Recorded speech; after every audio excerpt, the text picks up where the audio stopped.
The second race is now official.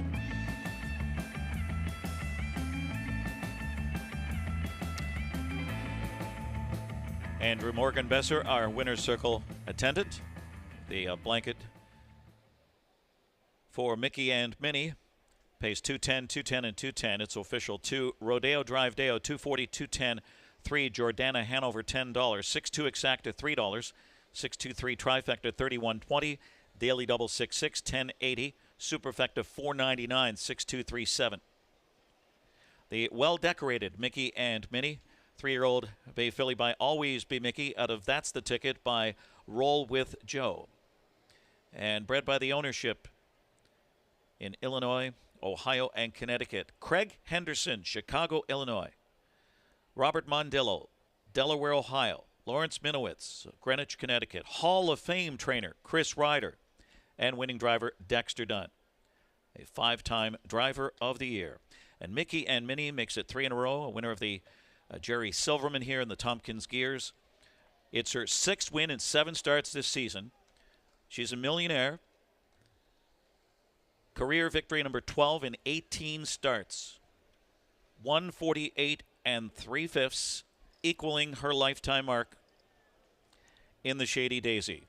Now, last year, she was voted the Dan Patch Award winner for the Sports Top 2-year-old female pacer, with major victories in the Breeders' Crown, Kentucky Sire Stakes Final, and the 3 Diamonds. She loves the Meadowlands. And Mickey and Minnie scores here decisively in 148 3. The Shady Daisy, sponsored by Diamond Creek Farm and presenting Roman and Adam Bowden.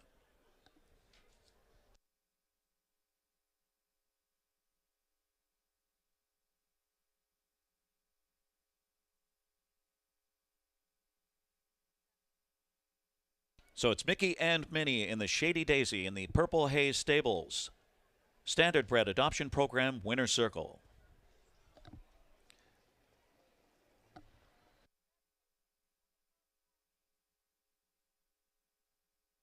No changes in the upcoming third race post time, 12:38, a division of the Muscle Hill. And race 3 is sponsored by Team Miller, Andy and Julie Miller, Team Orange Crush, and UMH Properties Incorporated. The third race offering Exacta, Trifecta, Superfecta, and it starts a 20-cent pick 5. Pick 5 starts in the third with a $75,000 guarantee.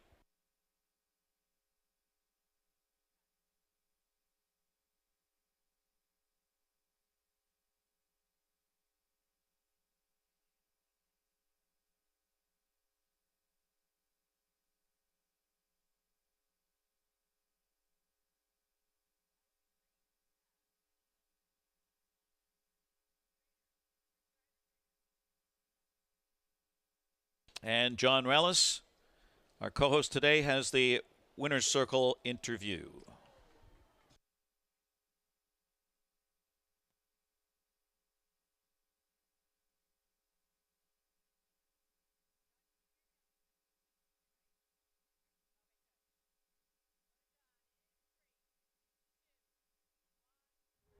Mickey and Minnie captures the Shady Daisy, matching her lifetime mark, 148 3. I'm here with winning trainer Chris Ryder. And Chris, just talk about this filly's performance this afternoon. Well, we're not really surprised. She's just been a blessing from day one. She's had this year. Started last year, but this year's been fantastic. She's a little bit of a lazy filly, and she's starting to learn to race on the front, which is a plus. So it's she's such a special horse. She is a beautiful, beautiful filly. So it's just great to have her. Yeah, I'm glad you mentioned that, because it looked like when Dex did clear after that hot first quarter, it looked like he had to keep her attention. I mean, she wasn't really looking focused in that spot. Has that been a tendency of hers throughout her young career, and have you done anything to try and tinker that? I haven't really done much. Last year she just on the front end, she just wouldn't go. She was way too lazy. And she's still a little uninterested or lazy, whatever you call it, on the front, but good enough to race, obviously. And, front end's a good place to be if you're good enough. So she doesn't have to be there. But they were slowing down pretty good after that first quarter, and Dexter didn't want David on his back if he was first over. So he made a great decision. And the rest is history, as they say. And what's next for this filly, though, after this one? What's on her agenda from a stakes calendar standpoint? We are racing on Thursday at Chester in the size stakes. We have to get some points and onward from there. Yep. Obviously, later on in the program, Twinbee Joe Fresh. She just didn't look like herself, though, in that effort at Plain Ridge, Chris. What can you give us? What can you take away from that effort? What can you provide from her effort there? Yeah, sometimes races go wrong, and what can I say? She had a little bit of tie-up afterwards, which we kind of expected. I'm not one for excuses. It was... we were a bit disappointed, but I think the 120 to 3/4 took the finish out of her. I don't think we'll see the same thing today. She's as good as ever, though. And lastly, obviously a big winner's circle there. You had some extra owners making the trip here, and obviously John Dunn, Dexter's brother, here in town for this big day. I mean, what does it mean to you to participate on Hambo Day, especially with people close to you? Well, I was just standing there before and thinking how lucky and blessed we are to have such a great horse and win on a day like today. It's a big stage, and it's just terrific to be here, and you've got to thank the good horses that get us here. Congratulations, Chris. Best of luck later on in the program, and congrats again. Thank you. Good. All right, Mickey and Minnie, Chris Ryder, Dexter Dunn, get it done in the Shady Daisy.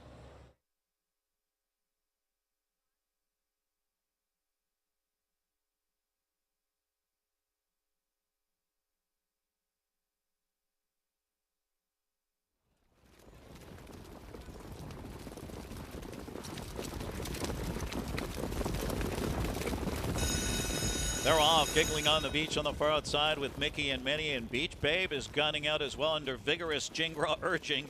The Beautiful Things is showing up on the inside 3 across the track around the first turn. Mickey and Minnie 4th and continues on. Rodeo Drive Deo drops back to 5th on the inside. Then it's Jordana Hanover, the early trailers.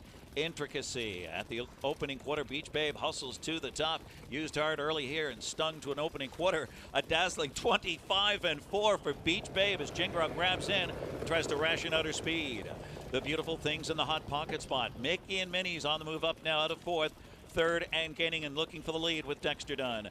As they continue across the backstretch, giggling on the beach is 4th. Tightening in, Rodeo Drive Deo takes a peek to the outside, followed by Jordana Hanover. Then Intricacy is still trailing. Mickey and Minnie lands up front. What's the half going to be here? 54-1. Mickey and Minnie shooting for 3 in a row. Mickey and Minnie seizes control on Beach Babe.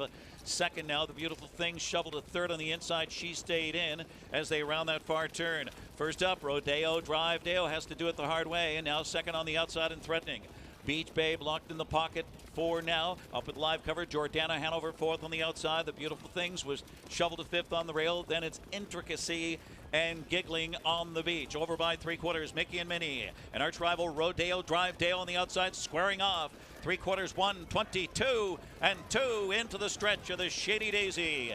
It's Mickey and Minnie. Rodeo Drive Dale on the outside pouring it on, but appears to be getting the cold shoulder here. Mickey and Minnie exerting her superiority. Mickey and Minnie, and she is just toying with them in the Shady Daisy over Rodeo Drive Deo, then Jordana Hanover and giggling on the beach. 1:48 and 3/5.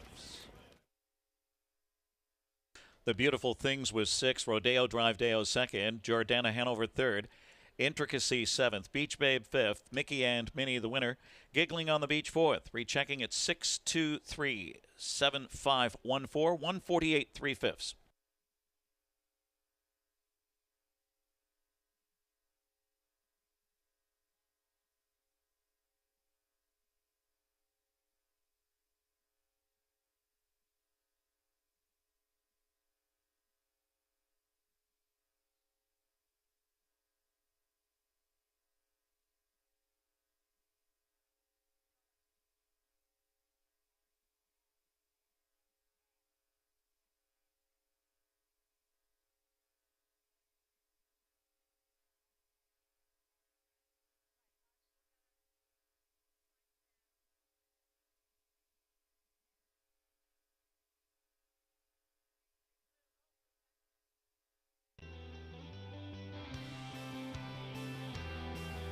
I'm John Campbell.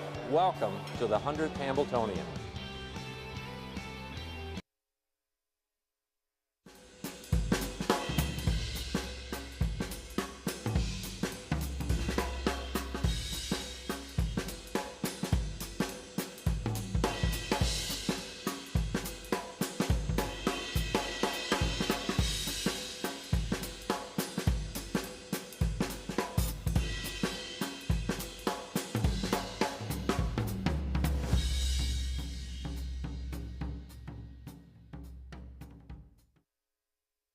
Purple Haze Standardbred Adoption Program in Oxford, New York was created in 2018 by Wanda Palacini to provide training to transition for finding homes and new careers for horses. Horses are started with groundwork and then ridden in an arena before moving on. Horses at Purple Haze are then evaluated and adopted out based on abilities and temperament. If you have a horse that you care about, or if you're looking for a great pleasure horse, contact Purple Haze Standardbred Adoption Program at 518-669-2715. You have to get out and embrace the adventure. In Lancaster, there are so many hidden gems to explore, and the fall is the best time to do it. Lancaster is a destination that has this incredible rich history and the countryside and the culture. We kind of have it all.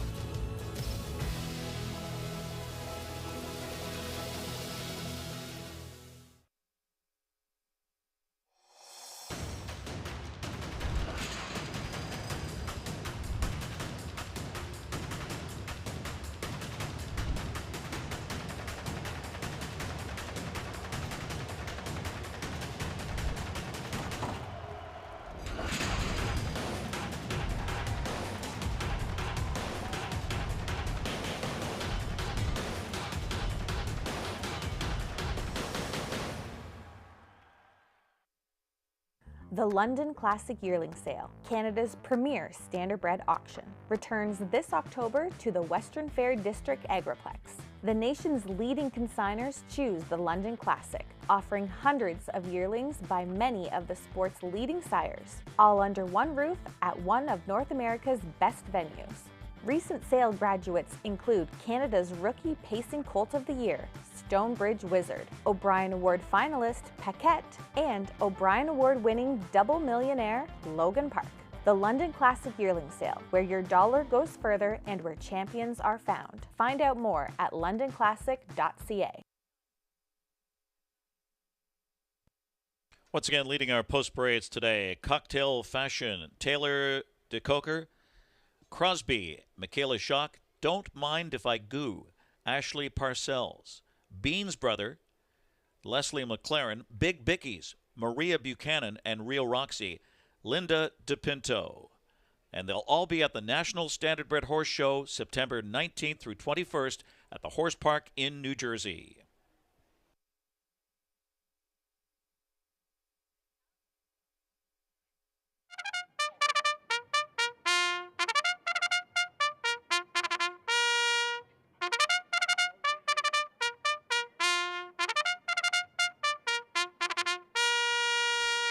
Three-year-old Colton Gelding trotters for race 3, start of the Pick 5, $75,000 guarantee. It's the Muscle Hill of the one Porto Barrasso As with Andy Miller for Julie Miller, Leslie's Atlantic Trot Incorporated. 2, The Money Is Back with Kevin Oscarson, trained by Jim Oscarson, Oscarson Racing Stable.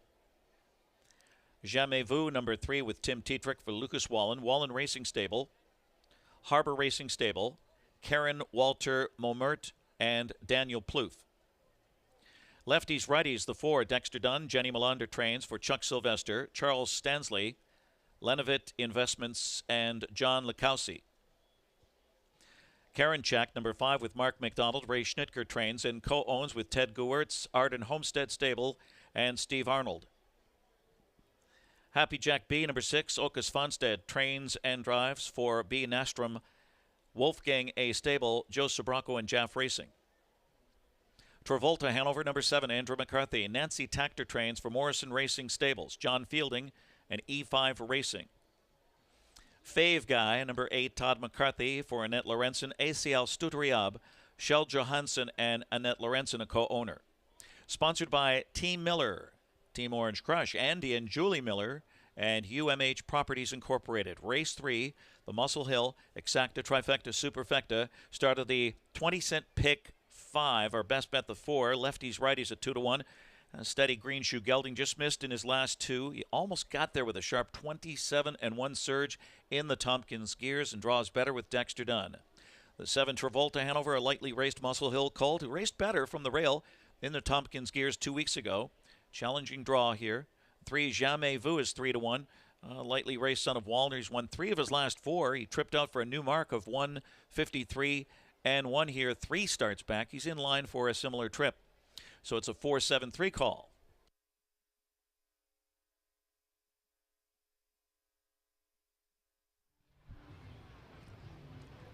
Race 3 is up next. The Muscle Hill for 3-year-old colts and geldings on the trot. $50,000 on the line. Sponsored by Team Miller, Annie and Julie Miller, and UMH Properties Incorporated. Now, John, when I took a look at this race, Lefties Righties and Jenny Melander really has this gelded son of Green Chew hitting on all cylinders right now.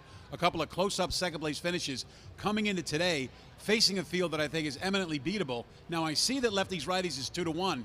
I think if that holds up, that's some value. I had this one tabbed at 7-5 at post time. Yeah, I think he's going to go off as the favorite. I think he might go even lower than 9-5 to your point, but I can't say it's a field that I'm absolutely in love with, and ultimately I decided with a horse who I think has just been more consistent than the rest of the field. This is a horse who has been racing pretty well all year despite just 2 wins and 9 tries. The cover didn't really develop though last time out. It looked like it kind of took him some time to get into gear for this Jenny Melander trainee. I do think that this is one that seems to be trending in the right direction, and hopefully he can work out a little bit of a better trip with this draw. John, are you a little bit more inclined to pick a horse? I mean, in this case, you didn't do that, but Jamais Vu certainly has better form than Lefties Righties in the overall picture with 3 wins and 4 starts this year. But when Jamais Vu faced the caliber of horses that he went up against in the Reynolds, Go Dog Go, Mr. Mouton, horse really didn't have a good showing. So how does Jamais Vu stack up class-wise against Lefties Righties, and is this one sharp enough to pull off a minor upset? I think he can pull off a minor upset. I think he's got a good draw to work with here as well. And again, this isn't a group that nobody really stands out. Yeah, 4 wins and 8 tries. I mean, his resume looks pretty good in regards to that, but I think obviously when he was a non-factor against the Mr. Moutons and the Go Dog Goes, I think that was just a little bit of a too much of a class hike for him. I don't think he's classy enough to go with those trotters just yet early on in his career, but one that I think is going to be able to work out a good trip. I think he's better off a helmet. He looked a little bit green when he was on the lead at Yonkers, and it looked like he was waiting on horses. I think a helmet's going to suit him better. Our colleague Jenna Otten likes number 7, Travolta Hanover from the Nancy Tactor Barn. 2 out of 8 on the year. Last win came in the opening leg of the New Jersey Sire Stakes and won 54-4. Travolta since then, the results have been kind of mixed. Don't know where this one is going to try to get away. What do you think Andy McCarthy's going to try and do with the 7 horse? I think he's going to float out of here in a horse that worked out a pretty good trip last time out. He just didn't have as much pop late in the mile. It worked out a pretty good trip early and didn't have the same level of pop maybe I was accustomed to seeing. I think if you're going to go price shopping or value shopping, this is the place to do it. This is the race to do it because I do think there could be a couple of susceptible favorites, but a good try there by her with Travolta Hanover, one who was racing better earlier on, has to find his form again. Annette Lorenzen is a trainer who sends out an awful lot of trotting power when they show up at the Meadowlands. Fave Guy is an awfully big price at 45-1. Went off stride early and last in an overnight at Chester, but was 2-1, John, and has been highly regarded at the windows in each of his last 3 starts. Can Fave Guy really get a piece at a price like this? Yeah, he's going to need to show what he can do here on the big track. 45-1, I think he can probably close for a piece. I think, getting the job done in terms of getting his picture taken might be a little bit ambitious by virtue of the draw that he has to work with here in this spot, but I think one that can definitely close for a share at a price. Race 3, the Muscle Hill for 3-year-old colts and geldings on the trot. Just about 90 seconds to go till post time.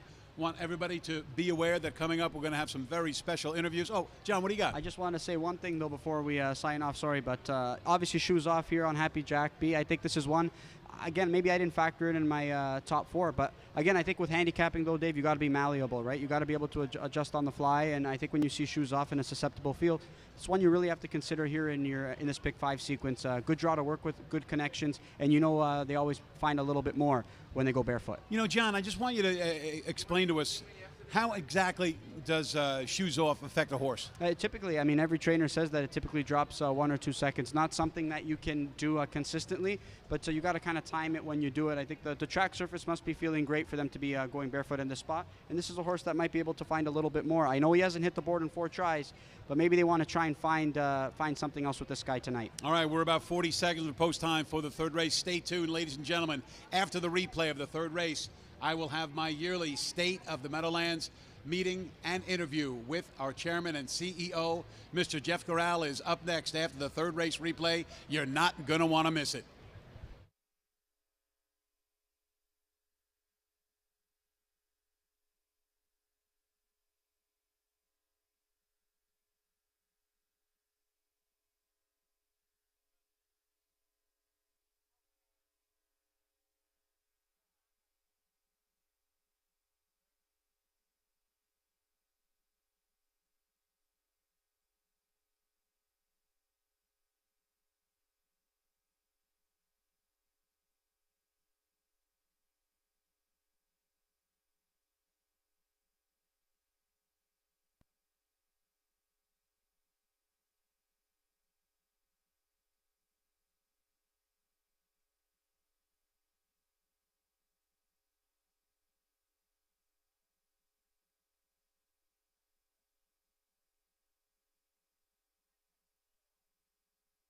Trotters at the gate. It's post time for the third race and final call for the 20-cent pick 5. Preferred equine starting gate is rolling for the field of 8 3-year-old trotters. A division of the Muscle Hill for $50,000, sponsored by Team Miller, Andy and Julie Miller, and UMH Properties Incorporated. 9-5 on the 4 lefties, righties. 5-2 on 3, Jamais Vu. At 3-1, the 6, Happy Jack B. Trotters on gate, third race. It starts the pick 5. Here they come.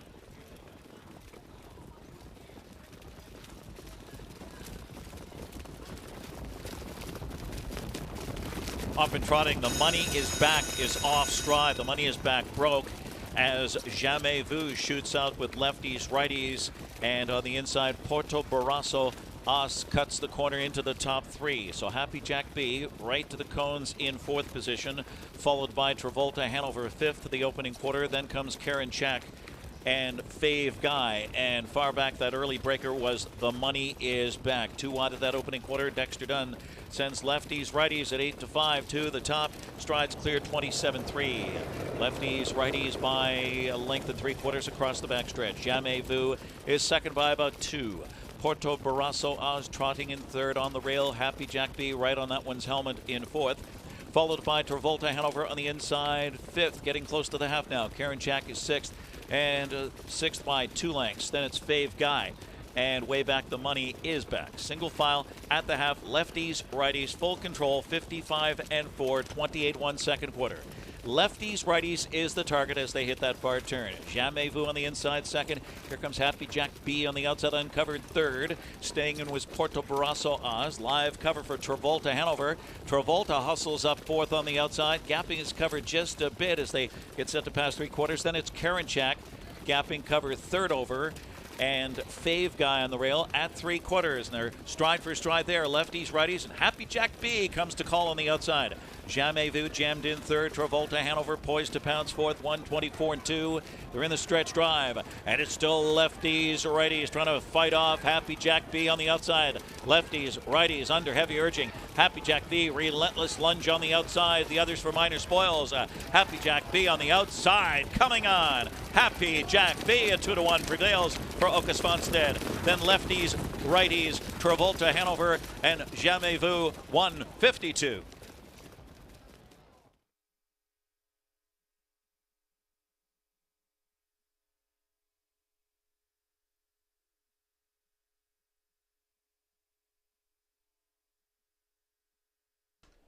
That's 6, Happy Jack B, 152 on your Brittany Farms.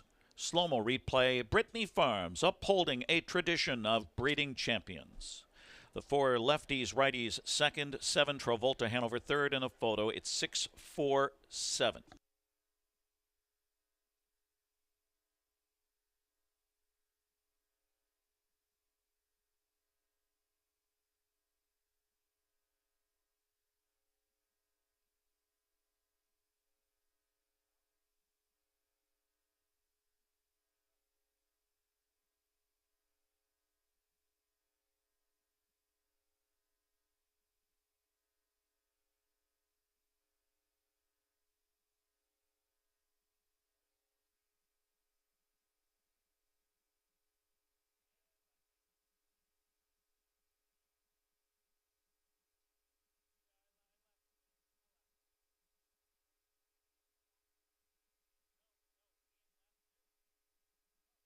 Number 3, Jamais Vu was 4th. It's 6-4-7-3.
Number 6, Happy Jack B. He's a 3-year-old bay son of Chapter 7 out of exotic form by Malabar Man, bred in Maryland by Winback Farm, owned by B. Nastrom Holdings, Delray Beach, Florida. Wolfgang A. Stable, Wrightstown, New Jersey. Joe Sobraco, Jaff Racing, Staten Island, New York. Okus Fonstad, Trains and Drives. First win in 5 starts this season, career victory number 3. And he takes a new mark today of 152. Final quarter on the board was 27-3. Happy Jack B, it's official, $6, $3, $2.40. 4 lefties, righties, $2.40, $2.10. 7 Travolta, Hanover, $4.40. Exacta paid $10.80, $6.4. This division of the Muscle Hill, sponsored by Team Miller, Andy and Julie Miller.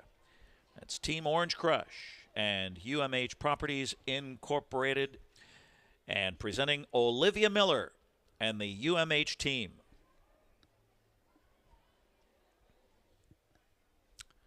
And Gary DeLeo, our Winner's Circle host, who introduces many of our fans to our drivers, trainers, and our great equine athletes.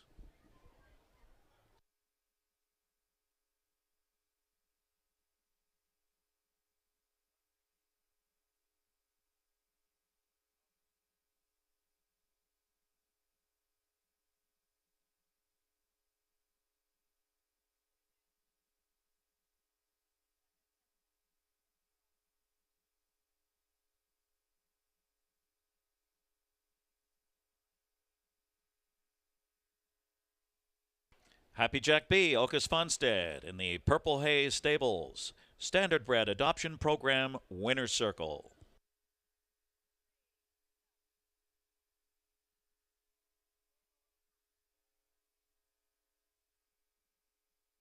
There are no changes in the upcoming 4th race, another division of the Muscle Hill. Exacta, Trifecta, Superfecta, and Pick 3. The dime superfecta here, 12-12, 6-4, 7-3. Race 4, we welcome the Harness Racing History Hamiltonian Alumni Grand Circuit Caretakers. Punisher 11 Stable replay next.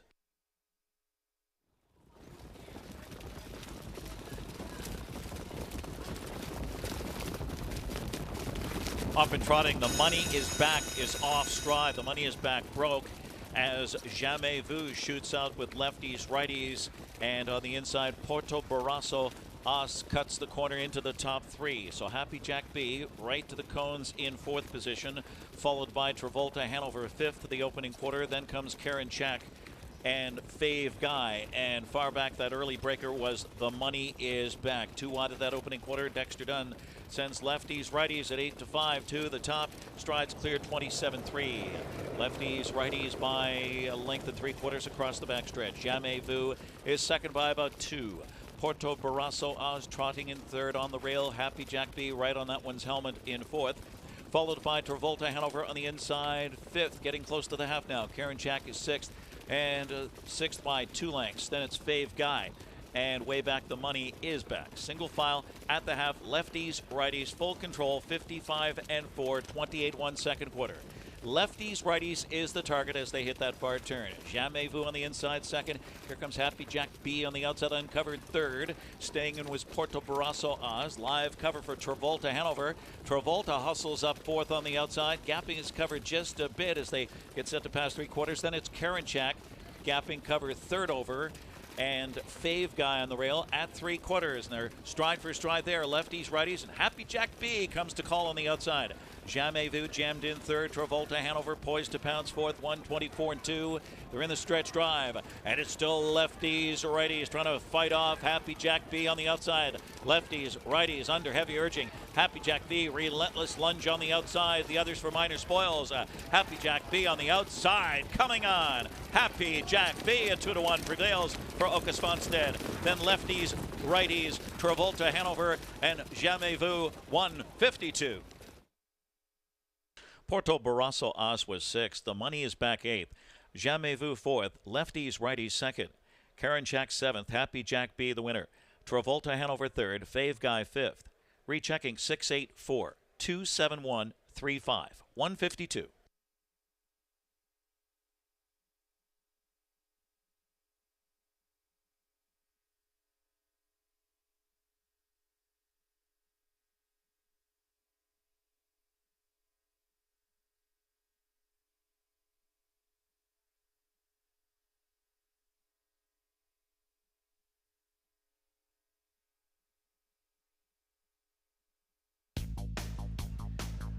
Happy Hamiltonian Day, everyone. Welcome to Meadowlands Racing and Entertainment. Happy birthday. Shout-outs. Amori. Amori, happy birthday. Way to go. Happy 70th birthday, Chuck. And happy 7th birthday to Everly Alea. Chuck Alea, Everly Alea. Happy birthday, Sarah Soul. Sarah Soul, from your whole family. We love you. Sarah Soul, happy birthday. Enjoy Hamiltonian Day.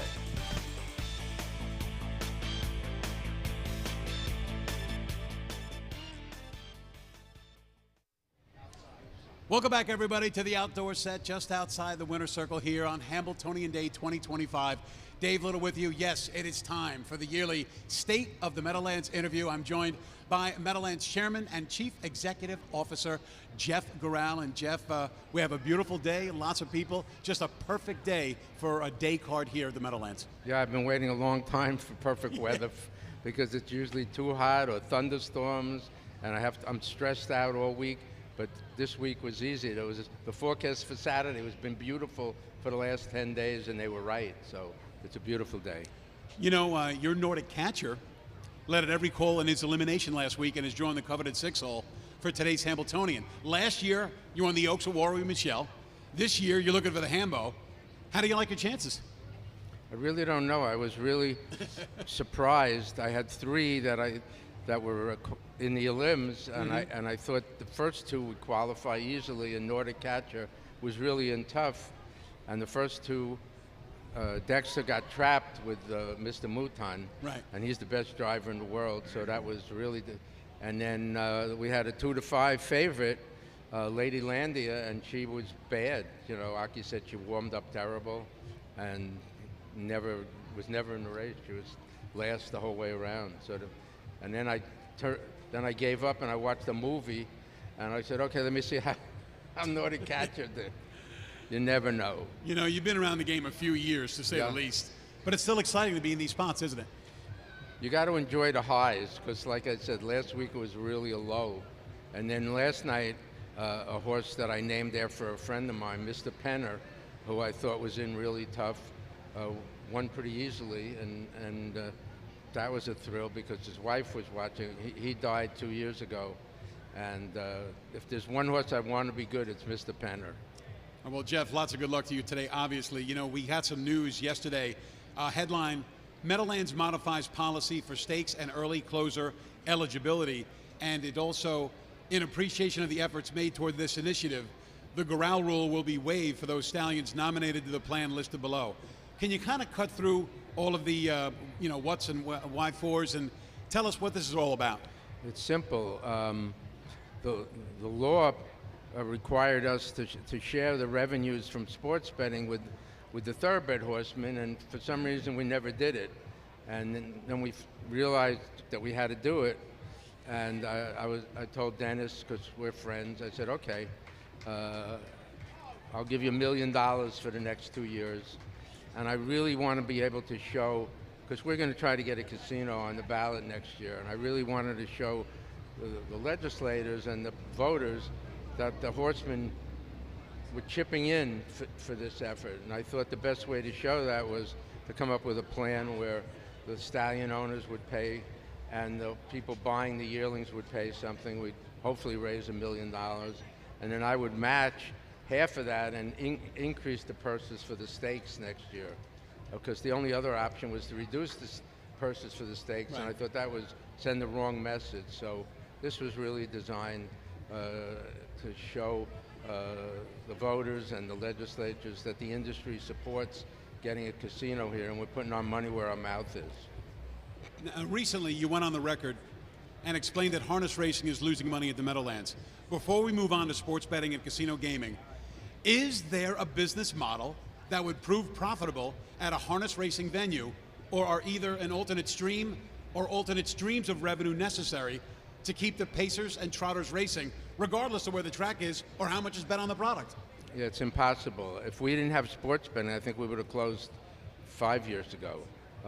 You know, the fact of the matter is that the game is a lot of fun. I love it, but the high, you know, it peaked when I was in high school, college, in the 60s and 70s, right. And those people are all my age, and they're dying off, or they can't get out to the track. So I think, you know, we create a lot of jobs, we preserve a lot of green space, and we have an opportunity to generate millions of dollars for people living in New Jersey, because New York is going to open 3 casinos downstate, and it'd be pretty stupid for someone to have to drive over to George Washington Bridge, pay $18 in order to make a bet when they're going to be driving by the Meadowlands. So I'm pretty confident that once we know where these downstate tracks are going, we'll be able to, and who the governor's going to be, but no matter who the governor is, I think everybody is on board that it makes sense to put a casino here rather than, you know, having people just drive to New York. Let's talk a little bit about the finances. Sports betting has been successful, and it figured to be. But have the revenues been enough to offset the losses from racing here at the Meadowlands? They were until this year. Right. And this is the first year we're really losing money. And actually, I reached out to my partners, and we just came up with $2 million to cover the losses. So we're losing. We projected to lose $2 million this year. Right. And I want to be able to show how important it is to be able to get a casino. I'm confident. I mean, I'm a logic person. Why would anybody want to drive over the bridge or through the Lincoln Tunnel to get to New York to gamble when they can come here? Plenty of parking. The roads lead here. We've been a racetrack forever, so nobody lives around here. So I don't think there'll be much opposition.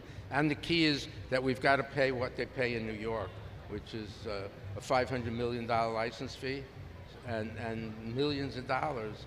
I mean, I would think a casino here will pay more in taxes than all the casinos in Atlantic City combined. All right, so we're going to have more on a possible casino coming to the Meadowlands, but first, let's get the post parade for the 4th race from Ken Warkin, and more with Jeff Corral after this.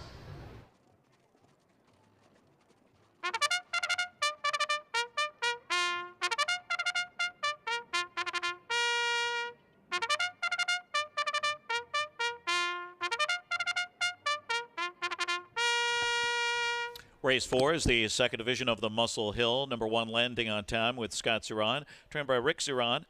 Zeron Morvento Stable, James Walker, Robert Cooper Stables.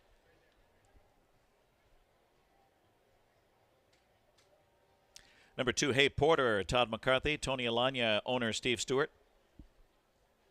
Cameraman, number 3, Jason Bartlett for Bruce Saunders and owner Randy Zane. 4, Go Ahead Make My Day, Dave Miller for Blake McIntosh. Van Camp Trotting Corporation, Blake McIntosh, Mortgage Boys Stable, and Ozzie McKay. Top Gun Hanover number 5 with Dexter Dunn driving for Nancy Tactor, E5 Racing, and John Fielding. Manoa number 6 with Tim Tetrick for Annette Lorenzen and Corinth Incorporated. On a Jet Plane is the 7 with Andrew McCarthy. Noel Daly trains and co-owns with Showblom Racing, LA Express Stable, and Zeze Racing. And the 8, Warrior, Okus Fonstad, trains and drives for Brochart Stable Incorporated. Muscle Hill, sponsored by Team Miller, Andy and Julie Miller, UMH Properties Incorporated, Race 4 for $50,000. Exacta, Trifecta, Superfecta, and Pick 3. We're on the 2. Hey Porter right now, 8-1, 271.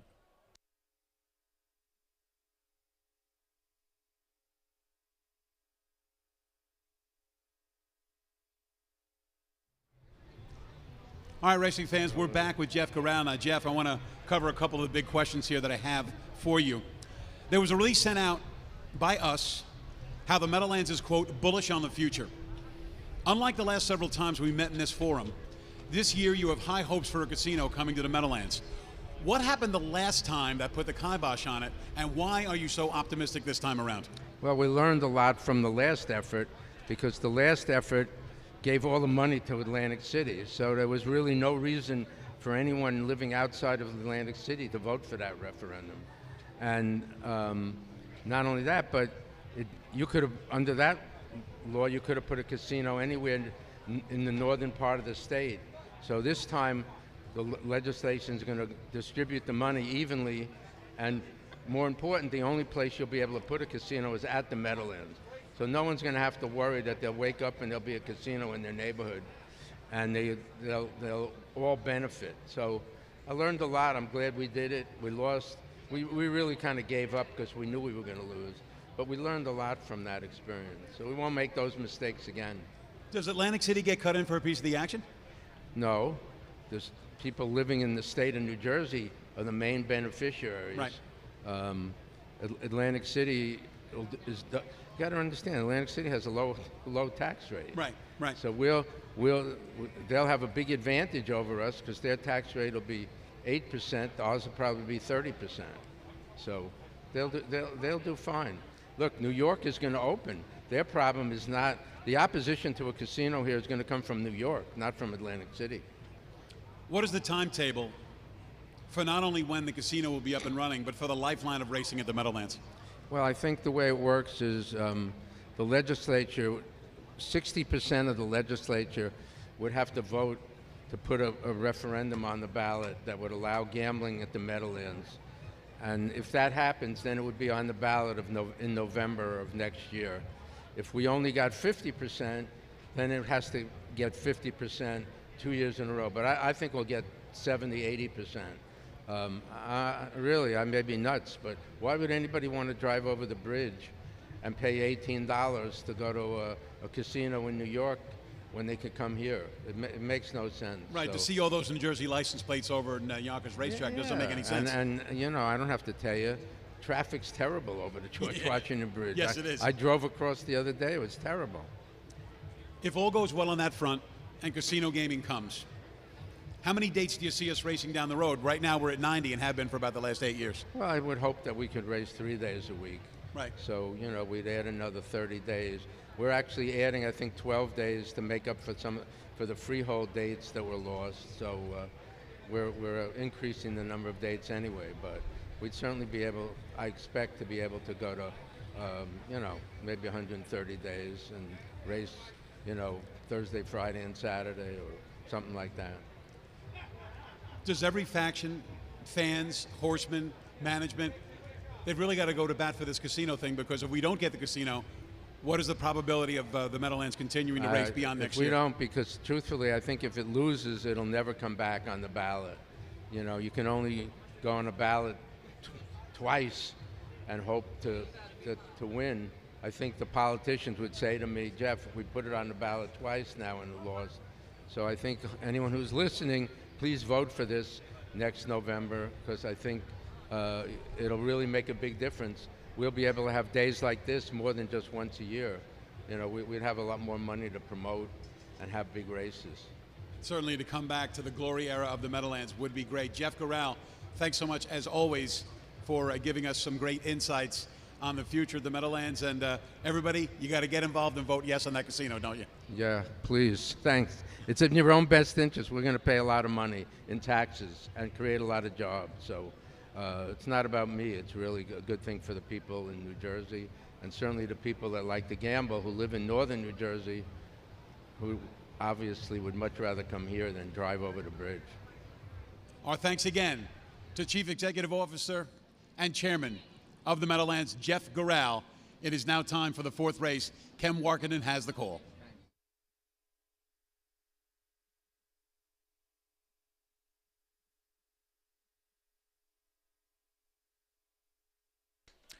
Three-year-old trotters heading to the gate here. Go for Glory Stable warm-up is complete. It's post time for race 4. Preferred equine starting gate, ready to roll. Field at 8. For $50,000, a division of the Muscle Hill, sponsored by Team Miller, Andy and Julie Miller, and UMH Properties Incorporated. Even money on the 7 on a jet plane, 5-2 on the 1 landing on time. It's 6-1 the 8 Warrior. 9-1, the 2, Hey Porter. Trotters ready for a start. Race 4, the Muscle Hill second division. Here they come.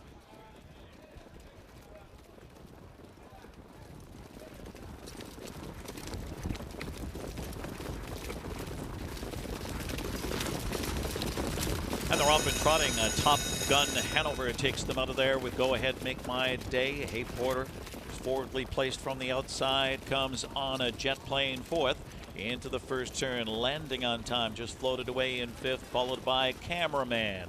And then comes Manoa next to last, and Warrior is the trailer. Dexter Dunn up front. Top Gun Hanover on top. Go Ahead Make My Day under a tight rein. There's revved up for Dave Miller off an opening quarter, crisp at 27-1.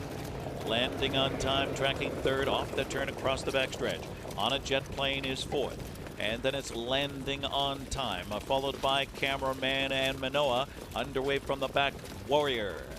They march across the backstretch and follow Top Gun Hanover at 14-1. Top Gun Hanover in front, a length and a quarter. 2-hole ride for Go Ahead Make My Day in the Buckeye. And the half up in 55-1, 28 seconds. Hey Porter stays in third. To the outside on a jet plane. On a jet plane, picks them off. Now second on the outside. Trying to catch up to him. Landing on Time is fifth. And then on the inside, Cameraman and Warrior. And Manoa is now the trailer, over by 3/4. And on a jet plane on the outside, taking it to Top Gun Hanover. Those two, and on a jet plane, just took off. He blew right by Top Gun Hanover, past 3/4 in 1:23 into the stretch drive. On a jet plane, in front by 3. Go Ahead Make My Day into second. Hey Porter needs more in third, and then Top Gun Hanover in deep stretch. And it's on a jet plane in front by 2.5, 3, almost home. On a jet plane, cruising here. On a jet plane, dominant over with Andrew McCarthy over. Go Ahead Make My Day. Then Hey Porter and Cameraman on a jet plane in 1:51.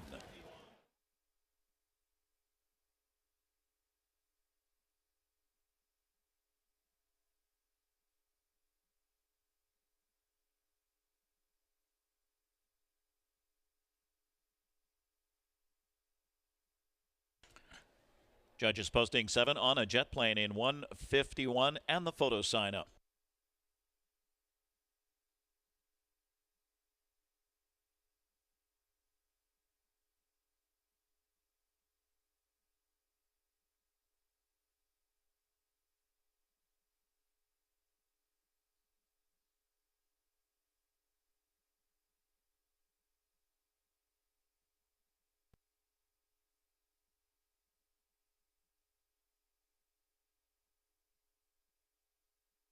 Number 4, Go Ahead Make My Day was second. 2, Hey Porter was third. And 3, Cameraman fourth.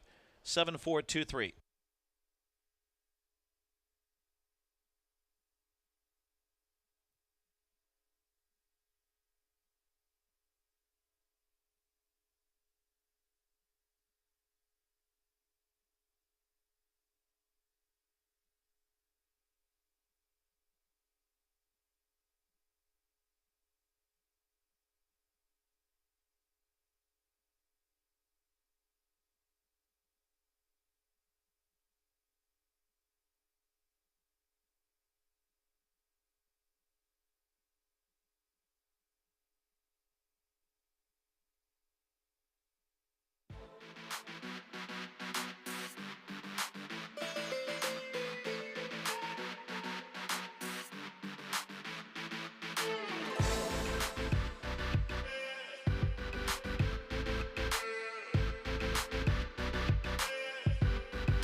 Number 7 on a jet plane. He's a 3-year-old bay son of Walner out of Noble Lover by Cadabra, bred in Pennsylvania by Buckhaven Farm. Co-owned by the trainer Noel Daly of New Jersey, Schoblaum Racing of Florida, LA Express Stable, Pennsylvania, Zay Racing, Florida. Andrew McCarthy, the winning driver. That's the 3rd win of the season for On a Jet Plane. Career victory number 6. And it's a new lifetime mark here of 151 flat. Dominant performance here by On a Jet Plane. And the Thunder from Down Under scores in this second division of the Muscle Hill. Sponsored by Team Miller, Andy and Julie Miller, UMH Properties Incorporated. Presenting Olivia Miller and the UMH team. It's official.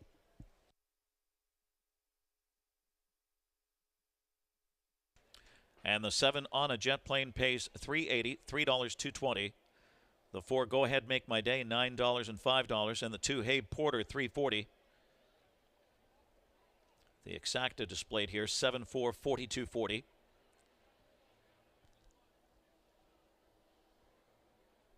On a jet plane, Andrew McCarthy, Noel Daly in this division of the Muscle Hill. And coming up, a winner's circle photo op here for the Harness Racing History Group, Harness Racing History Hamiltonian alumni, and the Grand Circuit caretakers.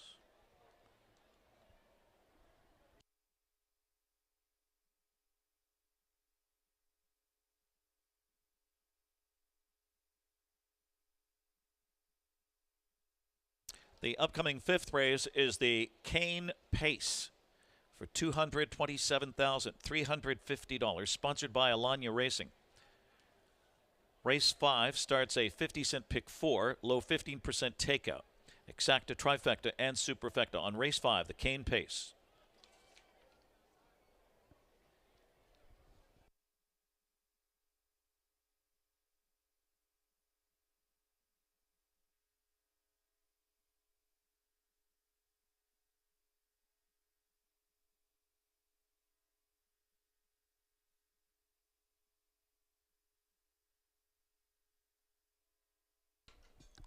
The pick 3, 1070, dime superfecta, 47.47.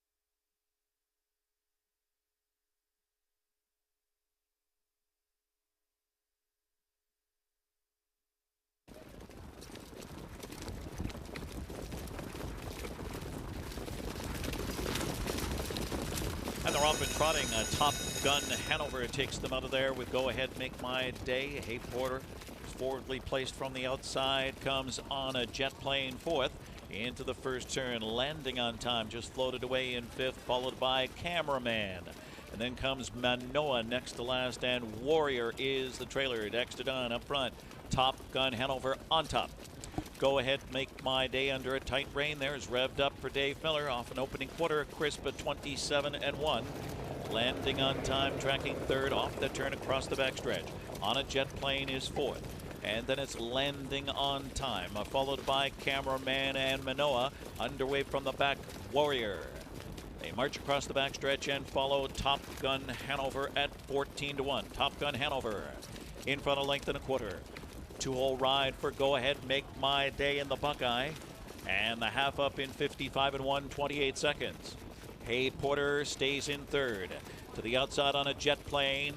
On a jet plane picks them off. Now 2nd on the outside. Trying to catch up to him. Landing on time is 5th. And then on the inside, Cameraman and Warrior. And Manoa is now the trailer, over by 3/4. And on a jet plane on the outside, taking it to Top Gun Hanover. Those two, and on a jet plane, just took off. He blew right by Top Gun Hanover, past 3/4 in 1:23 into the stretch drive. On a jet plane, in front by 3. Go Ahead Make My Day into 2nd. Hey Porter needs more in third, and then Top Gun Hanover in deep stretch. And it's on a jet plane in front by 2.5, 3, almost home.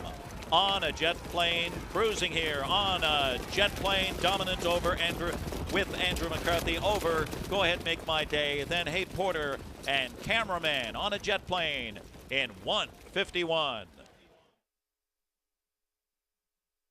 Landing on time 6th. Hey Porter 3rd, Cameraman 4th. Go ahead, make my day 2nd. Top Gun Hanover 7th, Manoa 5th. On a jet plane, the winner, Warrior 8th. 6, 3, 4, 275, 1, 8, 151.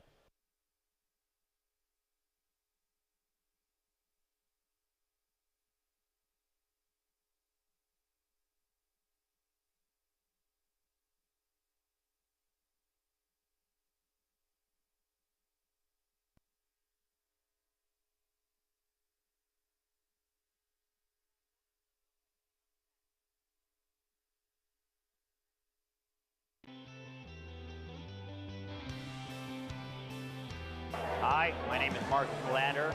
Welcome to the 100th Hambletonian.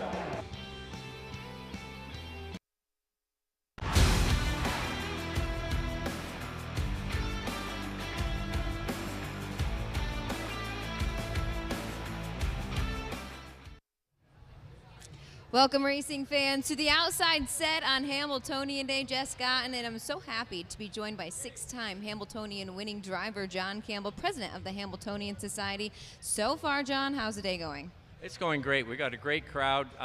People are having trouble getting into the grandstand, and that's something that's a good thing. It's a little inconvenient, but that means there's lots of people that want to be part of this. So we're very excited about the whole day so far. It's been quite a week leading up to Hambo 100 today. There were farm tours, there was a post position draw, and then of course the homecoming party last night. The vibe in the place last night was, I felt like an all-time high with a lot of past Hamiltonian winners coming back. Yeah, it was great to see the alumni, we call them, come back and they relive, you know, Hamiltonian glory. We had a continuous feed on the TV showing all the Hamiltonian winners, and it was great to see that and hear the commentary. And you're right about the vibe, Jessica. It was just everybody was so excited about being there, had a great time at the homecoming party, and I think just the fact that they're part of the 100th Hambletonian makes it extra special. Yeah, they were in the autograph tent today, and that place was overflowing. It was so cool to see a lot of them to come back and spend time with the fans. It was, and it was just as great to see the reaction of the fans that they remembered all of us from back in the day, and you know, had good memories, and just a positive vibe through the whole line for that. And you know, I can't thank them all enough for coming back and participating. It's been a couple of years, probably about 2 years in the making, to plan for Hambo 100, and we've pulled out just about every bell and whistle you can. Past Hambo winners, Market Share's coming back today to lead the post parade, and Muscle Hill's with us today. Yeah, that's really great. First of all, Market Share leading the post parade. You know, he's just a great horse that won the Hamiltonian, but had a great career after that. Muscle Hill, one of the greatest standardbreds in history, both on the track and in the breeding shed, and I went down to see him. He just looks remarkable for 19 years old, and anybody that had the chance to see him, I think they're going to be very impressed just how good he looks at his age. In Market Share, I went and saw him at Linda's barn this week. He's as sassy as ever and just continues to love his job. Yeah, Linda was telling me he's got the same quirks that, going to the track and in the barn that he did. He didn't forget anything at all, and that's just what makes it great. These horses, you know, they do grow on you. I like to say horses are addicting. Oh, they are. They sure are. I have a couple of old retired standardbreds that I keep around just so that I can have them. Let's talk about this year's Hambletonian specifically. It's been, you know, the winter book favorite Maryland, you know, heading into the year, and then he's 0 for 4 heading into the final. I think it just makes this race this year that much more wide open. I think so, and he's raced good every time. It isn't that he's raced poorly, he just hasn't won yet, and his race last week was his best of the year. Obviously, Dexter thinks he's got a real good chance to win. He picked him over Super Chapter, who has been flawless, but I really am impressed by the depth of the field. You can make a case for if a race went a certain way, almost any horse in the race could win, and it's going to take a really special drive by somebody to win this race, because I don't think any horse is good enough to overcome bad luck, and all of them need a certain amount of good fortune and a smooth trip to win. So I think the drivers are going to play a big part in this race. I think it's going to be a very nice betting board, as I like to say, when it comes post time. Absolutely. There's going to be horses 4-1 and higher that have a really good chance to win. Let's talk about a little bit of coverage of the Hamiltonian. I think this is the third or fourth year that we're fortunate enough to be on Network Fox with the crew at NYRA. What's that relationship like on your end with them? It's been great. Eric Donovan produces the shows. He's been great to work with, and his staff and everyone. They've really embraced standardbred racing from their standpoint, and they keep expanding as we go along, different tracks, different races, more and more every year. And I just think it's one of the most important initiatives we as an industry can be doing. We're getting national coverage to an audience that loves horse racing. And we are seeing more and more that there are crossover bettors and crossover harness followers from that TV show. So it's just been a great relationship, and I can't stress enough how important I think it is. And it's nice to see a handful of other tracks kind of jump on suit with that. Absolutely, yeah. Northfield is going to have a show this year. The Adios last week was on Network Fox. What was a great coup for them to be on that show. Hoosier's going to have 2 or 3 shows. Scioto, the Red Mile, the Little Brown Jug. And the Little Brown Jug. Yeah. So and the Breeders' Crown again. And back to the Breeders' Crown at Mohawk again. So it's a lot of coverage for us and a lot of exposure. All right, John, thanks so much for taking a couple minutes out of your busy day to join me. Enjoy the rest of your Hamiltonian day. Thanks, and you as well, Jessica. Thank you. We'll send it up to Ken Workington for the post-parade of Race 5.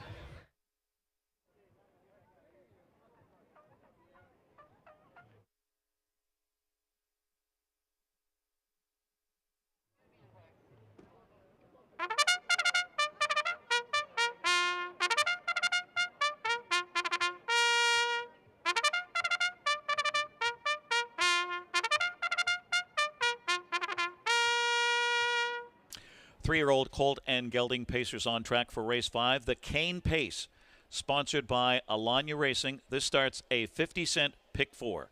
Number 1, the Meadowlands Pace winner, Madden Oaks with Braxton Boyd for Cameron Capone. Samir Tawil, Paul Kautz, Alexander Henn, and Nathan Fulmer. Number 2 is Sugarman with Tim Tetrick for Brett Pelling, David McDuffie, Melvin Hartman, and Rojan Stables. And he is still in the paddock area, as you can see there. He'll be on the track momentarily. 3, Pappy's Pistol with Dave Miller, Sam DePinto trains. He is a co-owner with Chris Arvanitis, Anthony Peretti, and Brad Shackman. And still in the paddock there is the 4, Waffle Blue Chip. He'll be driven by Todd McCarthy for Brett Pelling, Steve Wienick Racing, Jay Federa, T. Ritchie, Can America Stable, and Pride Stables. The 5, Captain Optimistic with Dexter Dunn. Nancy Tactor trains for Three Brothers Stables, Marvin Katz, and Caviart Farms. And there's the 6, Manolette, Scott Ciron for Bruce Saunders, M&L of Delaware, M&M Harness Racing. Cane Pace, sponsored by Alanya Racing, $227,350 exacta, trifecta, superfecta, and it starts a 50-cent pick 4. Madden Oaks, right now 7-5 on the board, just missed in the North America Cup. Second place first in the pace. He lands the rail fresh off a repeat at Tioga Downs, so a nice prep there for him. He looms as one of the main speeds. 5, Captain Optimistic. He is 7-5 now, 3-2, along with the 1, Madden Oaks. After a tough trip in the pace, he brushed and crushed in a division of the Tompkins Gears, and that was a career best, equaling 149 last week, so he's keyed up. Can't rule out a repeat. The 6, Manolette, 7-1. He bounced back from a 7th in the pace with a very determined second by nose, and that came to a streaking pacer, Smooth Dream. He's eligible to fire out for another trip here with Scott Ciron. 1-5-6 as we start a pick 4.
Jenna on here, joined in the back paddock with the 2024 Hamiltonian winner, driving winner, Yannick Gingras. We're going to touch on a few before we get to the big one. Yannick, coming up in race 6, MM's Dream. She's really been consistent in the big dances as of late. You know, it's some tough competition this year. Inside draw to work with in the overflow field of 11. Do you think she has what it takes for some minor spoils? Yeah, minor spoils. Yeah, to win, she's gonna have to step it up a little bit. You know, she's been right there, but just missing a little bit. You know, I'm hoping just to be a little bit better today. By the missile, we know when this guy is on his game, he can be really tough. Have some of his maybe recent efforts been frustrating to you? A little bit, yes and no. I got to make it a little bit easier on him too. So like maybe he hasn't been quite as sharp, but I haven't put him in the right spot either. So try to get him a better trip today, and hopefully he paces home good for me. In the $500,000 Hamiltonian Oaks, you'll sit behind Deja Blue, and both of her sire and dam are Hamiltonian champions. She put in a fantastic bounce-back effort in her elimination, closing with a 26-1 final quarter. From post 2, what do you think the key is for her? Just a good trip. No, she's got a really, really good 3/8 in her. So, you know, with her, try to, you know, get it right. No, maybe a second, third over or something like that without using her too much early. I think that'd be ideal, and she definitely can kick home good.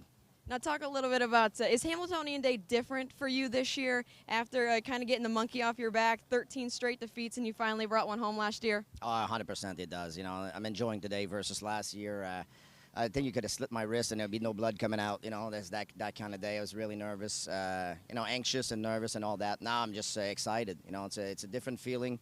Of course, you know, if you don't get excited for days like today, then you're in the wrong business. But I'm definitely way cooler, and we're looking forward to the really. I'm starting really in race 6. I had a couple early on, a few races off. Now I'm looking for race 6 to get rolling. Now talk about now this year. You pick up the morning line favorite in Super Chapter. How did that come about? And as Marcus maybe gave you a few pointers on him?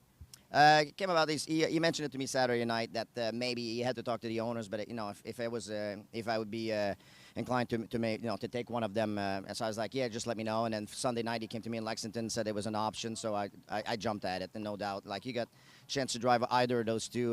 You know, I was just hoping maybe Maryland did drop post 10. You know what I mean? That was the only thing maybe, but either way, I was excited to drive either one of them. And yeah, as far as pointers, I just talked to him like 10 minutes ago. I said, is there anything really I should know? He's like, no, not really. You know, he's like a sports car to driver. No, Scotty told me the same thing. Dex told me the same thing. He's really easy. He says, you can do anything you want to do. So we'll go behind the gate and be open-minded with see what happened in front of us.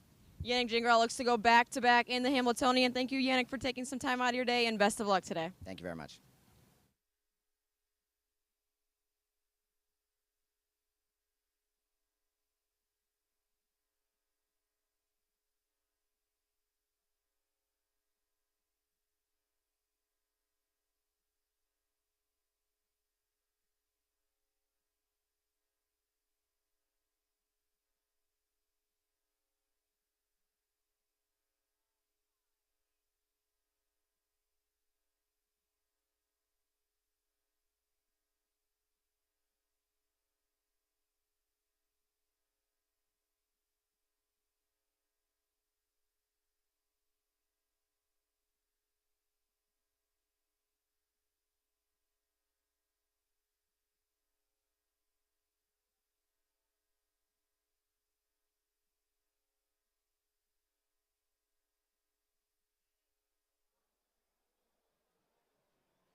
It's post time. They're at the gate for the 5th race, the Cane Pace. Preferred equine starting gate rolling for $227,350, sponsored by Alanya Racing. Start of a pick 4. 7-5 on the 1, Madden Oaks, and the 5, Captain Optimistic. Race 5, field of 6 for the Cane Pace. Here they come.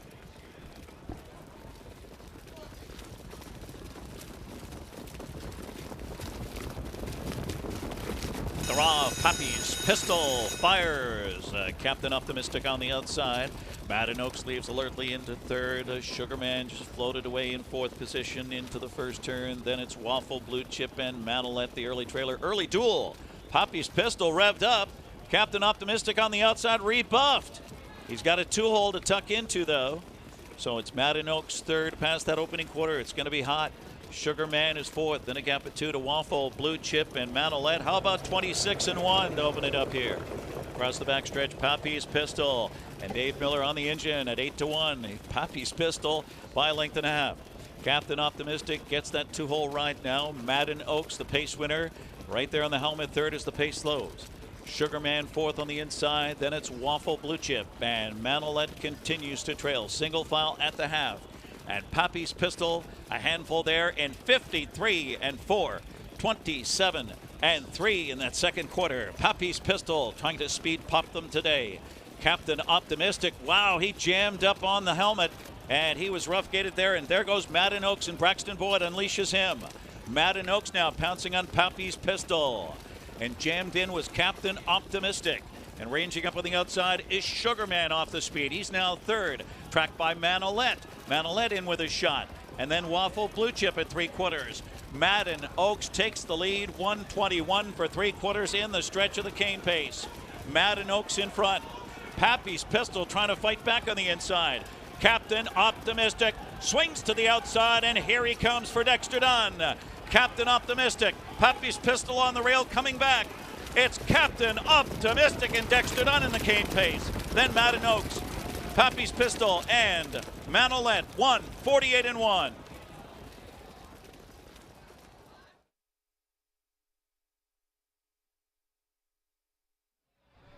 Wow, Captain Optimistic. I didn't like the trip that I saw down the backside, John, but this one came back and stormed home to get the win. I loved the trip at the half, but I didn't love where he was turning for home. I mean, that's we always hear about how good he is off a helmet, and he looked revved up, but so did Pappy's Pistol, and he wasn't able to make front early is what Dex wanted to do. It didn't matter. This is the best effort that he's put forth all year. This is the colt we know he's capable of being. Seems like Braxton Boyd made the right move there, brushing down the backside, getting the lead, opened up some real estate out in the center of the track, top of the stretch. Can't believe he got caught. Yeah, you know what? He does get a little bit sleepy. He has a tendency to hang a little bit on the lead. So I thought he worked out a perfect trip. We know the colt he's capable of being. He just didn't bring his best stuff, even in a big mile. Pappy's Pistol might have been as good as he's been all year in that third place finish. He was still chugging at the end of the mile. Yeah, he was fighting back. Like I said, Madden Oaks has a tendency to kind of hang a little bit as he clears horses. And Pappy's Pistol, he still fought back, but really, really nice effort. Captain Optimistic, who was able to recover there in what looked like an improbable trip turning for home. Captain Optimistic, after a fifth place finish, a tough trip, fifth place finish in the Meadowlands pace, now comes back with his second consecutive victory. Captain Optimistic scores for Nancy Tactor and Dexter Dunn in the cane pace. Judges have posted number 5, Captain Optimistic, the 1, Madden Oaks second, 3, Pappy's Pistol third, and 6, Manolette fourth, 5-1, 3-6, 1:48-1.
Number 5, Captain Optimistic, a 3-year-old bay colt by Captain Treacherous out of Cinnamony by Artificial.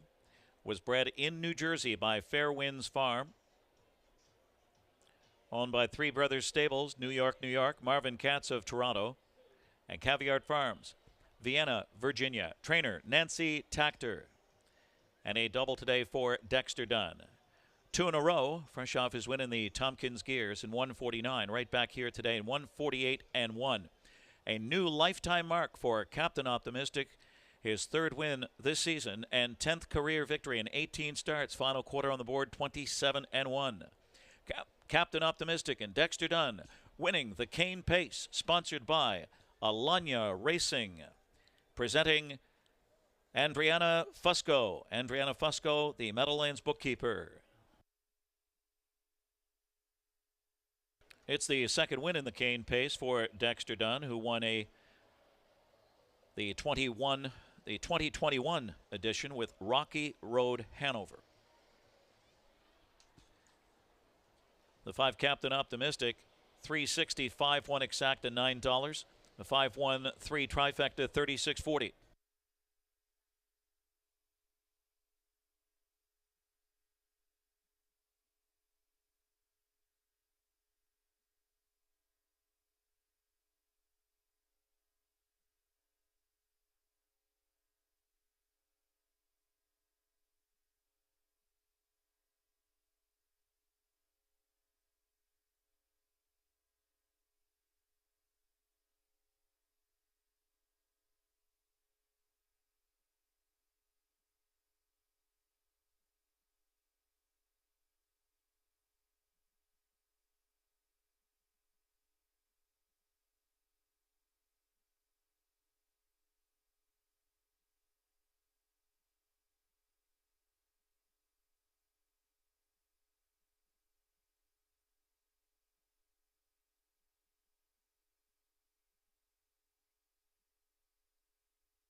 The 10-cent superfecta 5136 paid $5. The post time set for the 6th race, the Dr. John R. Steele Memorial, sponsored by John R. Steele and Associates, for $181,000.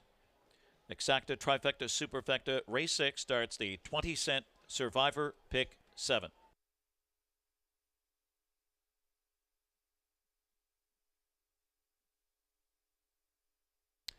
The 5 Captain Optimistic was $360, $240, $210. The 1 Madden Oaks, $280, $210. 3 Pappy's Pistol, $360. That trifecta 5-1-3, $36.40. Winner's Circle reaction with John Rallis momentarily.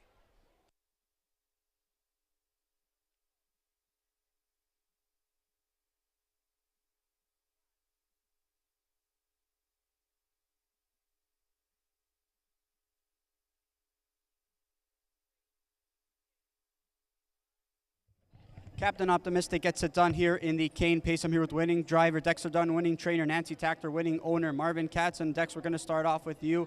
It was a little bit anxious there in that first quarter. It looked like you wanted the lead, but you had to succumb to the pocket there because Pappy's Pistol was a little bit too hot. How did he feel when you had to kind of tuck him back into that hole? He was really relaxed today, Johnny. Nancy opened him back up. We closed him up for a couple of starts, and he was pretty relaxed. I was happy to take the 2-hole behind Davies. Good horse to follow. So. Going the last turn though, Davies' horse just wasn't getting around it that good, and Brack's come with a bit of a charge, but we found a good split there, and he kicked home super. I know it's a colt who typically likes to have a helmet to chase, and for you, when you did get that tough trip turning for home, were you even confident that you'd still be able to get there? Yeah, I had plenty of pace. He was travelling good at the time. I was just hoping for some clear air, and really the way the trip worked out, it was perfect for him. He pounced out of that hole good, and kicked home. Nice job, Dex. Congrats. Thank you, mate. All right, we're going to bring in winning trainer Nancy Tactor. Colt, who has had some bad luck and some bad trips. It was the same here today, but he got at the 3 quarters, I wasn't too happy. I was like, oh gosh, here we go again, another bad trip for this poor colt, because he's actually a really, really nice colt, and he deserved to have a classic win. So I'm happy that he got a Triple Crown win for him. And Dex obviously touched on that you opened the bridle, made a bridle change again. Does he get a little bit more aggressive when you have a tendency to do that? I think he's the type of horse you have to keep tricking him a little bit, so I think it's not going to be the first time we change his bridle this year. Definitely more relaxed today. He was a little hot last week when we raced him, so I'm happy we had that race to kind of gauge him and make the appropriate changes for today. And obviously, I just want a really nice run-up effort in her elimination. What are you thinking from her? I mean, she trained absolutely super this week, so I'm really happy with how she and even the other 2 fillies are coming into the race. Obviously, she has the better post position and should probably be able to get a good trip from there. If she can sit and, get some room down the stretch, she'll be dangerous. One last agenda. We're going to discuss a little bit, but I think we're going to go to Poconos. right, appreciate it. Enjoy this win, Nancy, and best of luck. Thank you. All right, we're going to bring in owner Marvin Katz here. And Marvin, not really familiar with you owning Pacers. This is the lone Pacer that you do own. What has been your thoughts about this guy?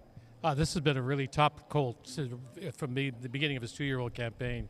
This is the only 3-year-old pacing colt I own. And yeah, so it's unique and quite fortunate to have him. And how gratifying are you to see him get the job done? Again, we touched on it with Nancy and Dex, just tough trip after tough trip, but the ability's always been there. Absolutely. You know, owners can be prejudiced, and I am as much as anyone else. But he deserves. He's demonstrated. He's absolutely one of the best 3-year-old pacing colts in the country. One of the best out there. Today was his day. He didn't have an easy trip, and I wasn't thrilled at the 3 quarters either. But he demonstrated what a great colt he is today. And speaking of big days, obviously Hamiltonian, the 100th edition here of the Hamiltonian. It is such a big day, but there are other big days in the sport as well. You're instrumental in the Breeders' Crown Charity Challenge, as well as the Breeders' Crown itself. You know, these big days. I mean, just how much do you enjoy being a part of them? It's thrilling, and it's great for the sport, great for myself. Of course, it rejuvenates you and all the people. You get to see all the people you don't see throughout the year. But it's what a wonderful crowd it is here, and what an injection of joy and happiness for our industry. As far as the Breeders' Crown in Mohawk, yes, we're very excited about that. A lot of work and preparation has gone into it. It's been an incredibly successful campaign, and we hope to top it off this year with another great performance in Mohawk. We invite everyone to Mohawk. I want to say one more thing. Captain Optimistic's groom today was Jimmy Tactor. Kudos to Jimmy Tactor. That's a heck of a groom. Adding to his resume. Adds to his resume, indeed. All right, well, it certainly is going to be a big day. We look forward to the rest of this day because it's just getting started. We look forward to the future events as well. Congratulations, Marvin. Best of luck the rest of the day. Thank you, John. Thank you, and congratulations to my partners. All right, Captain Optimistic gets it done in the cane pace. Winning driver Dexter Dunn, winning trainer Nancy Tactor.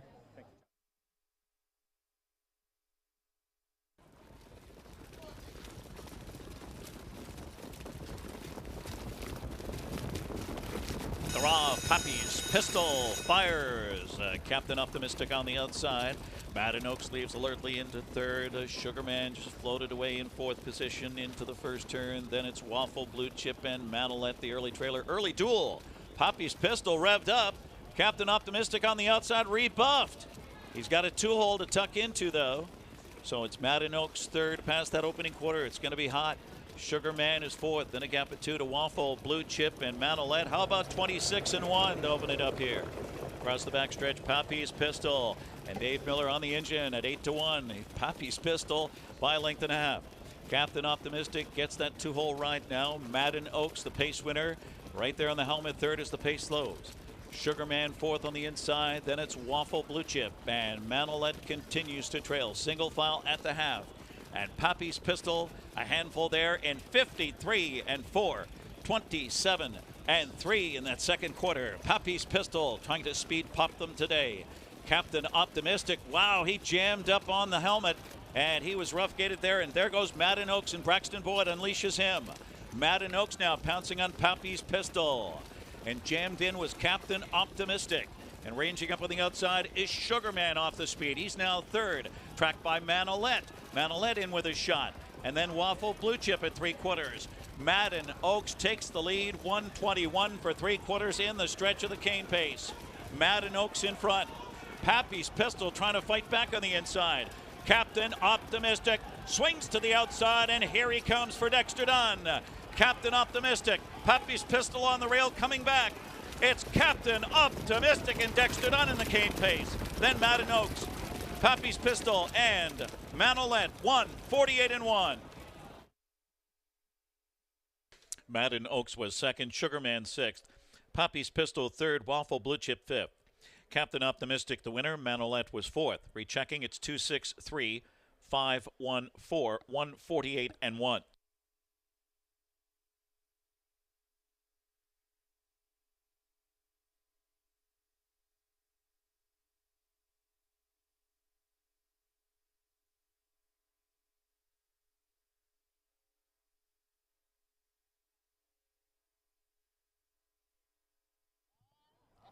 Gary DeLeo out here in the winner's circle with Emmy-winning, award-winning Carson Kresley, TV fame and personality. He's going to be handicapping the hat contest tonight, just like the horses, best hats.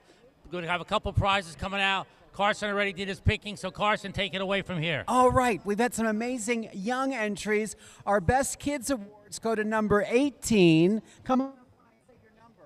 28, 29, 34, 3, and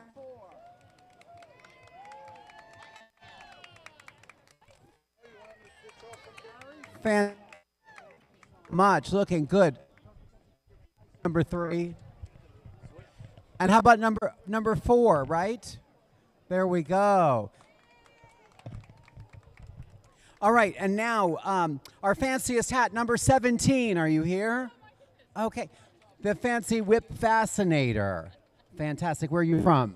Cape Cod, Massachusetts. Oh, wow. Is this your first Hambletonian? No, I've been here before. Well, good for you. All right. Well, congratulations on your prize. Fanciest. And now our 4th place is number 1. Number 1. Oh, there we go. This was so small and subtle, and it's a celebration of all the Hambletonian winners. I saw someone that looked, oh, there's Carl from last year, my favorite. And now, and our 3rd place is number 32. Number 32. This guy actually is wearing a horse. Fantastic. And where are you from? Westfield, New Jersey. Oh, I've heard of that. Yeah. And is this your first Hambletonian? This is. Oh, congratulations. Welcome. Did you come just for the hat contest? Yes, stay. Enjoy the race. 2nd place, number 26. 26, there we go. Let's make sure we can see you on camera. That's the actual Hambletonian. Fantastic. And then our grand prize winner, number 20, for 100.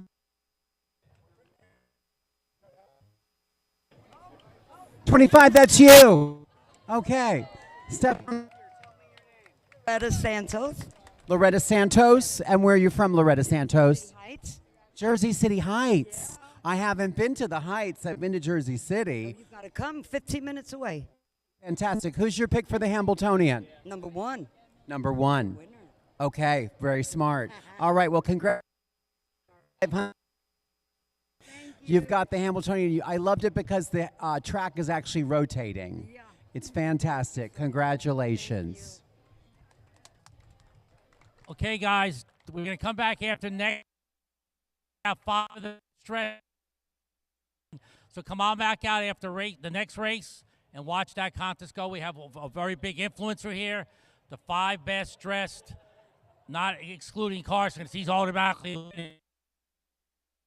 So come on out for the next race. We'll see the 5 best dressed people right here. They are on the track, and here's the field for the 6th race, the Dr. John R. Steele Memorial. Number 1, Southwind Banshee, Jonathan Alley driving for Richard Aiken and Arden Homestead Stable. The 2-time winner of this event, 2 MM's Dream, Yannick Gingras, Ron Burke, Hillside Stables, Frank Baldacchino. Dial Square, number 3, James McDonald drives for Ocas Fonstead and stall Arsenal Ub. 4 is Bravo Angel with Jason Bartlett, trained by Per Engblom for Constance Racing Stable. 5, Emoji Hanover, Andrew McCarthy. Luke Blay trains for Determination.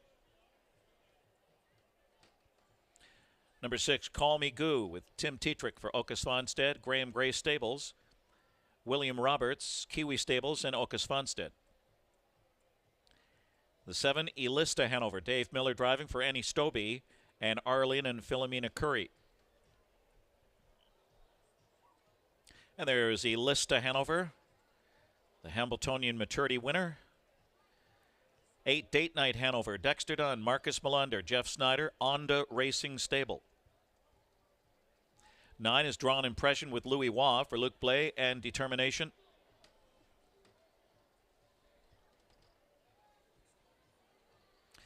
10 is Nelson Bright Eagle with Scott Ziran, Ocas Fonstead. Trains and co-owns with Nils Johan Munkhagen.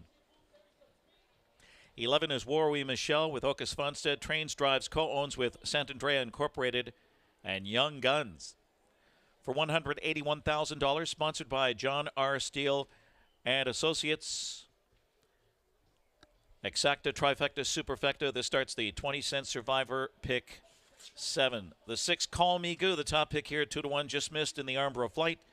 tripped out for back-to-back wins here, became a beast when Svanstedt took over this year, and just heating up, and gets the Bionic Man Tim Tetrick today. 6-7, 11.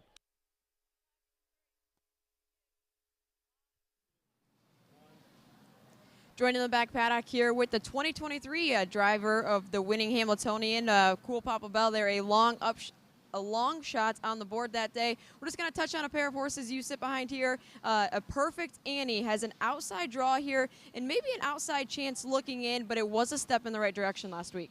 It was. She raced a lot better there last week. I was really happy with her. Wish we drew a little bit better today, but she's got really good tactical speed, so we'll just have to see how it shakes out early and where we get to.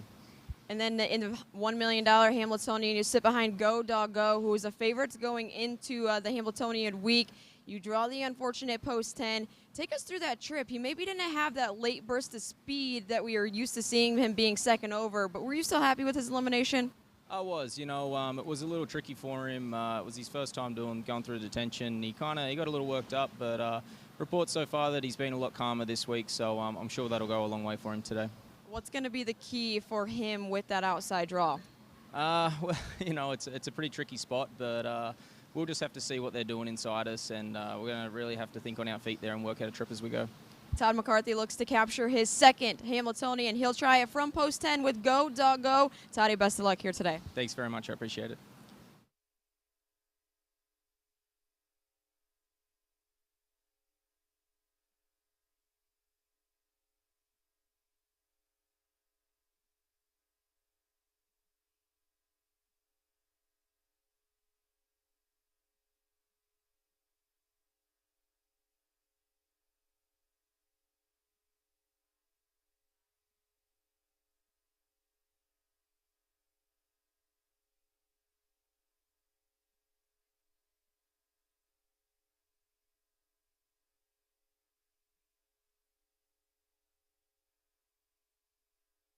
Final call to wager on the 20-cent Survivor Pick 7.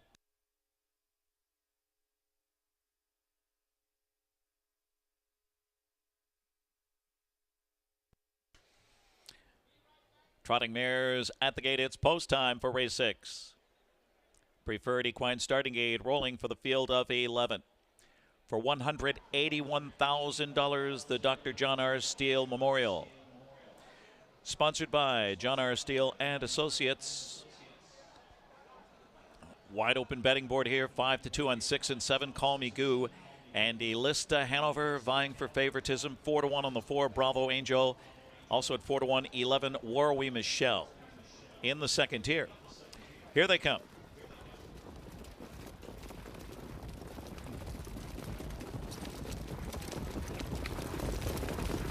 Mares are off and trotting. Drawn Impression on the far outside. Call Me Goo is put in play. MM's Dream and Dial Square gets away fourth. Bravo Angel fifth into the first turn. Southwind Banshee cuts the corner. Now Bravo Angel left the 3 deep on the outside as Warwi Michelle moves up on the outside quickly. And from the rear of the field, Elista Hanover a long way from the lead. Emoji Hanover is next. And then comes Date Night Hanover in the early trailer is Nelson Bright Eagle 11th and last. Torrid opening fraction 26-2 for Call Me Goo. Call Me Goo up front for Tetrick, leading it by a length and a half. Drawn Impression tracking in the second spot off the hot pace. MM Stream looking for 3 in a row in the steal is third as the pace slows. Dial Square fourth on the inside. Warwi Michelle stays in. There goes Bravo Angel to the outside along with the Elista Hanover. Southwind Banshee gets shuffled back. And then it's Emoji Hanover on the outside, followed by Date Night Hanover and Nelson Bright Eagle. Half up in 54-3. Solid pace here, carved out by Call Me Goo. Call Me Goo by 2. It's Drawn Impression left in the wake second. On the outside, Bravo Angel stalled third. As the pace picks up, MM's Dream is pinned in fourth. Elista Hanover needs to do more in fifth. Dial Square with no racing room sixth, and they turn for home, and Drawn Impression went off stride. And they turn for home on 3/4, 122-3 in the stretch drive. Call Me Goo by 2, revving up now. MM's Dream on the outside has dead aim. And Warwi Michelle on the rail. And on the outside, Dial Square in with a shot. MM's Dream on the outside for Jengra under urging. MM's Dream. 3 in a row in the steal for MM's Dream. Then War We Michelle. And then it was Call Me Goo and close. Southwind Banshee or Lista Hanover. 1:49.4, equaling the stakes record.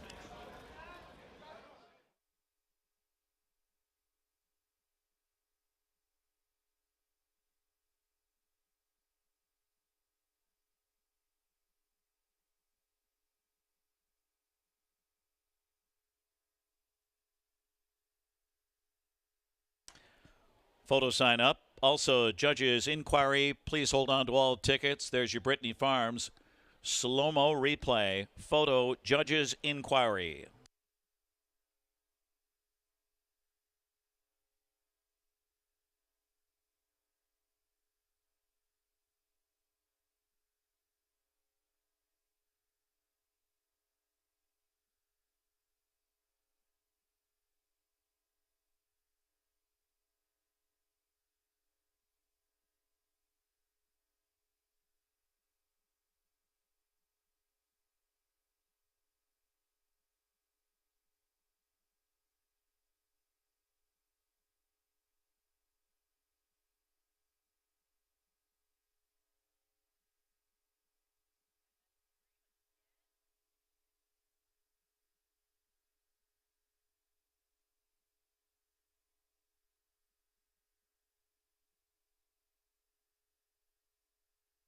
In the photo, 2 MM's Dream first here at 27-1.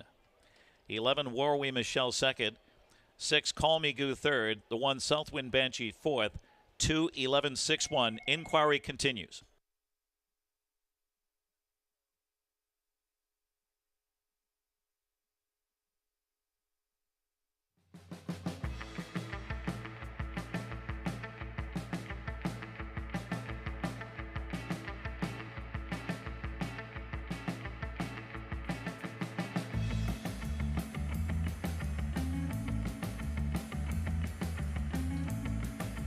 Two separate incidents being looked at here by the judges. The breaking horses, the 4 Bravo Angel who broke at the top of the stretch, and the 3 Dial Square breaking in the stretch. Judges looking at the 3 and 4 here. They are off the board. And how about the 2 MM's Dream? A 6-year-old brown mare by Swan for All out of Trading Places by Classic Photo. Bred in Indiana by Mervyn J. Miller. Owned by the Hillside Stables, Dundee, Ohio. Frank Baldacchino, Harvey Cedars, New Jersey. Hall of Fame trainer Ron Burke. Hall of Fame driver Yannick Gingras. Second win of 2025. Career victory number 34.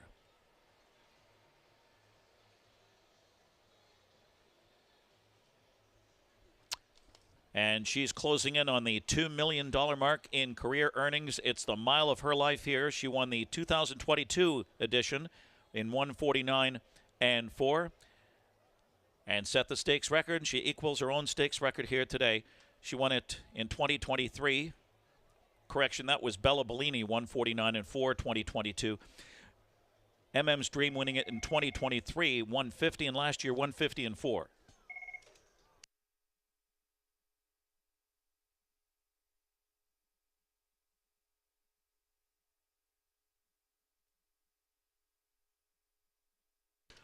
No placings among the top 4 here, result of the inquiry. There will be a placing of number 3, Dial Square.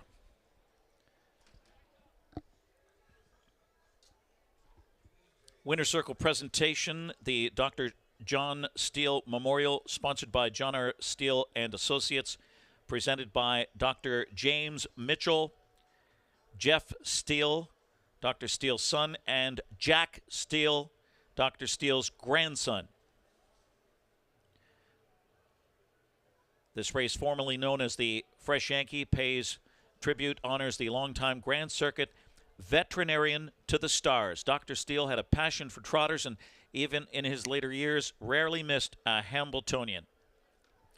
John R. Steele and Associates, the veterinary practice he founded and grew, is proud to sponsor, along with several veterinary pharmaceutical companies, the Dr. John R. Steele Memorial in his honor here at the Meadowlands.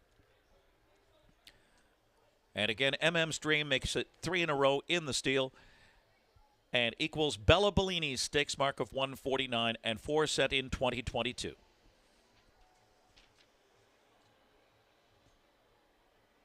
For Yannick Gingras, his 3rd steal victory. He won it with Atlanta in 2021 and Hannelore Hanover in 2016.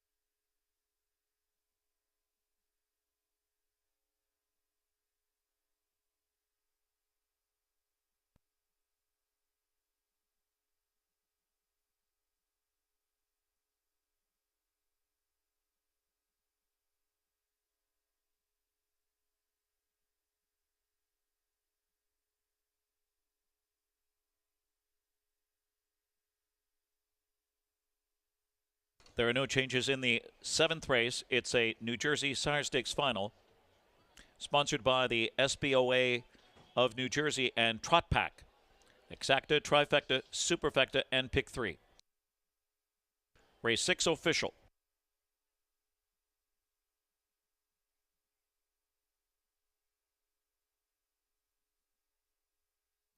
Number 2, MM's Dream, pays $57.60, $18.60, $9.20.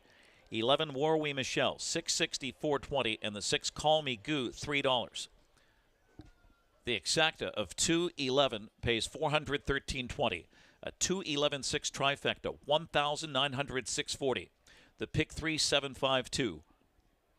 The dime superfecta, $4,454.83. 211.61 for 10 cents. And the pick 6, $1,444.54. Again, that pick 3, $171.10. Post time set for race 7, 2:17.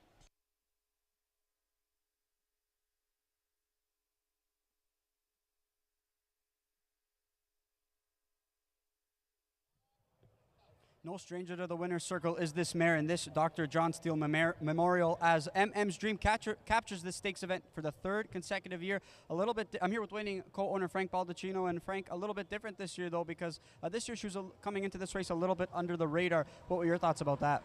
Yeah, she was. She hasn't been able to beat the best ones in the game up to this point. But me and Ronnie talked like a month ago, and this was the race that we were targeting on our calendar all year. This is the race where we knew we could pull her shoes. She loves the Meadowlands, and Yannick gave her a great trip, and things worked out around that last turn when a couple horses made some breaks and she had a clear path down the lane, and she'll run anybody down with a clear path down the lane. Yeah, and Yannick, you guys did make the driver switch this year to Yannick Gingras, and he's been aboard a majority of her starts, but she seems to be a lot better chasing horses. When you saw that breaker, though, you must have been pretty pleased at a clear lane. Yeah, absolutely. When I seen those two horses made a jump around that last turn, I knew we'd have a clear lane down the stretch.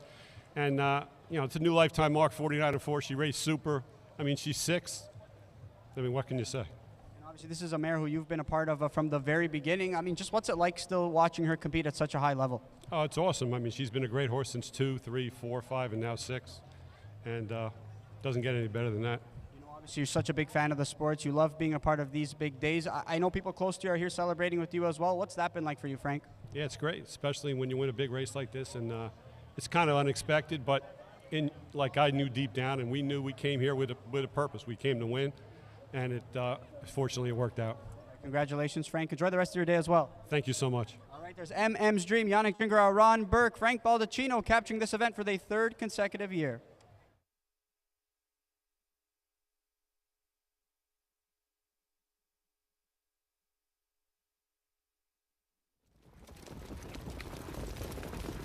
Mares are off and trotting. Drawn impression on the far outside. Call Me Goo is put in play. MM's Dream and Dial Square gets away 4th. Bravo Angel 5th into the first turn. Southwind Banshee cuts the corner. Now Bravo Angel left the 3 deep on the outside as Warwee Michelle moves up on the outside quickly. And from the rear of the field, Elista Hanover a long way from the lead. Moshi Emoji Hanover is next. And then comes Date Night Hanover, and the early trailer is Nelson Bright Eagle, 11th and last. Torrid opening fraction, 26 and 2 for Call Me Goo. Call Me Goo up front for Tetrick, leading it by a length and a half. Drawn Impression tracking in the second spot off the hot pace. MM Stream looking for 3 in a row in the steal is third as the pace slows. Dial Square fourth on the inside. Warwi Michelle stays in. There goes Bravo Angel to the outside along with the Lista Hanover. Southwind Banshee gets shuffled back. And then it's Emoji Hanover on the outside, followed by Date Night Hanover and Nelson Bright Eagle.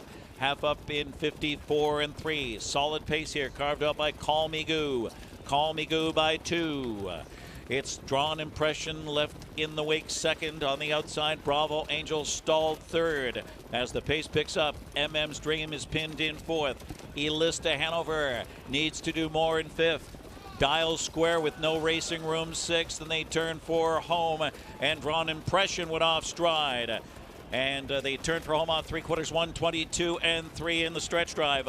Call Me Goo by 2, revving up now. MM's Dream on the outside has dead aim. And Warwi Michelle on the rail. And on the outside, Dial Square in with a shot. MM's Dream on the outside for Jengra under urging. MM's Dream, 3 in a row in the steal for MM's Dream. Then Warwi Michelle, and then it was Call Me Goo and close. Southwind Banshee or Lista Hanover, 1:49 and 4, equaling the stakes record. Southwind Banshee fourth, MM's Dream the winner. Dial Square sixth and disqualified, placed ninth. Violation of the braking rule.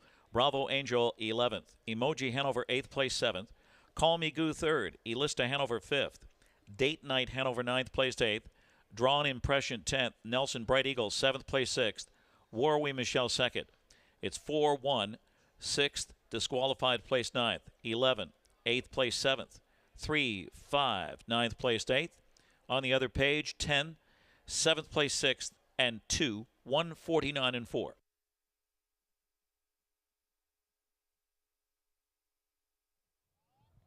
Gary DeLeo out here in the winner's circle for our best dressed in the building. I have influence here, Caitlin Wierentkowski, and famous celebrity Heather Vitale right here.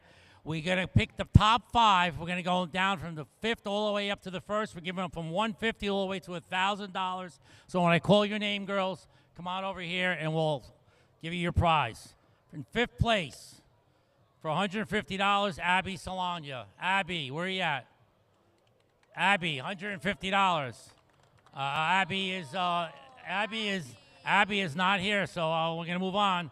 For 4th place, for $250, Ashley Henderson. Ashley, $250. Congratulations. Thank you. 3rd place, we have a father and daughter, a couple, Ariana Alaya and Colin Alaya. Congratulations, guys. That's for $350. Congratulations. 2nd place for $500. Lavonda Williams. Lavonda. Congratulations, Lavonda. That's one of my favorite colors. Congratulations. Thank you. 1st place for $1,000. That's a lot of money. Sophia Clinwick. Sophia. $1,000. Congratulations. Sophia, come here for a second. Tell me where you're from, Sophia. I'm from Wayne, New Jersey. Wow, you look wonderful. You're here with your family. You have a great family. Don't be nervous. It's $1,000. What are you going to do with that money? I'm going to take my family out to eat. Oh, very good. Listen, congratulations, family, mother and father. Right behind is your mom.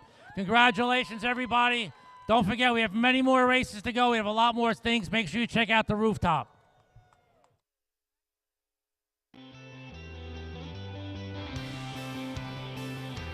I'm Lucas Wallin, and welcome to Hamiltonian number 100.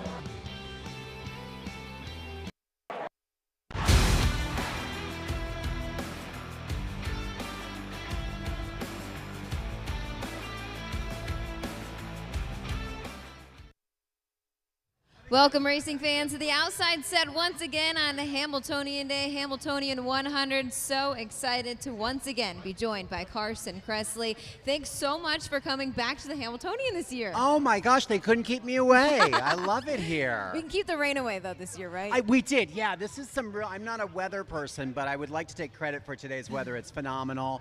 And you can wear a cute outfit and it won't turn into a wet t-shirt contest. Right. It's all good.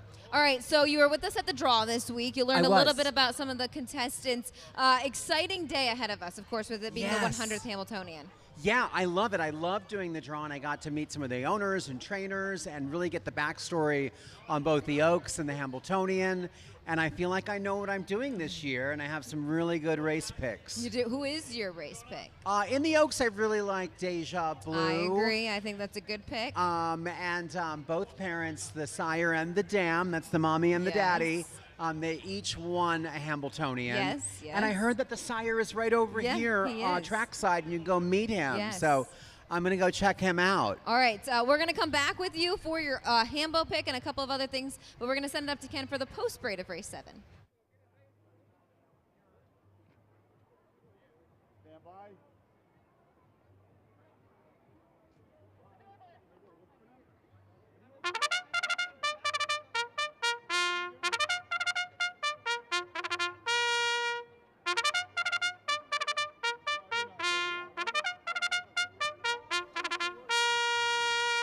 Race 7, a New Jersey Sire Stakes final for 2-year-old filly trotters. Walden Fashion, number 1, with Todd McCarthy for Jim Campbell and Fashion Farms. 2 is Sugar Packet with Dave Miller. Blake McIntosh trains. A Bay Pond Racing Stable, Blake McIntosh and Ozzie McKay. Our Candies, number 3, with Scott Ziron. Linda Toscano trains. The lessees, M&L of Delaware, Armitage Farm. Southwind Chaska, number 4, Tim Tetrick, Jim Oscarson Racing Stable. Days Away, number 5, with Jason Bartlett for Per Engblom, Frederica Caldwell, and Bluestone Farms. Leading Lady, number 6, with Yannick Gingras driving, trained by Nancy Tactor, Black Horse Racing, Marvin Katz, and Herb Liverman. 7, Lipstick, Dexter Dunn for Annette Lorenzen, Anvil and Lace Farm, and Girls Just Want to Have Fun. 8 is Glam, Ocas Fonstead trains and drives for SRF Stable.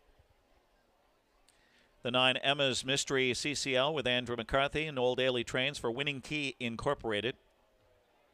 And the 10, Royal Patty, Jeff Gregory trains and drives and co-owns with Martin Gary, George Romanoff, and John Erdner. Sponsored by the SBOA of New Jersey and Trot Pack for $225,000. Exacta, Trifecta, Superfecta, and pick 3. We're on the 4 here. Southwind Chaska, 4, 6, 2. And Jessica, Carson Kressley stole my pick in the Oaks, Deja Blue.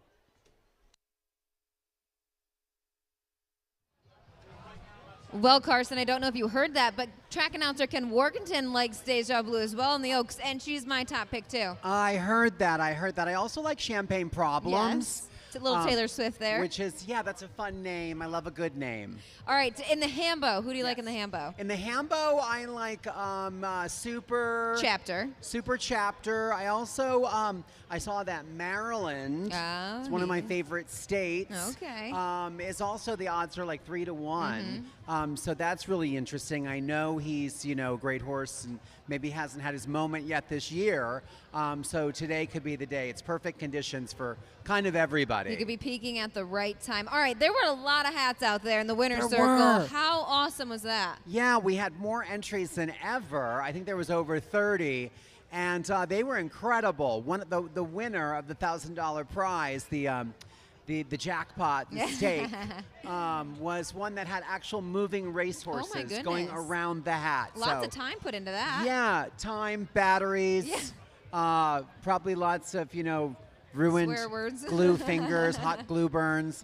But And we had some fantastic kids. And I think what's so great about the hat contest and the fashion contest is that it gets people out to the track, and then they realize what a fun day this is, how great the people are, how amazing the horses are, and how exciting standardbred racing can be. It's a little bit of everything for everyone. Absolutely. And speaking of standardbreds, you are going to lead the post parade of the Oaks on a retired standardbred. I am, yeah. I normally show saddlebred horses, but I do own a standardbred that I compete in the Roadster division. Yeah.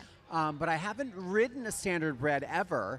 Oh. So today will be a first. I'll be leading the post parade. So I was just nervous that the horse was going to hear the call to post and be like, wait, are we racing? And then it would be like, you know, like a movie. But that's not going to happen. No, you'll be all We're going to right. have a great ride on a fantastic retired racehorse, and it's going to be a super fun part of the day. Well, thank you so much, Carson, for being involved in everything Hambo 100 this Of year. We really course. appreciate you coming back out to the track with Of course, us. anytime. All right, have a great rest of your Hamiltonian day. We'll let you get to work, and now you got to go get changed and saddled up to Yes. lead the post parade of the Hamiltonian Oaks. Up next, Ken Workington will have the call of race 7.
Go for Glory Stable warm-up is complete.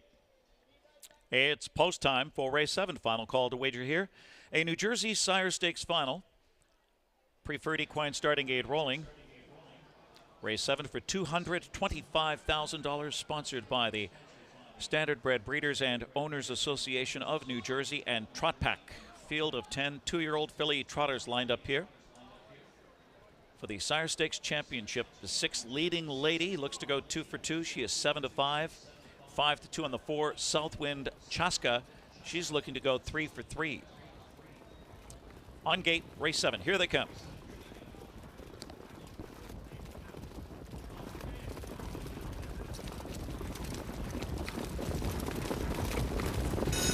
Fillies are off and trotting, and it's Southwind Chaska first away from between horses. Walden fashion on the rail, showing up there with the Sugar Packet third into the first turn. Our Candy cuts the corner on Days Away. Swooping down is Glam on the outside. She's 3 wide and surging and going after Command. Then it's Leading Lady near the rear of the field with Emma's Mystery CCL, followed by Lipstick next to last and Royal Patty Trails. Opening quarter was 27 3/5 for Southwind Chaska, who's on the engine today. Southwind Chaska challenged by Glam on the outside second. Walden Fashion on the inside third. Sugar Packet is fourth. To the outside goes Days Away. Flushed out by Leading Lady, so follows a live cover. 6th on the outside heading towards the half. Our Candy getting shuffled back. And then it's Emma's Mystery CCL to the outside, a shuffle for R Candy. And then Lipstick on the outside, and Royal Patty still trails. Half up in a rated 56 2/5. Southwind Cheska in front. Southwind Cheska, heavy pressure from days away, up alongside to say hello, stride for stride now. Leading Lady second over. No racing room for Glam. She's locked in the box for now as they continue towards 3/4. Walden Fashion was shuffled back on the inside. And they slug it out past 3/4. It's Southwind Cheska in front. Days away on the outside, won't go away. And right there on the inside is Glam. And poised to pounce is Leading Lady, a second over trip for her as they turn for home. And then Emma's Mystery CCL rallies 124 and 4 in the stretch drive. Southwind Cheska, days away, game first over. And here comes Emma's Mystery CCL. She has open road for Andrew McCarthy. Emma's Mystery CCL, Emma's Mystery CCL, then Sugar Packet. And then it was Southwind Cheska and Lipstick, 153 and 2.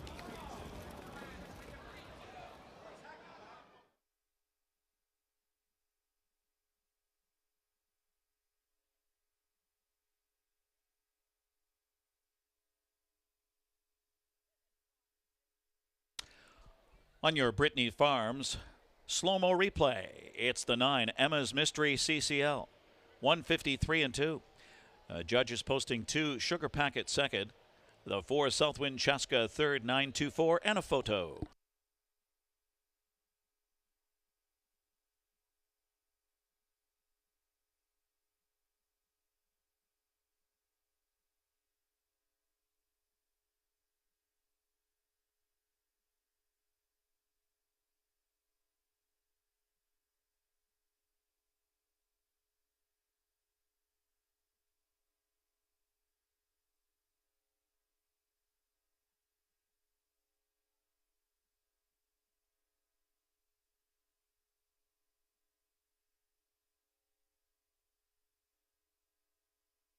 Number 7, Lipstick, was 4th. It's 9247.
Number 9, Emma's Mystery CCL, is a 2-year-old Bay filly, and she's by Muscle Hill. Out of Mystery Woman by Donato Hanover, was bred in New Jersey by Laura Young. Owned by Winning Key Incorporated, Leechburg, Pennsylvania. A double today for driver Andrew McCarthy and trainer Noel Daly. It's just her 3rd lifetime start and her 2nd win. 153 and 2. That's 153 and 2/5, a new lifetime mark for Emma's Mystery CCL as she enters the Purple Haze Stables Standard Bred Adoption Program Winner Circle. This New Jersey Sire Stakes final, sponsored by the SPOA of New Jersey and Trot Pack.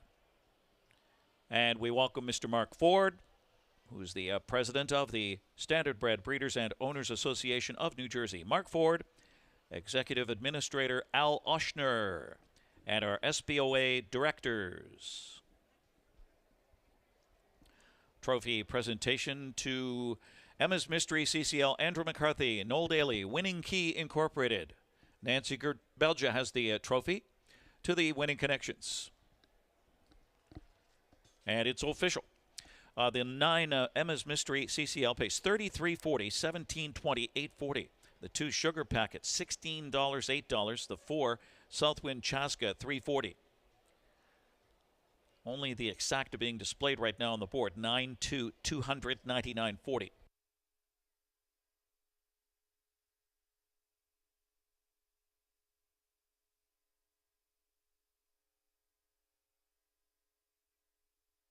Race 8 is up next. It's the first division of the Sam McKee Memorial, sponsored by Purple Haze Stables, for $131,650. Exacta, trifecta, superfecta, and pick 3 offered. Post time 2:40.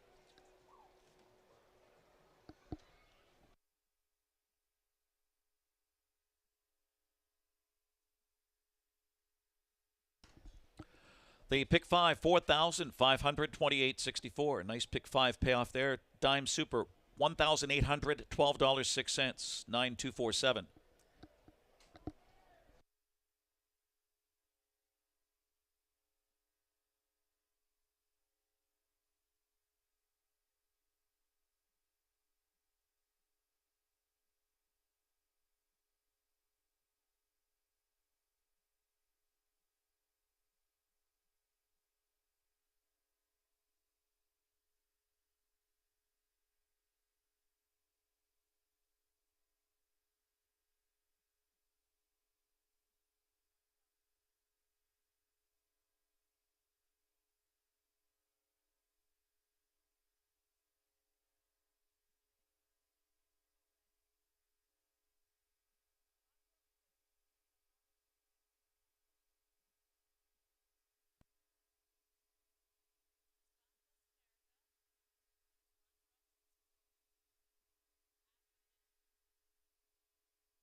Emma's Mystery CCL captures the New Jersey Sire Stakes final for 2-year-old trotting fillies. I'm here alongside winning driver Andy McCarthy.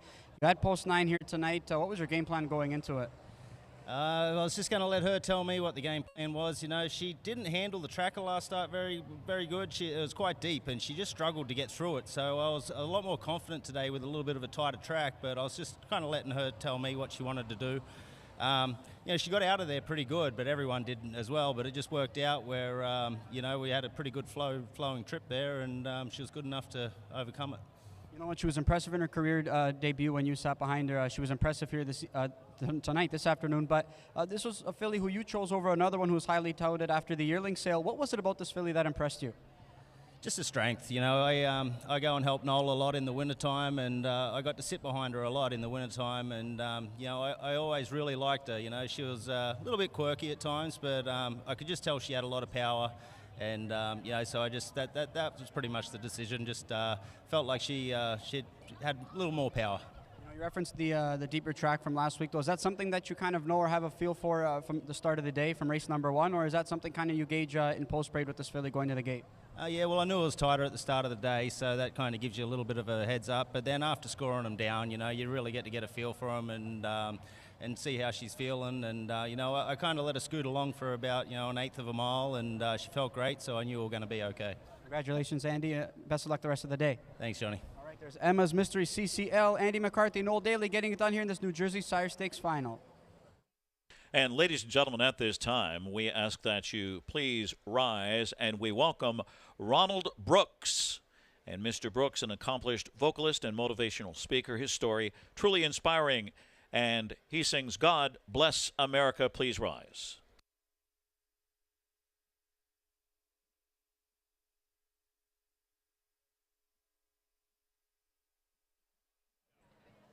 God bless America, land that I love. Stand beside her and guide her through the night with the light from above, from the mountains through the prairies, through the oceans, white with foam. God bless America, my home, sweet home. God bless America, my home, sweet home.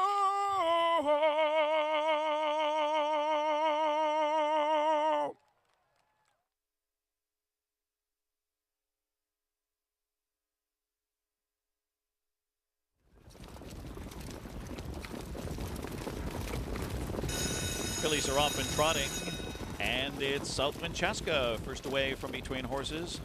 Walden Fashion on the rail, showing up there with the Sugar Packet third into the first turn. Our Candy cuts the corner on Days Away. Swooping down is Glam on the outside. She's 3 wide and surging and going after command. Then it's Leading Lady near the rear of the field with Emma's Mystery CCL, followed by Lipstick next to last, and Royal Patty trails. Opening quarter was 27 3/5 for Southwind Chaska, who's on the engine today. Southwind Chaska challenged by Glam on the outside second. Walden Fashion on the inside third. Sugar Packet is fourth. To the outside goes Days Away. Flushed out by Leading Lady, so follows a live cover, sixth on the outside heading towards the half. Our Candy getting shuffled back. And then it's Emma's Mystery CCL to the outside, a shuffle for Our Candy. And then Lipstick on the outside, and Royal Patty still trails. Half up in a rated 56 2/5. Southwind Chaska in front. Southwind Chaska, heavy pressure from Days Away up alongside to say hello, stride for stride now. Leading Lady second over. No racing room for Glam. She's locked in the box for now as they continue towards 3/4. Walden Fashion was shuffled back on the inside. And they slug it out past 3/4. It's Southwind Chaska in front. Days Away on the outside won't go away. And right there on the inside is Glam. And poised to pounce is Leading Lady, a second over trip for her as they turn for home. And then Emma's Mystery CCL rallies 124 4 in the stretch drive. Southwind Chaska, Days Away, game first over. And here comes Emma's Mystery CCL. She has open road for Andrew McCarthy. Emma's Mystery CCL, Emma's Mystery CCL, then Sugar Packet. And then it was Southwind Chaska and Lipstick, 153 2. Walden Fashion 7th, Sugar Packet 2nd, Our Candy was 10th, Southwind Chaska 3rd, Days Away 5th, Leading Lady 6th, Lipstick was 4th, Glam was 8th, Emma's Mystery CCL the winner, and Royal Patty 9th. 7-2-10, 3, 5, 6, 4, 8, 1, 9, 153 2. Racing fans here on track, check out the UMH Properties house in the backyard today. It's an amazing house and property. Check it out, the UMH Property House in the backyard. Also tonight, or today, we have the commemorative Hamiltonian poster signing. Poster signing from 2 to 4, and that's in the simulcast area.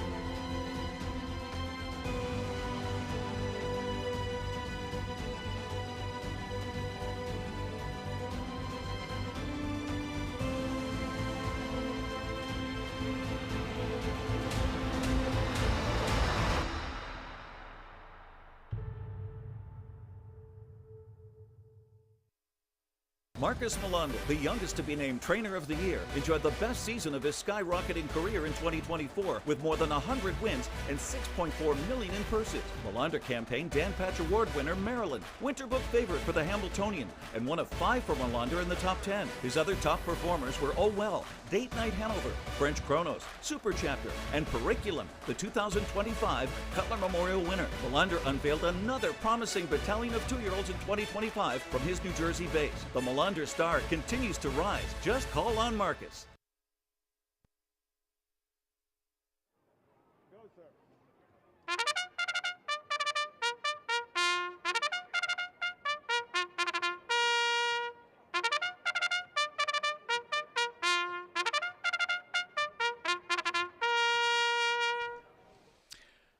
Open pacers on track for the first division of the Sam McKee Memorial, sponsored by Purple Haze Stables. Number 1, Coach's Corner with Jason Bartlett. Per Emblem trains for Jeff Fout Racing and Brian Carsey.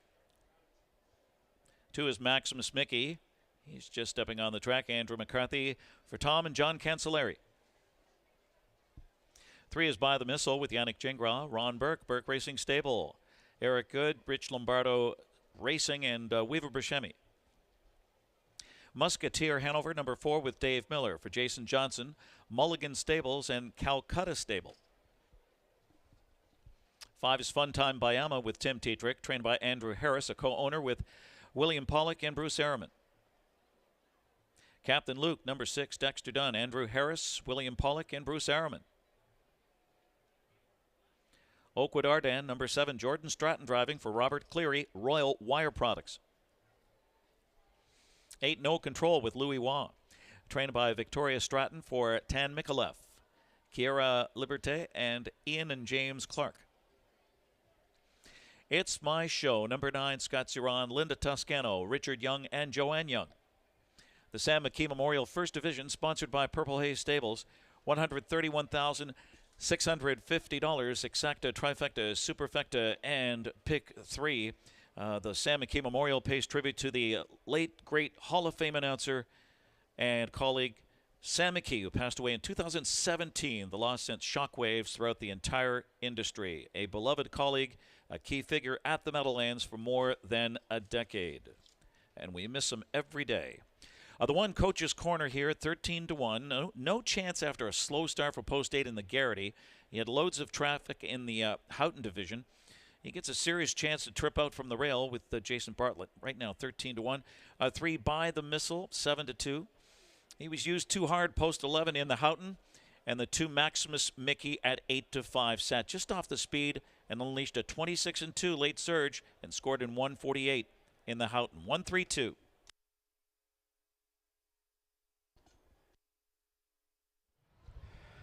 It's going to be an exciting first division of that Sam McKee Memorial, but first and foremost, I'm joined by the editor of DRF Harness, Derek Givner. How is Hambo 100 Day going for you so far? So far, so good. You know, I'm alive in a pick 3 with the horse that just won at 15-1, and the crowd here is nice, and just such good weather today. I was going to say the weather is beautiful.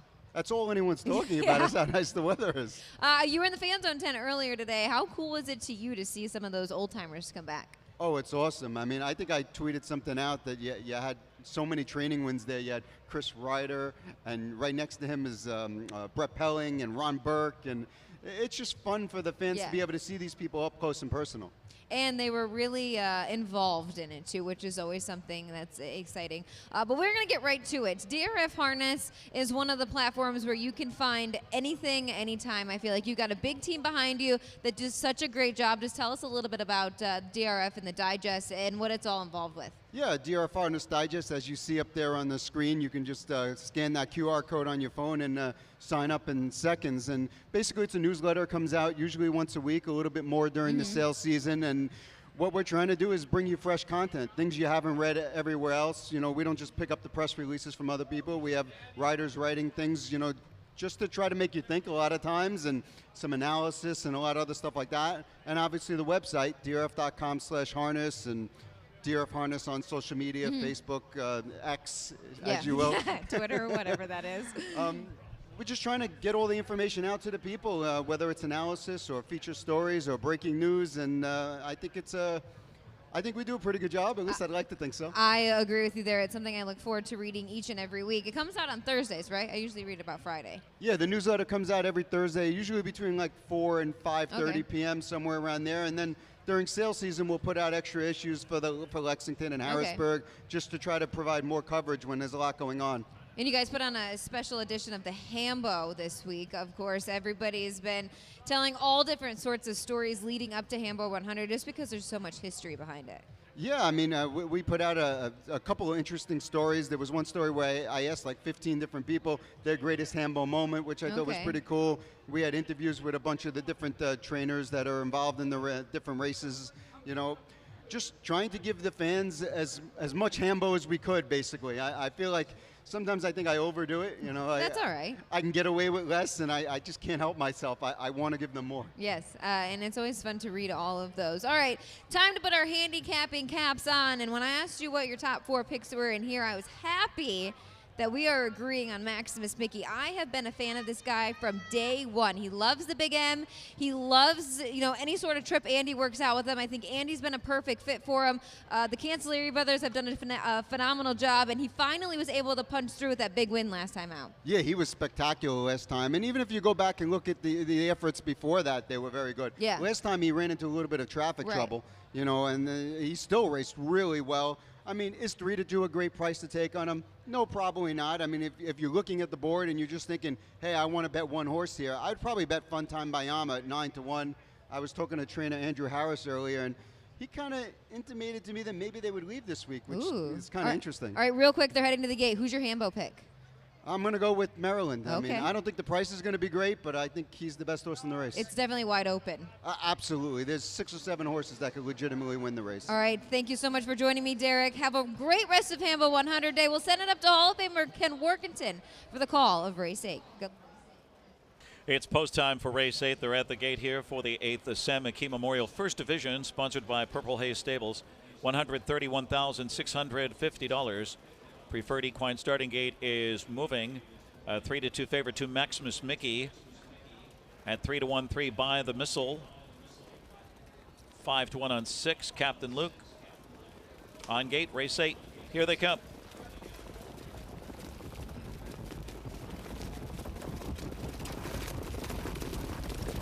And they're off. Musketeer Hanover, and there goes Captain Luke, who shoots out to Maximus Mickey in Coach's Corner on the rail, leaving sharply. Coach's Corner zips right out there with Jason Bartlett, takes over. Here comes Captain Luke on the outside. There's a 2-hole for him, and he takes it. So it's Maximus Mickey out sprinted third to the opening quarter, looking anxious. By the Missile, fourth on the inside. Then it's Musketeer Hanover, fifth on the rail. Oakwood Arden gets underway on the outside, followed by Funtime Bayama and It's My Show. And No Control is your early trailer. Crisp opening quarter, 27 flat. Loose leader, Coach's Corner at 10-1. Coach's Corner in front, looking for a second quarter breather now. Captain Luke pockets up for now. Maximus Mickey back in the third position, By the Missile fourth. As they continue towards the half, that's Oakwood Arden looking to flush out By the Missile and almost doing that. Then Musketeer Hanover to his inside. Then Funtime Bayama looks to get going. Dull flow so far for him. Then It's My Show and No Control, half up in 54 seconds. So it's Coach's Corner the target. Maximus Mickey goes after him on the outside, soon to be second. Captain Luke in the pocket spot. By the Missile, second over on the outside as Maximus Mickey looks to get going. He's inching a bit closer. So By the Missile is fourth on the outside. Might have to come 3 wide. Musketeer Hanover pinned in fifth. Oakwood Arden sets up his rally from third over 6 past 3 quarters.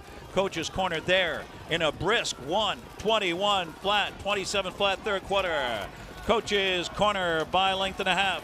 Here comes By the Missile, firing his best shot on the outside, and Captain Luke after a perfect trip, and on the rail, Musketeer Hanover. Coach's Corner digging in. Captain Luke getting to him with Dexter Dunn. Captain Luke almost there. Captain Luke, then Coach's Corner. Musketeer Hanover and By the Missile, 1:47-3.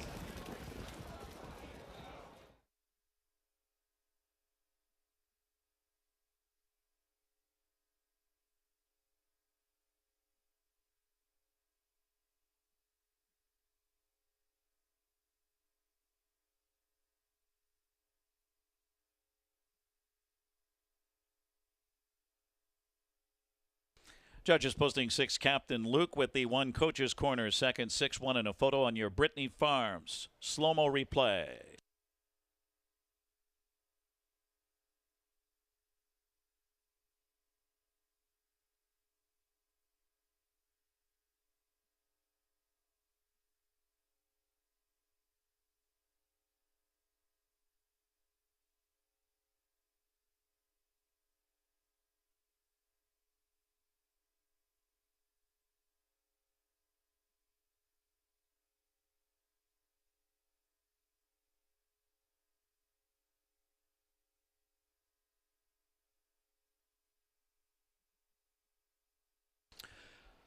Number 4, Musketeer Hanover 3rd and 3 by the Missile 4th, 6-1-4-3.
Number 6, Captain Luke, a 4-year-old bay horse by Captain Treacherous out of Bodacious Hanover by Dragon Again. Bred in Pennsylvania by Vucare Farms. Owned by Bill Pollock of Freehold, New Jersey, Bruce Ehrman of Freehold, and trainer Andrew Harris of Allentown, New Jersey. That's 3 today for Dexter Dunn. Second win of 2025. A close second in the graduate final. His 7th career victory, vaulting past the $800,000 mark in career earnings with a dazzling new mark here of 147 3/5 in the first division of the Sam McKee Memorial, sponsored by Purple Haze Stables. We welcome Taylor Smedshammer. That's Taylor Smedshammer on behalf of Wanda Policini. And, of course, Sam McKee did everything in the sport. He knew everybody. We miss him every single day. And we have dedicated our efforts going forward to his legacy of great work and honoring Sam's wife, Christine, his daughters, Lindsay, Megan, and Melissa. This is the first division of the Sam McKee Memorial. And 6, Captain Luke, is the official winner, 1360, 845.80. The 1, Coach's Corner, 845.20.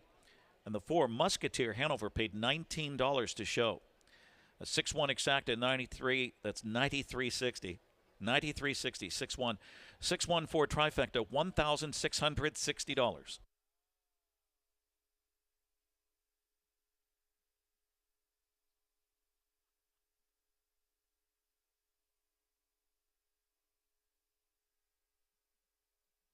And for Dexter Dunn, it's his 3rd win in the Sam McKee Memorial.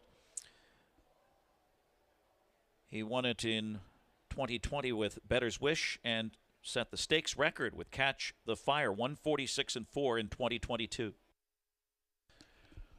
The pick 4, 8,769.80. Dime Superfecta, 409.05 for that 10-cent super. 6-1-4-3. Post time is up for race 9. The Vincents Preferred Trot for $60,000 at 3:05. Exacta, trifecta, superfecta. Race 9 starts the 50-cent mid-pick 4 with a guarantee of $125,000.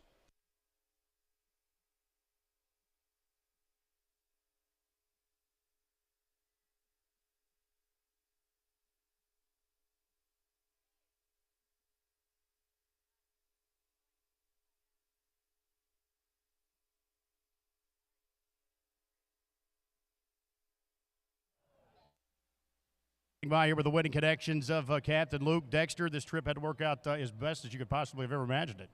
Yeah, exactly. You know, Andrew said to me going out to the track, the horse is in good form, just hasn't really worked out for him. And we got a good trip today, and, you know, he swelled up coming off that last turn, and once we give him clear, he come home good. Yeah, any concern around the turn there that you would have clearance? Yep. No, I thought we could be getting locked in here. It could be tight, but, you know, he was on the left line a touch too, so I was preferably wanted to come out with him, and we got that opportunity. It's nice in a race like this, as Sam McKee, of course, one of the signature races here at the big end, that you picked up a driver at the last moment. You're in a little bit of a different situation later today. You had a choice to make, Super Chapter Maryland. Talk to us about the Hamiltonian. What went into that choice? Well, you know, it was obviously a difficult one, as we talked about before, Gabe, but, you know, Maryland's been a big race winner before, and his elimination was, you know, I was really happy with him last week.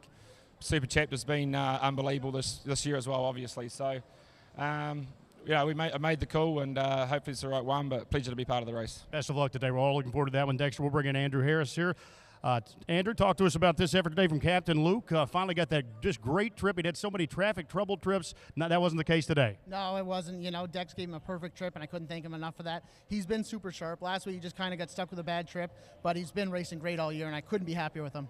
And what about the buck up at Hanover? He came back with a big win last week. What are you expecting today in that second division of the Sam McKee a little later on? I expect him to be fully as what he was last year and stuff like that. He's just been a hard luck horse this year. You know, he got hot 2 starts ago there, and he ended up choking him. Last week he got a perfect trip, what he needed. He's feeling super confident coming into it. I got Bill, Karen, and Billy at home, so I'm happy that they're here to watch this, and hopefully we can be back here again later. Are you as confident that he's sharp now as maybe as he was last season? Yeah, I am actually. Last week he needed. What does it take to reach 100? Talent? Operation Hamiltonian complete! Perseverance? Yannick Gingras and Nancy Tactor, he's king of the Hamiltonian! A little bit of luck. The front left hoof of number 9 will strike the wheel. That is what ended up causing the disqualification. Or maybe all of the above. Combo Jet trotting third, the Providence Smoky Morn. And a Lindy's Pride winning the Hamiltonian. Super Bowl is going away in the final race of the mile. Park Avenue Joe, Grove, here's the finish. Too close to call. And it is Malibu Man and Malvin Burrows. They win the Hamiltonian. On the inside, green shoe, Forbidden Trade with a gigantic upset, Forbidden Trade. The 100th Hambletonian.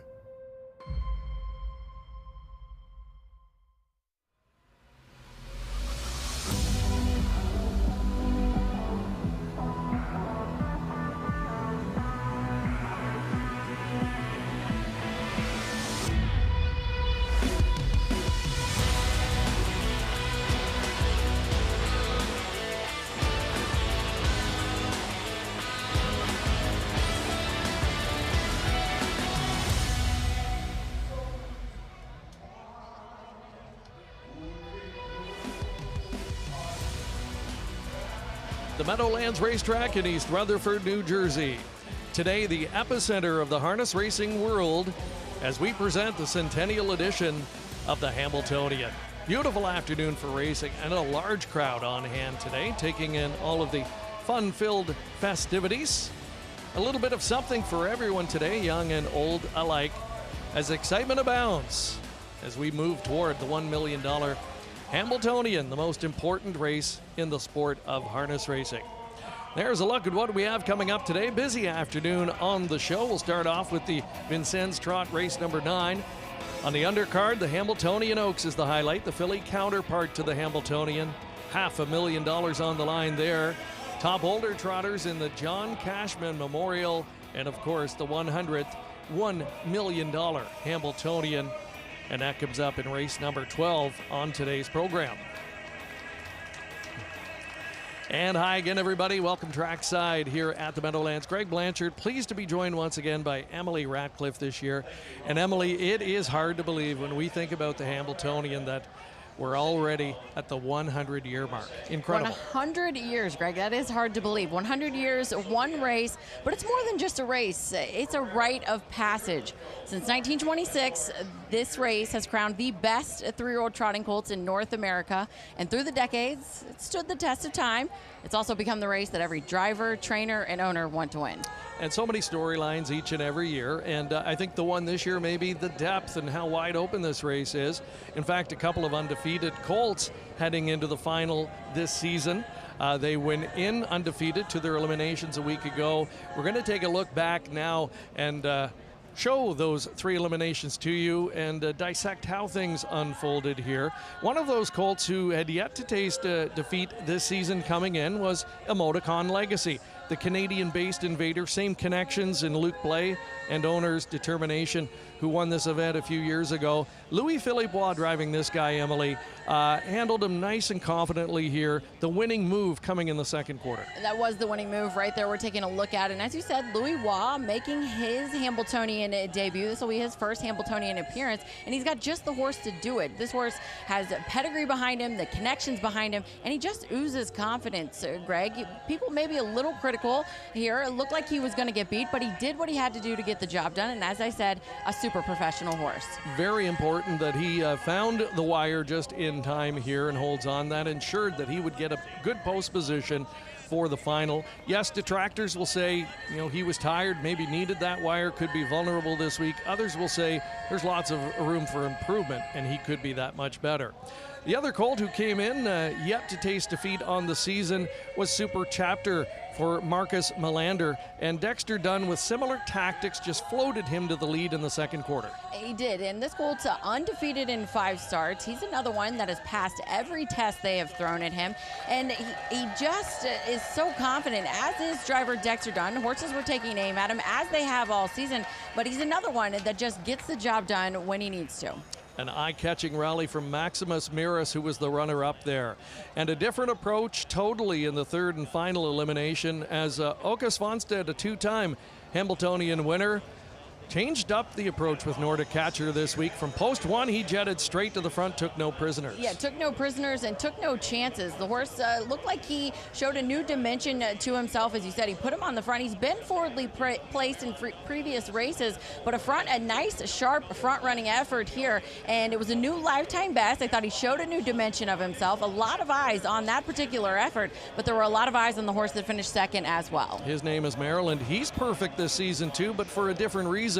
He's been second in all of his 4 starts. He was the divisional champion last season. So those 2 runner-ups, Maryland and Maximus Miras, they draw well. 2 elimination winners, Super Chapter, Emoticon Legacy, both undefeated this season. They leave side by side. And Oka just outside of all of them with Nordic Catcher. He drew post 6 and actually saying that he wasn't all that happy with post 6. He said post 1, as is a lot of folks' favorite post position, would have preferred to have the 1, but he draws post 6. This is one of those spots that he's certainly going to have some decisions to make as soon as that gate folds. So we easily made a good case for 5 or 6 horses just in watching those elimination races. A lot of people feel, Emily, this year's event may be the most wide open we have seen in a number of years. It certainly has. We focus on the road to the Hambletonian. Each week we talk about these 3-year-old trotting colts, and they have all taken turns sharing the spotlight, I'll say. A few weeks ago, I think you would have asked 10 different people, got 10 different answers as far as who is the winner is concerned. So as you said, a very deep group this year, a lot of storylines, and a lot of action to look forward to. A lot of excitement, a lot of intrigue, and no doubt a lot of tension over in the Paddock area as the excitement begins to build. To set the scene for us over there, we bring in the other member of our team this afternoon and say hello to Mark McKelvey. Well, thank you very much, Greg, Emily. And yes, there's a real good buzz here at the Paddock for Hamiltonian 100. It's obviously an all-star day of racing, and for racing fans, when the calendar comes out, you're always circling that first Saturday in August. And Emily was just talking about how deep and wide open this year's edition of the Hamiltonian is, but you can usually sometimes have strength in numbers, and that's the case for trainer Marcus Melander, who will send out 4 of the 10 starters in the Hamiltonian, all in search of his first win in this iconic race, and maybe it would make sense to do it in year 100. So he's going to have a real good opportunity, but to your guys' point, it's really wide open. All afternoon, I'll be back here catching up with many of the participants, and we'll try and get some inside scoops leading in to our big events. Now let's send it back to you guys outside the winner's circle. Thank you, Mark. Looking forward to catching up with you throughout the afternoon. He mentioned Marcus Melander looking for his first Hambletonian victory. But like a few years back, there's a Canadian-based Invader trained by Luc Blais and owned by Determination that may have different ideas. So much to look forward to here this afternoon. We are just getting started. Right now, we'll take a commercial break, and we'll be back with more from the Meadowlands in a moment.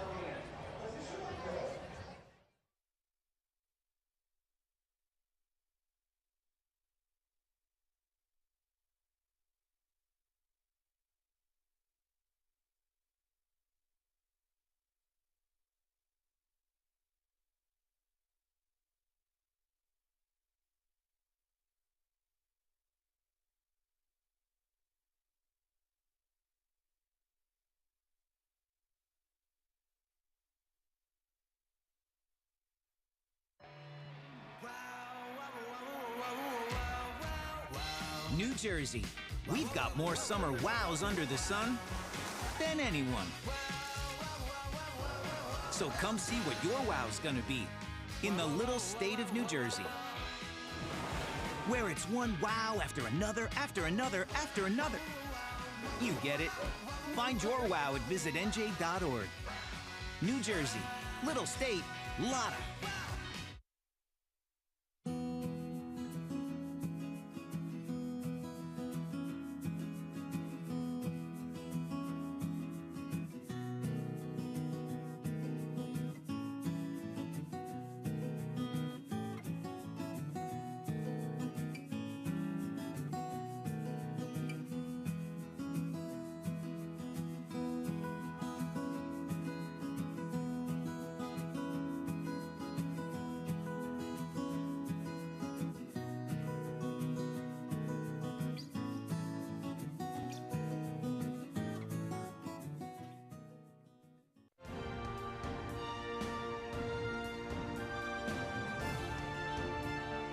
Raj Farms, more than 4 decades of trend-setting and modern-day trotting.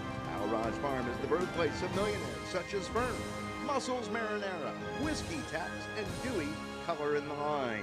Al Raj Farm is also home to some of the top brood mares in the sport, such as Ice Attraction, Non-Stick, 7 Times a Lady, and She Shack. Check out their lineup of 16 yearlings by sires such as the great Muscle Hill, Walner, Chapter 7, Captain Corey, and First Crop by Back of the Neck and Ukiri D, selling this fall in Lexington, Kentucky. The birthplace of 2-year-old trotting filly Breeders' Crown champion, Lady Landia. You can find them all at alarajfarm.com or on Facebook. Alaraj Farm.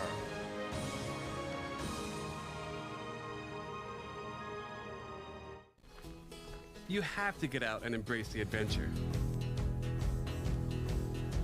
In Lancaster, there are so many hidden gems to explore, and the fall is the best time to do it. Lancaster is a destination that has this incredible rich history and the countryside and the culture. We kind of have it all.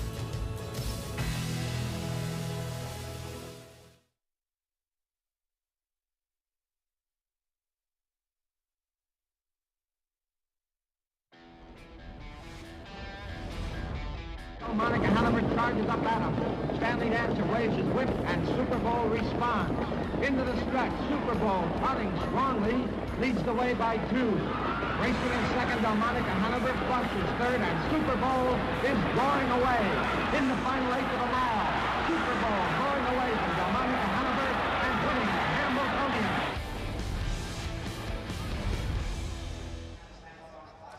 The legendary Stanley Dancer going way back there with Super Bowl and winning the Hamiltonian. Stanley, of course, one of the titans when it comes to trainers and records in the Hamiltonian.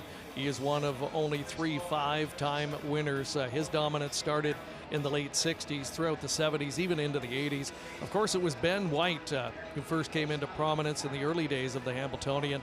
Then the late, great Billy Houghton reeled off 5 Hamiltonian victories in a span of 9 years. Remarkable.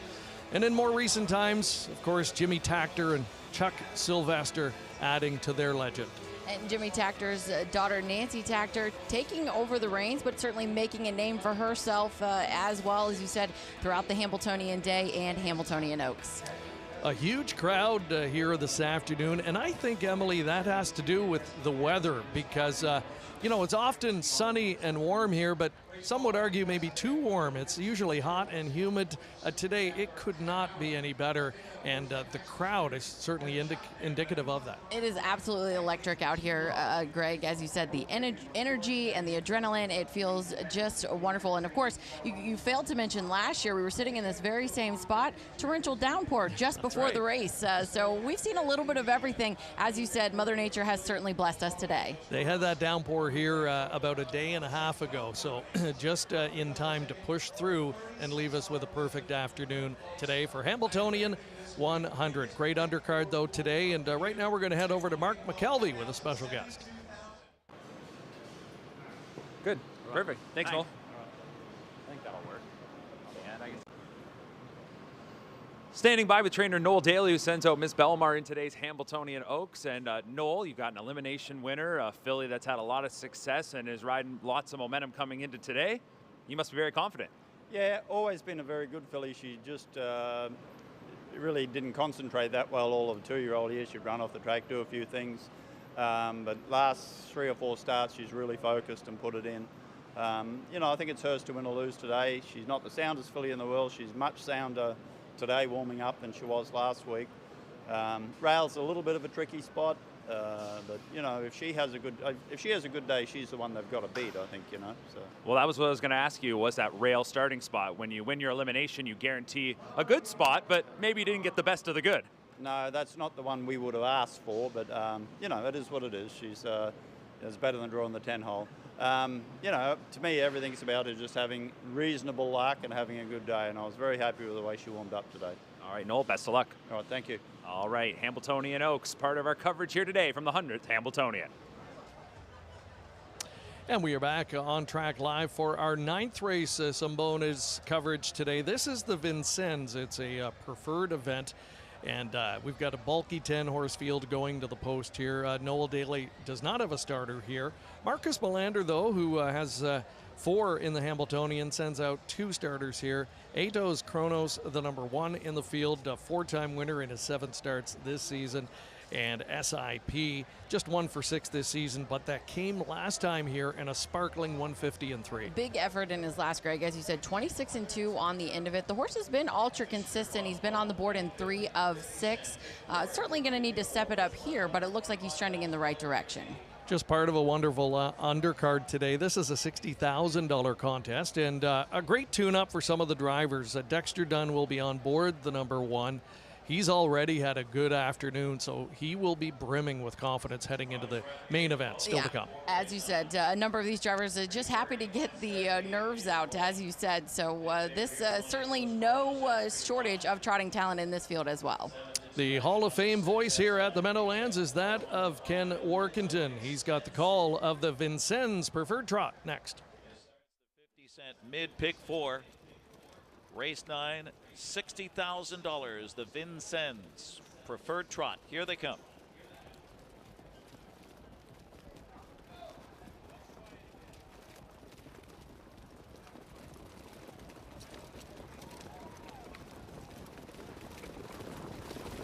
And they're off and trotting. Resolve to win. Tried to blast off on the outside. Dire Straits, a little expensive.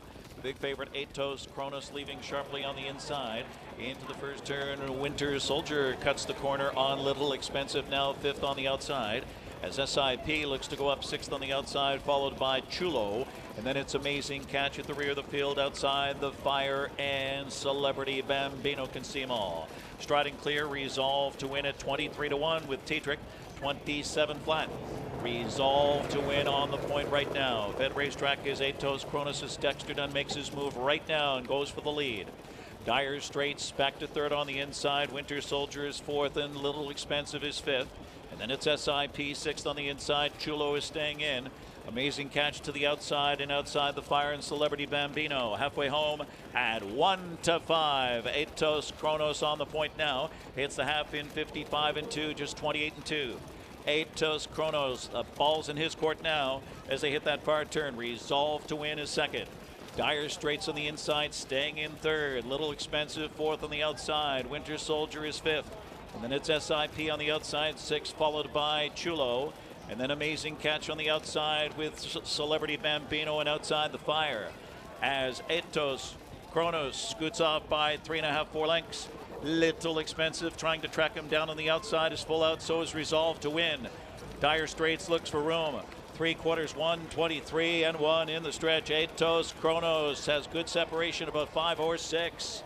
Little Expensive in that battle for place with Dire Straits skimming the cones, and Winter Soldier. But they're far back here, and it's Atos Kronos who destroys them. A grand slam for Dexter Dunn. Atos Kronos romps over Dire Straits, Little Expensive, and Winter Soldier in a dazzling 1:50-4.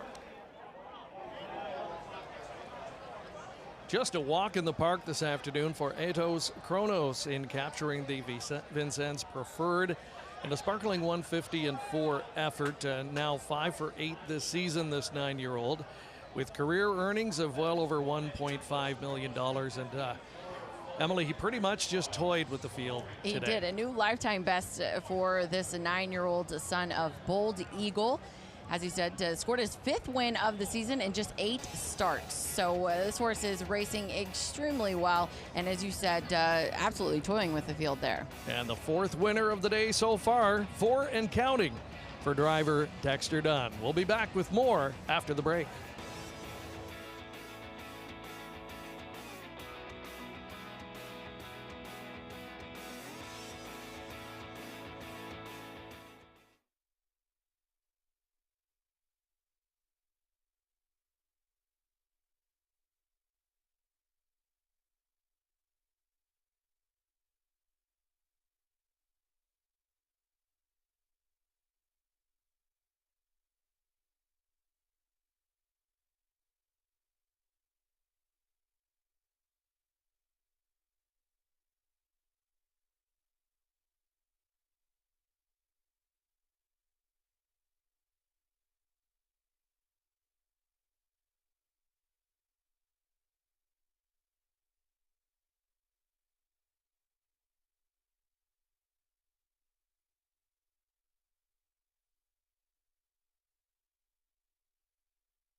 In 123-1, they're in the stretch of the Hamiltonian Oaks, and it's Fashion Schooner looking to go wire to wire, but now Pink Coco Chanel kicks in late into second.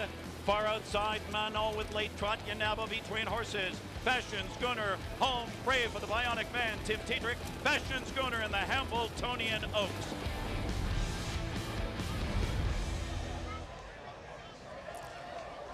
We are back, and here's a look at the Winter Circle celebration for today's 9th race. It is the Vincents Preferred Trot, 4th winner of the afternoon for Dexter Dunn, teaming up with Marcus Melander and Atos Kronos. Emily, those connections, hoping that is a sign of things to come later this afternoon.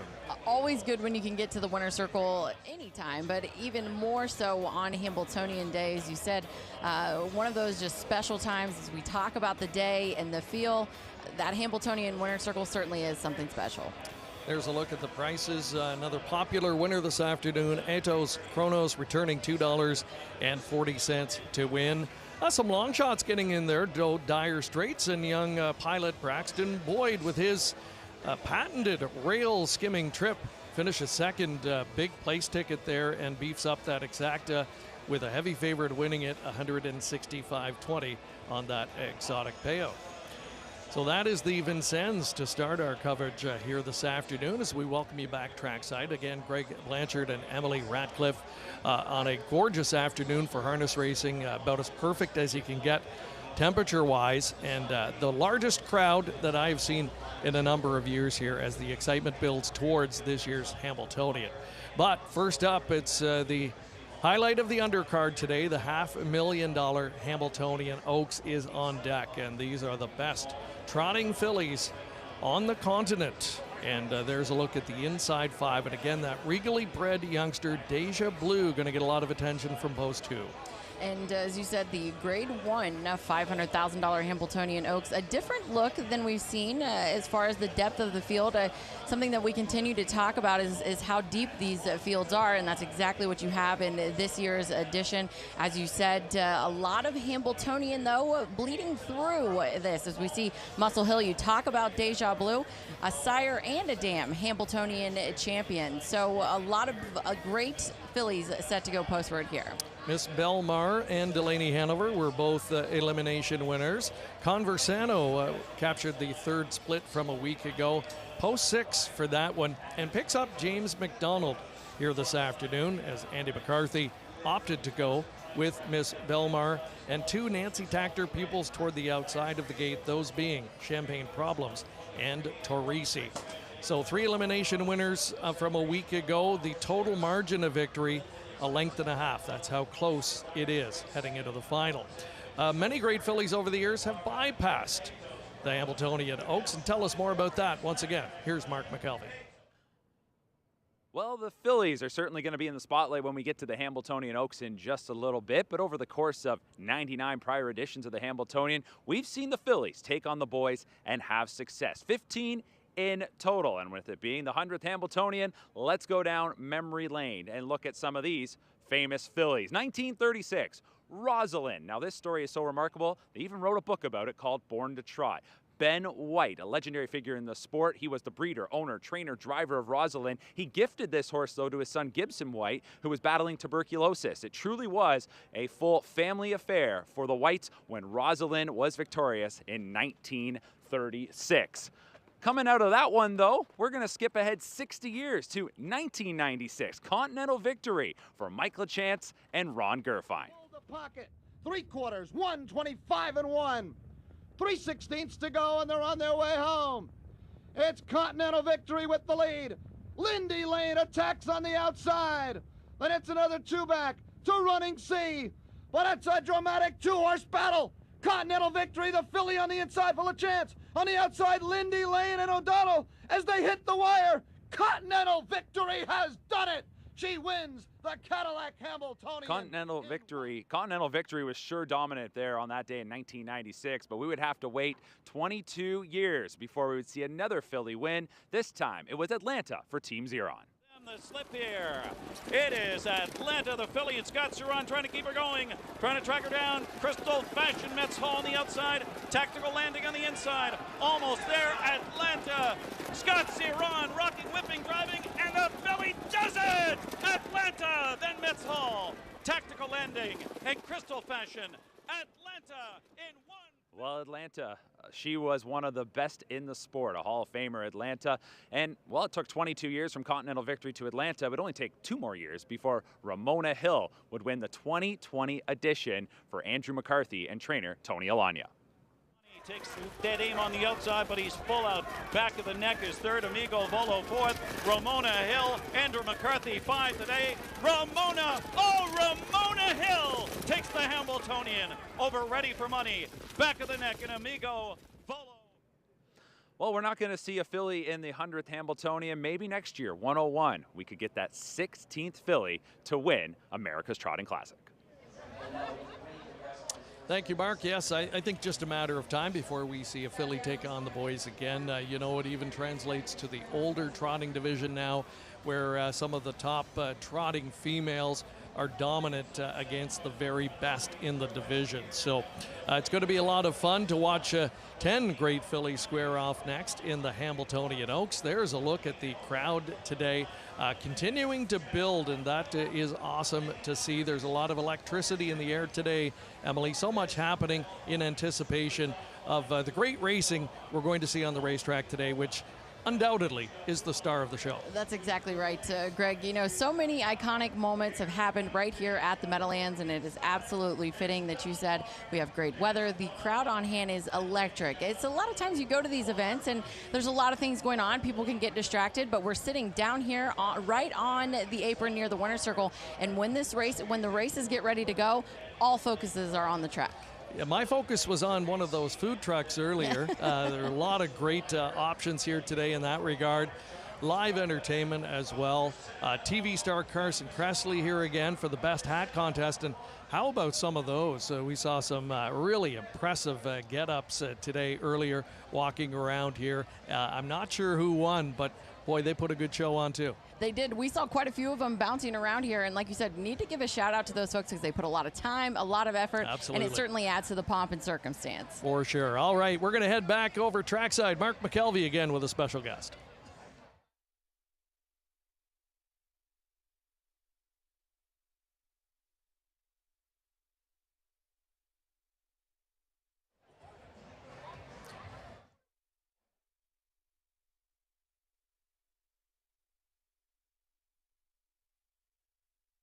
Raced great, and she won. Andy happened to win a couple of limbs, and they just asked me if I was coming back, and always thrilled to get a drive like this in a big race. Absolutely, $500,000 race.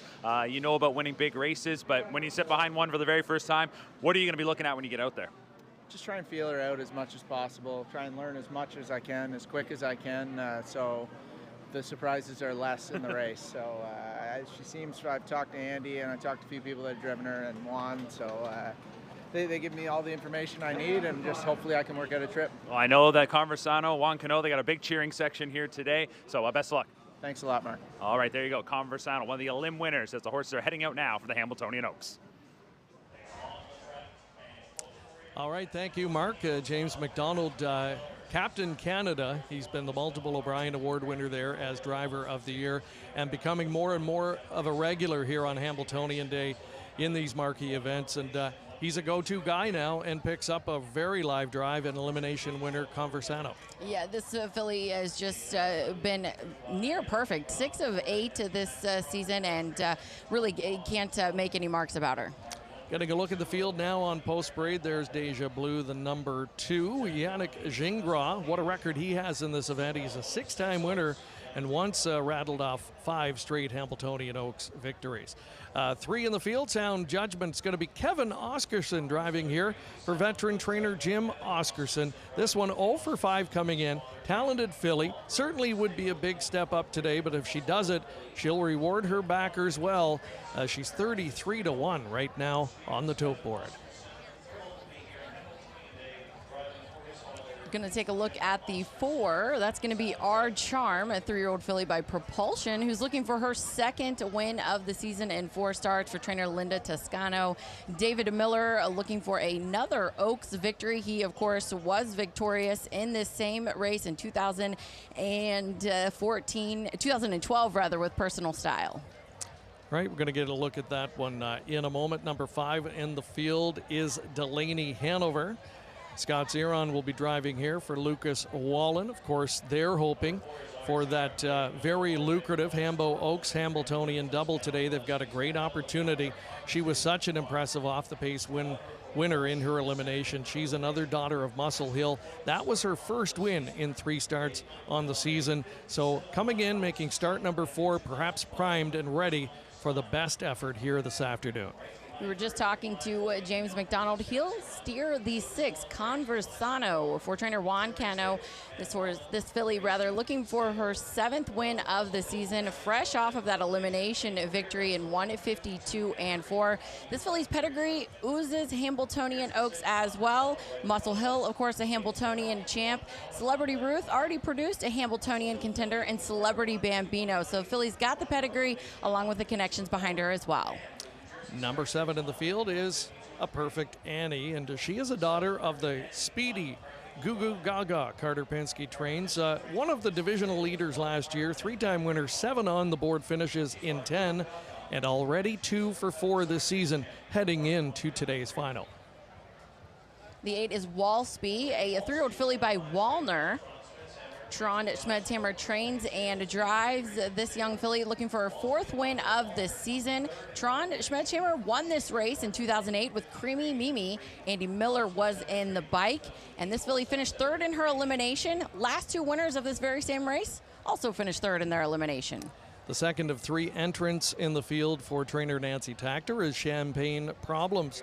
She's been able to find the winner's circle just once in 6 this year. She was a 7-time winner in her 12 starts as a rookie in 2024. Has Dexter Dunn. He's red hot today, looking for his 5th winner on the program. Nancy, a winner in this event back in 2020 with Sorella. She'll also send out the 10, trainer Nancy Tactor, sending out this 3-year-old filly by Wallner. Tim Tetrick will do the driving duties on Torrisi. She's looking for her 2nd win of the season. Nancy, as you said, won the 2020 Hamiltonian Oaks with Sorella. Tim Tetrick, 4 wins in this race, 2007. Most recently, though, in 2023 with Heaven Hanover. He'll do it from post 10 here today. That is your field of 10, an outstanding field. It was a very interesting set of eliminations 1 week ago. Nobody really dominated in those eliminations. We're going to take a look back at them now and see how they unfolded. The first split, we pick it up turning for home and watch the horse in the 2nd over position, just tipping off cover now. It's the money man, Scott Zeron, and Delaney Hanover timing it perfectly. Timing it perfectly, and she's just got 4 starts on the season. This will be her 4th start today, Greg. A lot of folks not sure what type of condition, but I love the way she finished up in her elimination. We talked a little earlier about the confidence. Scott Zeron oozing confidence in the bike there. Here's Miss Belmar on the lead in the late stages here. Watch closely. The filly kind of almost stumbles, puts in a bad step. Going to come right about here, and thankfully able to stay on gate, not bothering anybody in behind her, and kind of recollects herself and trots strong through the wire. She does, and that's what I loved most about that effort. Obviously, you don't want to see her step, but when those horses got to her, she looked like she found another gear again. And here's the final elimination winner, Conversano. Again, Andy McCarthy in the driver's seat appears to be on cruise control. You're expecting this one to trot clear and widen the advantage, but on the other hand, late it ends up being a lot closer. The filly on the inside rallies. She maybe gets a little bit wandery late in the mile and made it closer than I'm sure the connections wanted it to be. Certainly so, and she switched up her tactics. So we'd typically seen this filly forwardly placed. She was forwardly placed in her elimination, but as you said, maybe got a little wandery there. Still trotted home in 27 and 4, and the filly has really progressed nicely throughout the season. So no standout in the field. It is a wide open affair. It's going to be a good one. $500,000 Hamiltonian Oaks coming up next.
Welcome back. We are just moments away from the Hamiltonian Oaks, getting a look at final preparations here as the fillies get ready to go. The stakes record could be in jeopardy here. It's 150. That belongs to Manchego back in 2018. The last of 5 consecutive wins in this race for trainer Jimmy Takter and driver Yannick Gingras. Yannick today, though, hoping that Deja Blue can give him another victory from post 2. Yes, the winningest leads all, 6 Oaks wins, as you said, and you talk about the track, you talk about the conditions. We've already seen a world record earlier today, so the conditions are right, and as you said, a very deep group that I think will set up for a very competitive race. The starting gate is in motion, $500,000 on the line. Top trotting fillies in the sport of harness racing. Here's Ken Workington with the call. 7-2 on 2 Deja Blue. The 6 Conversano. Elimination winner was 4-1. And they're on gate for race 10, the Hamiltonian Oaks final. Here they come.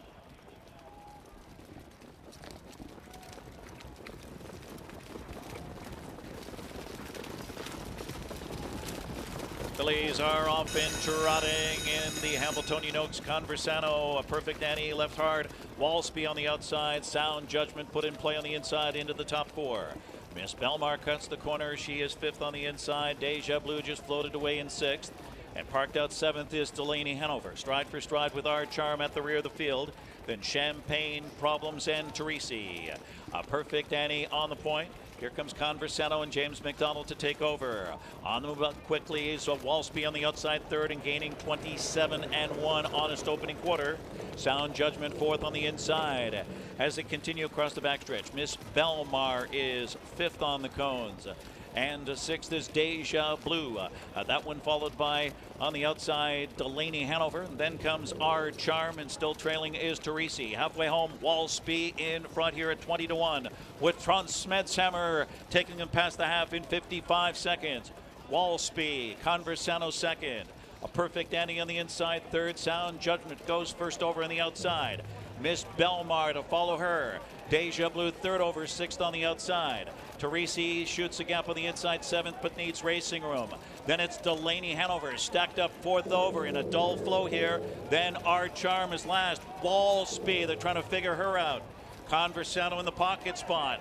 Sound Judgment first over. A perfect Annie on the inside. Miss Belmar 3 wide on the outside. And Deja Blue. Gingras got a lap full there, 124-1. They're in the stretch of the Hamiltonian Oaks. Walsby will try to hold on. Conversano had a perfect trip and looking to pay off. Walsby on the outside, Conversano, and James McDonald drawing clear. The conversation's over. It's Conversano scores over Walsby. Then Delaney Hanover and Deja Blue. Conversano, James McDonald in the Hamiltonian Oaks in 151-2. James McDonald picking up perhaps the drive of his life here, winning the Hamiltonian Oaks with Conversano, and could not have worked out a better trip for the filly. She knew exactly what to do with it. She looked like a true professional out there, Greg. Like James said before going out, you know, try to get a good feel for her, put her in the right spot, and that's certainly what he did. The filly put her head down and just got to work. She was home free. As soon as she got to the leader, Walsby, a gallant effort. As soon as she got to the leader, though, Conversano, as Ken Workington mentioned, the conversation was over. The race unfolded perhaps differently than most people thought, as Walsby came dangerously close to taking it all the way, but it's Conversano and a pumped up James McDonald getting it done in the $500,000 Hamiltonian Oaks.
And here comes Super One with Beisinger. And here comes Shy Away St. Pat and Raymond. And those three, fitting of the champions, spread across the track.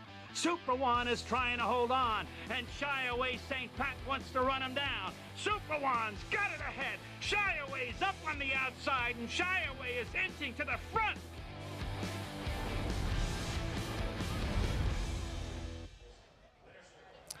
Welcome back. Here's another look at the stretch drive of the Hamiltonian Oaks. Perfect trip converted for Conversano.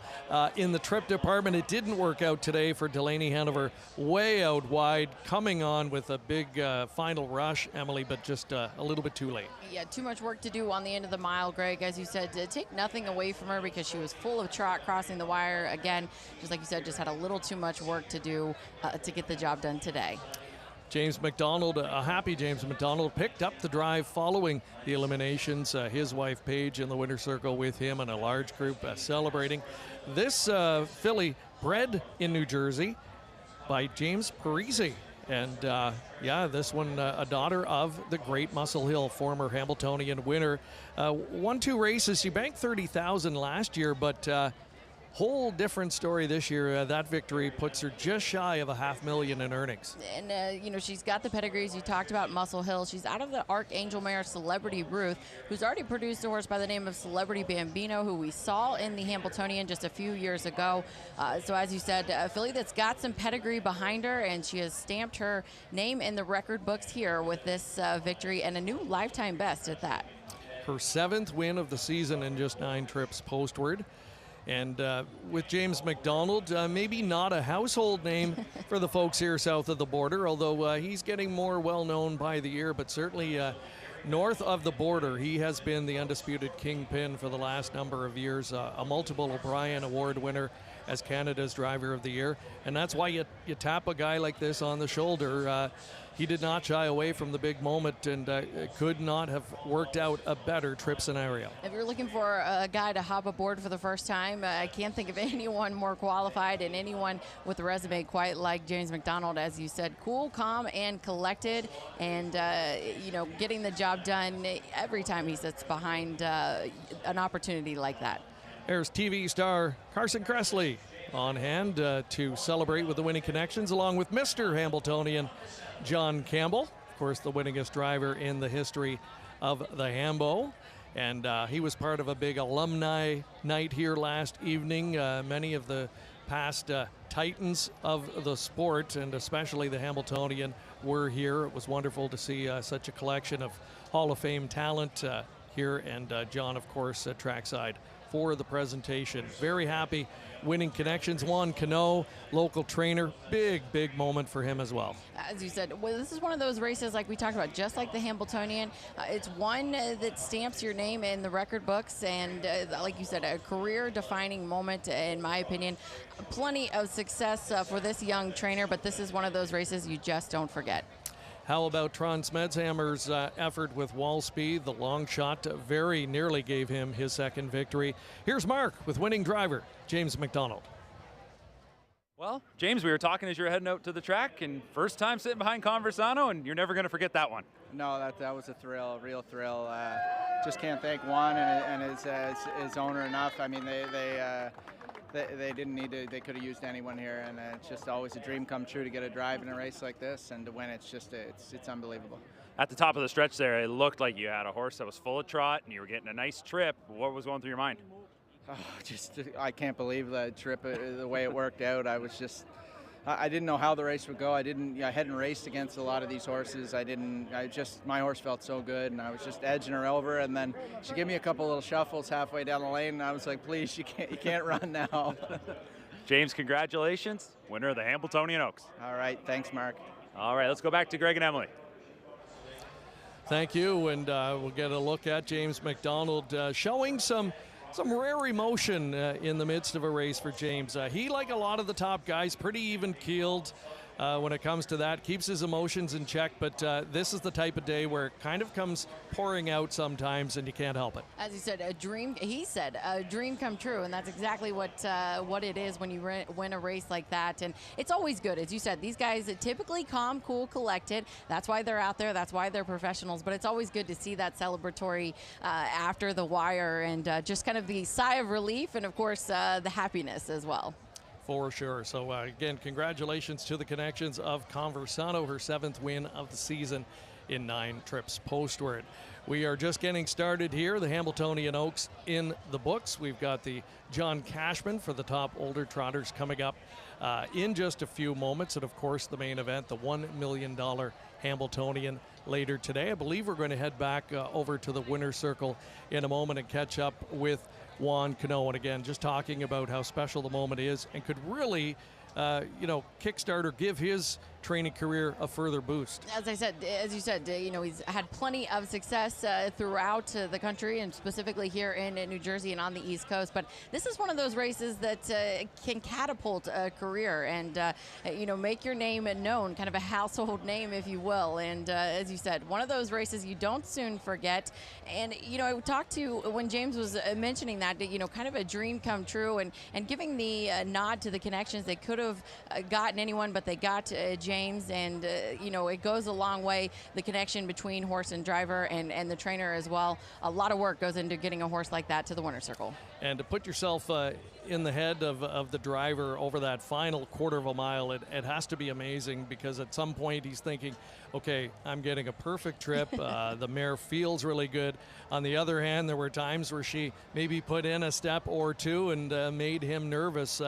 That last 30 seconds had to feel like a year. I would think so. It felt like that for me. We're watching the race and trying to take notes. And as you said, a lot of horses coming from everywhere. It's one thing for your horse to feel good. You don't know how good the other horses feel as well. As we talked about, Delaney Hanover making a gallant bid. Walsby looked strong on the front. And not only do you have to have things together for yourself, you've got to make sure that the other ones don't have you one better. So a lot of factors go into, as you said, that last quarter of a mile, and a lot of emotion as well. That is the other side of the equation for Delaney Hanover driver Scott Zeron. That last stretch seemed like a flash. It just wasn't long enough, and that is the drama. That is the sport of harness racing, and that is what makes it so great. And we knew there wasn't much to choose between the top contenders based on what we saw in the eliminations, and similar result here in the final. I guess the disappointment as far as the eliminations are concerned would be Miss Belmar. She never really factored today. Yeah, when we talked about it, when we saw it, she took a little bit of a step in her elimination. She was able to overcome that. She was not able to overcome that today. So as we talk about, looking at these fillies and how they're coming into form, that was a little bit of a hint as far as her condition. Looked like she was primed. She was second over. Andy McCarthy, again, you talk about the drivers and wanting to have him in position. Have to believe that he was very excited with his position, but again, obviously they're late in the lane, something amiss for Miss Belmar, and today was not her day. It's a driver's race for sure, and for James McDonald, talking about his career, I mean, he's done everything there is to do in Canada, now making his mark here on the bigger stage, and showing that he belongs with the best. As you said, and this is, again, his first Hamiltonian Oaks victory. So, they say, oh, you always remember your first. He's going to remember this one for a while. All right, we are going to switch gears now and look ahead a little bit to this afternoon, our main event coming up later. Lucas Wallen, a trainer that's looking for a big result there, and earlier Mark McKelvey caught up with him. Well, here in the winner's circle, that's exactly where Lucas Wallen is hoping to get to, and he has a lot of confidence in his horse, Maximus Miris. This is almost kind of the wise guy pick. He raced super well in his elimination, closing on up, and the horse has really just kind of been peaking for this start here in the Hamiltonian. Lucas has all the confidence in the world, especially having a 3-time Hambo winning driver that'll be handling the duties in Scott Zeron.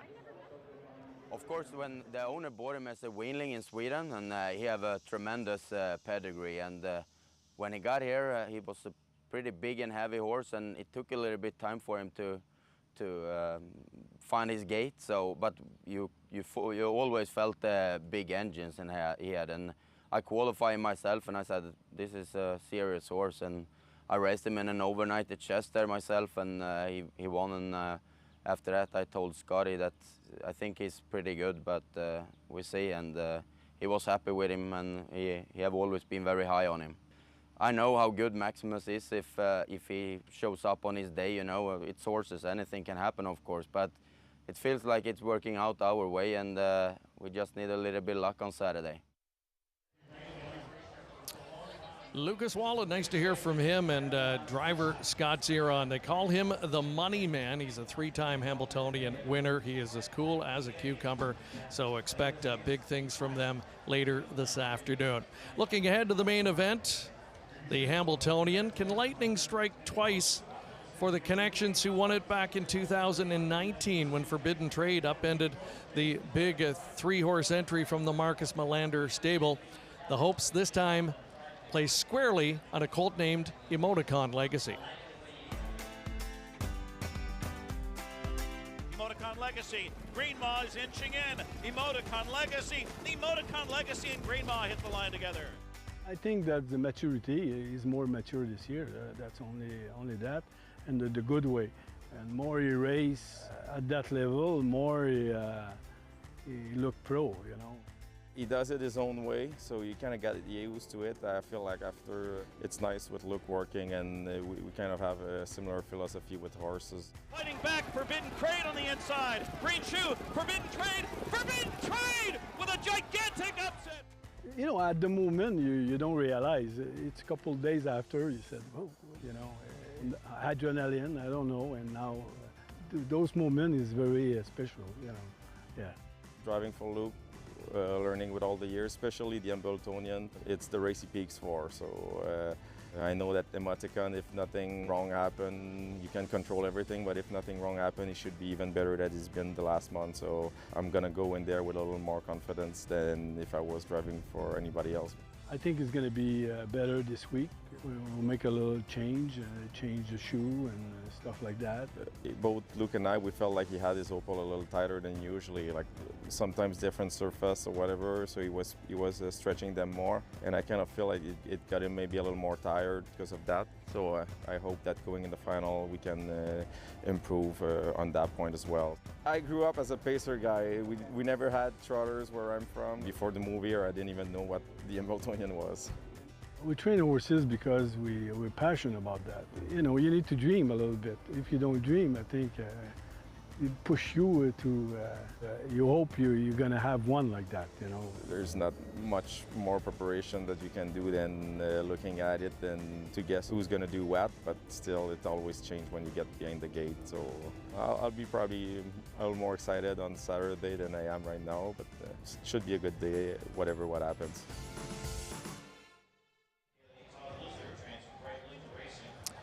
Looking to give trainer Luke Blais and owner Determination a second Hamiltonian title later this afternoon. Here's a horse they raced in last year's final. His name is Private Access, and we're going to see him in this upcoming John Cashman Memorial FanDuel trot here. 300,000 on the line, top older trotters, and a field of 11 this time, 10 on the gate and 1 from the second tier. Private Access, one of a number in this field, Emily, who are former Hamiltonian finalists. So they truly go on to bigger and better things as older horses. As you said, the Hamiltonian, a bit of a catapult for a number of these horses. But yeah, there's a look at the Hamiltonian graduates that we'll see coming up, and take your pick because they all are very competitive in this particular field. The best result of the horses competing in this event, Oh Well, who was the runner-up in 2023. He's a career winner now of $1.8 million. Up Your Deo hit the board back in 2023. Unfortunate luck for Security Protected, one of Marcus Melander's entrants last year in the Hamiltonian. He made a break in stride, which cost him all chance. He finished 10th in that event. So 6 of the 11 finalists here did compete previously in a Hamiltonian, the springboard to the older ranks for sure. Getting a look at the odds board here as we near post time for this event. Periculum, the even money choice. He was 5th in the 2022 Hambo, one of a couple in this field for the Marcus Melander barn. He has really looked fantastic to start this season. I put together a really good 5-year-old campaign, a 6-time winner. He banked well over $800,000. 2 for 3 this year. His only loss came last time. Real tough trip in the spirit of Massachusetts trot at Plainridge, where he just missed. He could very easily be 3 for 3. And, you know, I think it's interesting as you get to the older trot division, Greg, there's a lot of paths that lead to this particular race. Unlike the Hamiltonian, where it's pretty scheduled and they've got a pretty strict schedule that they follow. Interesting that Periculum, just 3 starts on the season, so he's making his 4th. And obviously, by design, his connections, picking and choosing their spots. As you said, that last out, a tough trip, tough to overcome. Prior to that, though, the horse set a new lifetime mark. Last quarter in 26-4. I think that just speaks to his condition currently. There is Periculum. Love the body language of the horse. This is what you, I think, would like to see prior to a big race. Nice and relaxed on the racetrack, and Scott's ear on. They're just waiting for post time here. Time to roll. And Periculum, he has done absolutely nothing wrong over the last couple of seasons. A son of Muscle Hill, career winner now of $1.5 million. Gruesome Twosome did a lot of his early racing in your neck of the woods in Indiana. You would know a lot about this guy, and quite a resume as well for him. He does. He, as you said, comes from my country in Indiana. A 4-year-old horse by You Know You Do, who really set the Indiana Sire Stakes program by storm, or took the Indiana Sire Stakes program by storm, both his 2- and 3-year-old year. So he's an Indiana Sire Stakes champion. Driver Daryl Bontrager did much of the training and driving as a 2- and 3-year-old. They opt to send him out here as a 4-year-old to the great Nancy Tactor. Interesting about Gruesome Twosome, Greg, he not only racing as a 4-year-old, but he also covered a book of mares as well. So pulling double duty, and he's just really getting rolling for this season as well. 5 starts, 1 win on the season. That's an interesting aspect of the business. We've seen horses that do that double duty. A lot of them, it helps them on the racetrack for whatever reason. You know, they're a little bit sharper out on the racetrack, you know, from past experience in that regard. Let's talk about Oh Well. He had a runner-up finish in the Hamiltonian. That's really been the story of his career. This son of Muscle Hill has $1.6 million on his program, but a lot of people feel he's left money on the table over the course of his career. You look at his lifetime summary, 35 starts. He has 8 wins, but 13 runner-up finishes. There's been a lot of times where he looked like he could win the big money race and he falls just short, but he has been an excellent, excellent horse to have in the barn. Yeah, you may not get your picture taken as much, but $1.5 million, not too bad finishing second. But as you said, we were just sitting here a few years ago talking about if this horse should break through. And as we said, some horses just camera shy, and I think that's a very telling stat. As you said, 13 second place finishes. Again, take nothing away from him, $1.5 million, the richest horse in the field, but he's going to have his work cut out for him from the outside post here today. Another of the Melander trainees is Security Protected, and we talked about his bad luck last year in the Hamiltonian, but comes into today off a winning effort right here last time. And Andrew McCarthy looking to break through with this one. He's been the regular pilot. As you said, a big effort in his last. From an outside post, they'll start from the inside here today, and he looks to score his 2nd win of the season. The stakes and track record in this event is 149-2, set last year by the great trotting mare, Jiggy Jog. What is in store this year? To give us the description, back up to Ken Workington. Memorial. Here they come.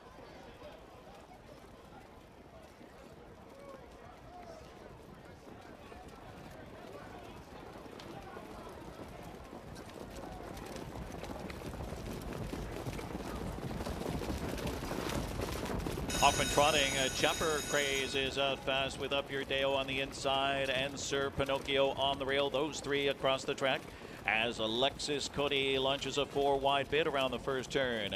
Cutting the corner, Take All Comers from the 2nd tier, soon to be 5th on the inside. Private Access is 6th, and then it's Security Protected on the inside. 7th, Periculum, the favorite, looking to go up on the outside. Then comes Hill Exotic and Gruesome Twosome, and Oh Well is the trailer. 26-2. A rapid clip early here. And taking over, it's Lexus Cody and Yannick Gingras after 3/8 of a mile. Lexus Cody lands up front. Sir Pinocchio now trotting in 2nd. Up Your Dale gaps a bit in 3rd. Inching up uncovered is Private Access 4th. Chopper Craze is pinned in 5th. Periculum following cover. And then it's Take All Comers on the inside. Getting underway from the back is Hill Exotic, along with Oh Well. Shuffle to the rear, Security Protected, then Gruesome, Twosome, Half. 54 seconds onto the far turn they go. They chase Lexus Cody by a length. Here comes Private Access and Louis Wall. Now second and threatening. Sir Pinocchio's in the pocket spot. Periculum, a golden second over trip in fourth.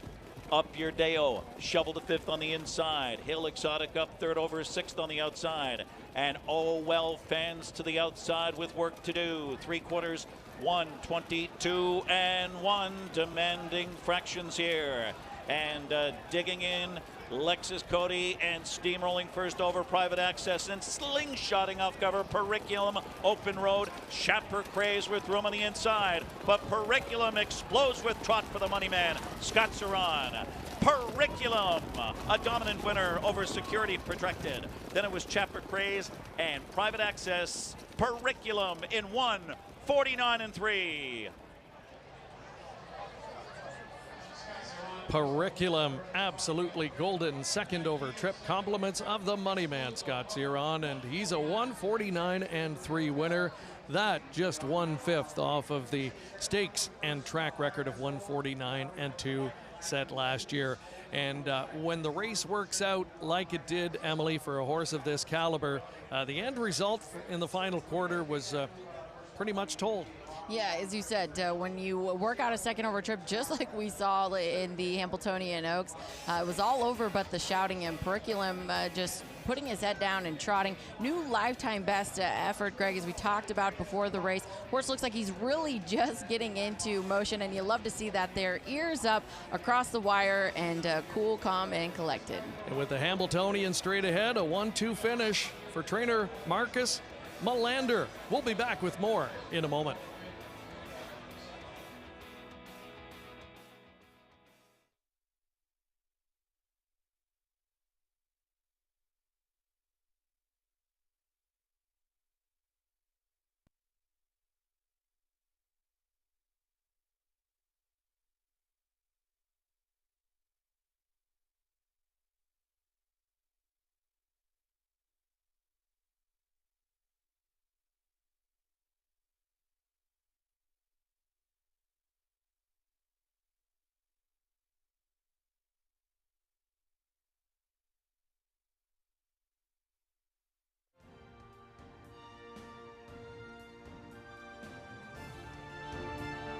Al-Raj Farms, more than 4 decades of trend-setting in modern-day trotting.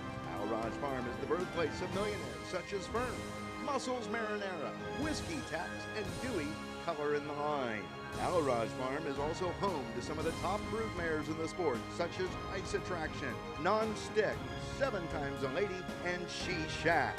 Check out their lineup of 16 yearlings by sires such as the great Muscle Hill, Walner, Chapter 7, Captain Corey, and first cropped by Back of the Neck and Ukiri D, selling this fall in Lexington, Kentucky. The birthplace of 2-year-old trotting filly Breeders' Crown champion, Lady Landia. You can find them all at alrajfarm.com or on Facebook. Al-Raj Farm.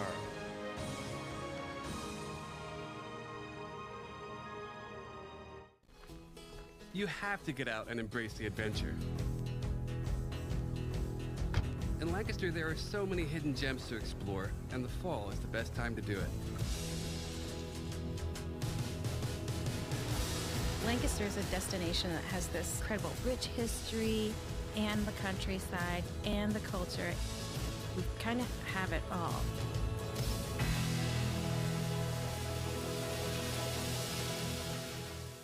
You can master harness racing with the power of DRF Harness. It's a must for every standardbred player. Visit drf.com/harness to read fresh stories from award-winning writers like Jay Bergman, Derek Givner, and more. Raise your game with the best-in-class harness IPPs and analysis from the industry's top tracks.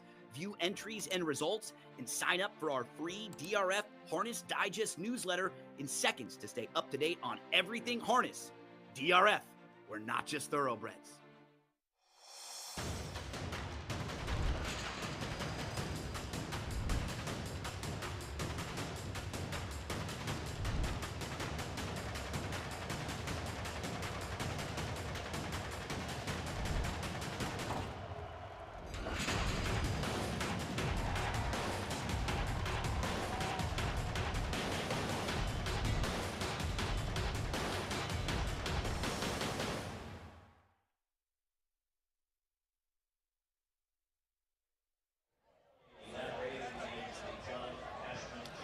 We are back and getting a look at the closing stages of the John Cashman Memorial Trot and Periculum. Scott Zeron converting from a second over trip to stop the clock in 1:49 and 3. The third win in 4 trips postward this year and the 14th lifetime for the trotter, and a new career speed badge as well, and a popular winner on the tote board, $2.80. You know you're in good form when the win price is that low at this level. As you said, good form, just 3 starts or not, the horse was coming into this race exactly where he needed to be, and the betting public responded. Interesting that you get a little bit of a price on Security Protected. This is a horse he was 6-1 on the morning line, sent off near their come post time. As Team Melander finishes 1-2, as we talked about, Andy McCarthy, this horse, another one that raced extremely well in this particular spot. And for young trainer Marcus Melander, a lot of pressure on his shoulders. He's been close to winning the Hamiltonian before. It looked like as close to a sure thing as you could get back in 2019. Here he is again today with an amazing entourage going postward. Has to be feeling good after a 1-2 finish here. As we talk about, getting to the winner's circle is great. Getting to the winner's circle on Hamiltonian Day just hits different. And as you said, maybe getting some of those nerves out as well. Much the same for the drivers. Always good when you can get a victory, whether it be not just a stakes race or not. Getting the job done feels great on Hamiltonian Day. It is the centennial edition of the Hamiltonian this year. This is the 100th time the Hamiltonian has been contested. So much history. We take a look back now in this retrospective.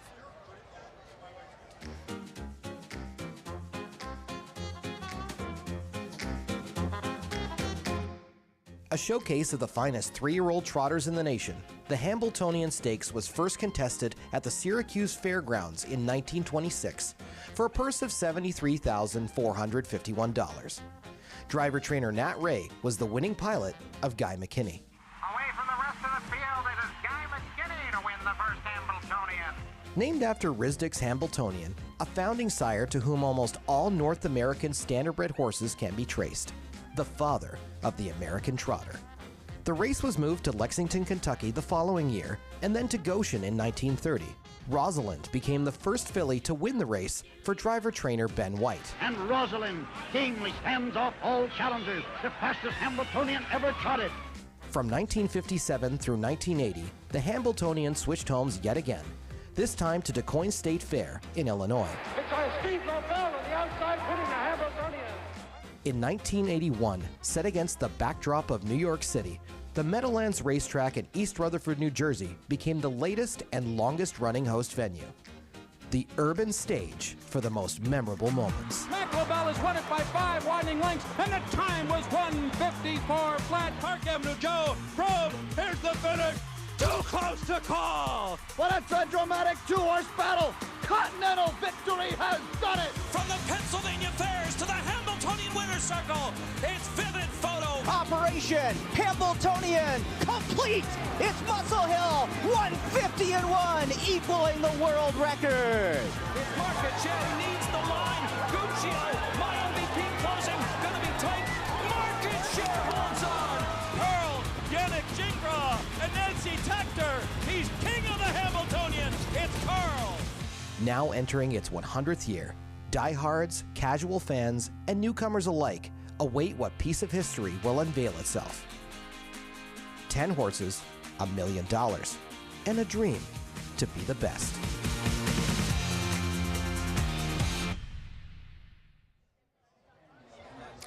So much fun to look back at the history of the race and the storylines that you think of over the years, the moments, the great moments, and the race where you have to come to expect the unexpected.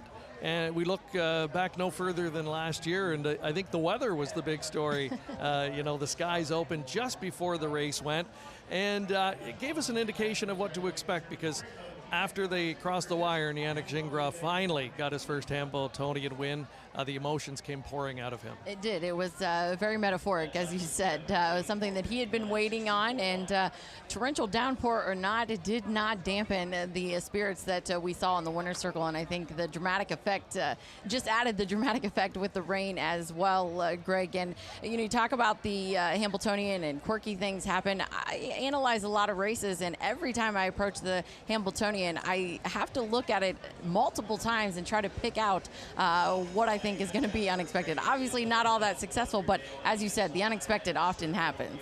And then it is coming down to the trip department sometimes in terms of the unexpected. And we saw that earlier today, I think, in the Hamiltonian Oaks, where a couple of the elimination winners got caught far back, and things just did not work out for them this afternoon. So you have to be in good position, and that's why we have the best of the best in terms of drivers here today too, and they know how to deliver on the big stage. But we have to go back to young trainer Marcus Melander, and when you think about him, it's not just a matter of if he's going to win a Hamiltonian, it's when.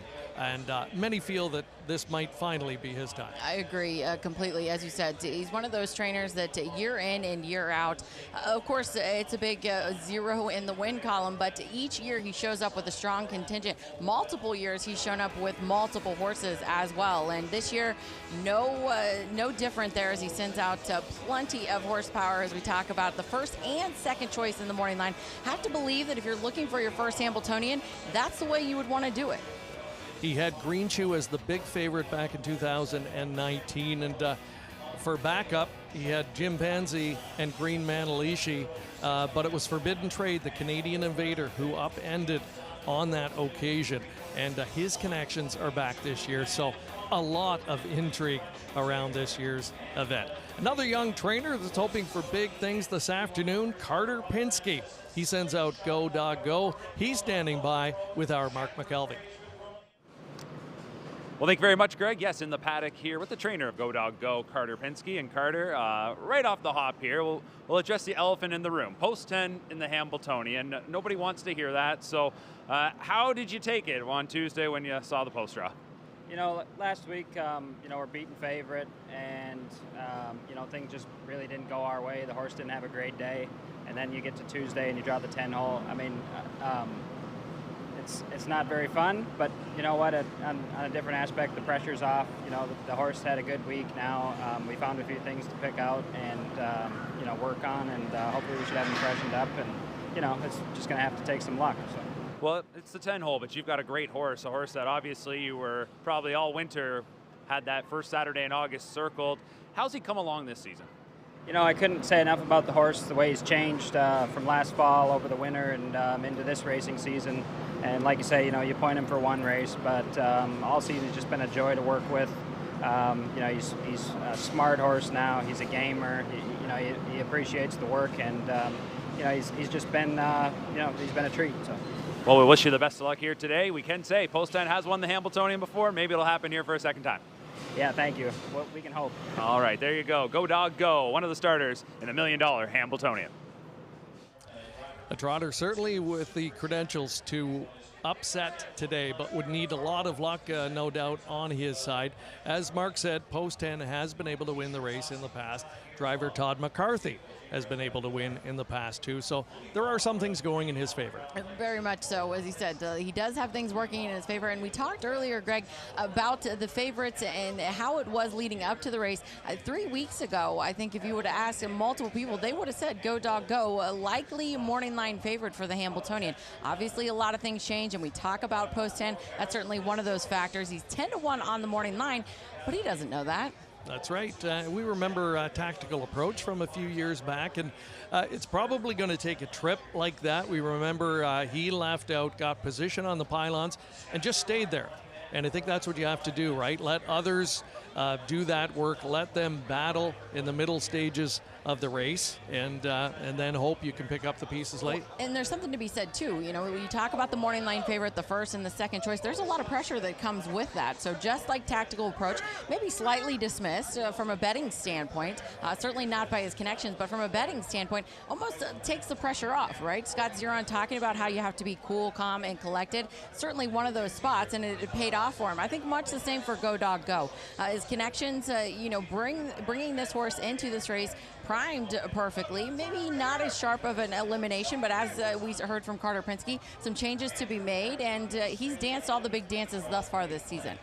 And going into the race following the eliminations, a tough decision for one driver in particular, Dexter Dunn. He had to choose between Super Chapter and Maryland. One colt undefeated this year, the other one winless on the season. That's the one he goes with. Tell us why. Yeah, I wish I could tell you exactly. You know, when you talk about decisions, I think I'm very indecisive. I don't think I could have made that decision. I wouldn't wanted to have made that decision. But as we talk about, a lot goes into these decisions, and Dexter certainly has a front row seat to both those horses, and he opting to the horse he thinks he has the best shot with. Last one to face this type of dilemma in recent years, Yannick Gingras. He had the great filly Mission Brief and Pinkman going into the final. He stuck with the filly, wouldn't you know it. Pinkman was the winner, and we know how difficult it was for Yannick to finally get over the hump, and he did it last year with the great Carl. And earlier this afternoon, we saw that same scenario unfold in the Hamiltonian Oaks, where Andy McCarthy had the choice between two. The one that he opted away from, James McDonald picks it up into the winner's circle. Yeah, like you said, that hits a little different, as you said, and it's a tough choice to make, and a lot of factors obviously go into it. And just as we talked about, the trip, you can put the horse in the perfect spot, but they've got to show up, and they've got to be just right on this particular day. All right, we are now getting ready to have another look at Marcus Melander. Earlier this week, we took a trip to the farm to find out how he is feeling going in to another Hambletonian where he has strength in numbers.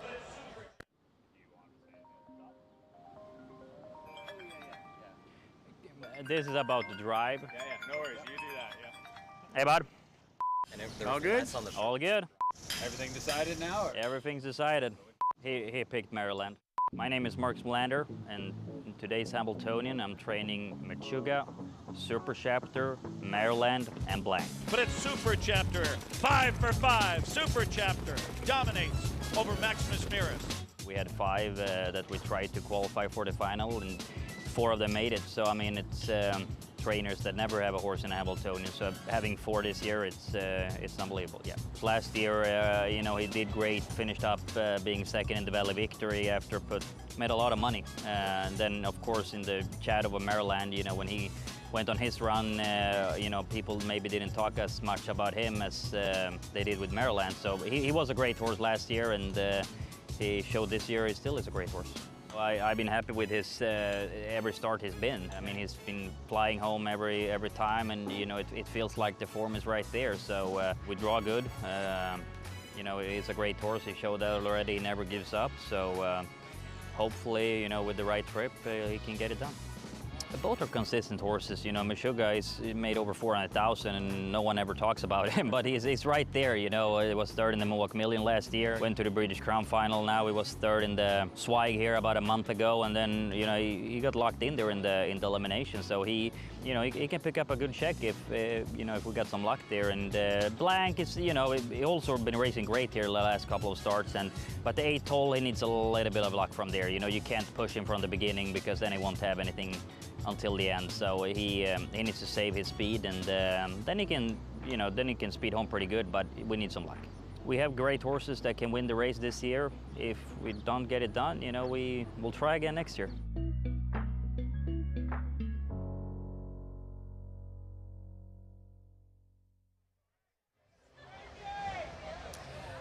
Marcus Melander with 4 chances today. There's a look at Maryland. Winless this season coming in, but got the vote of confidence from driver Dexter Dunn. And as you said, winless, but as we heard from Marcus Melander, he's finished up all of his races with plenty of trot. He's one of those, as we talked about with those eliminations, all eyes were on him, equally as impressive with his elimination effort. Will today be his day? We will find out soon. The Hambletonian straight ahead.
Market share 122 and 3 in the stretch of the Hambletonian, and market share powers to the top with Tim Tetrick.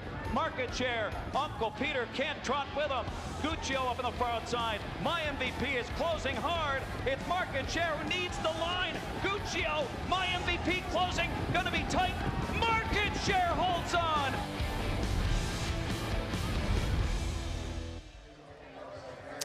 Market share from back in 2012 giving Tim Tetrick his lone Hambletonian victory to this point. Teamed up on that day with Linda Toscano, and a couple of wins for her in this very prestigious event, as we are just a few moments away from meeting the field for this year's Hambletonian.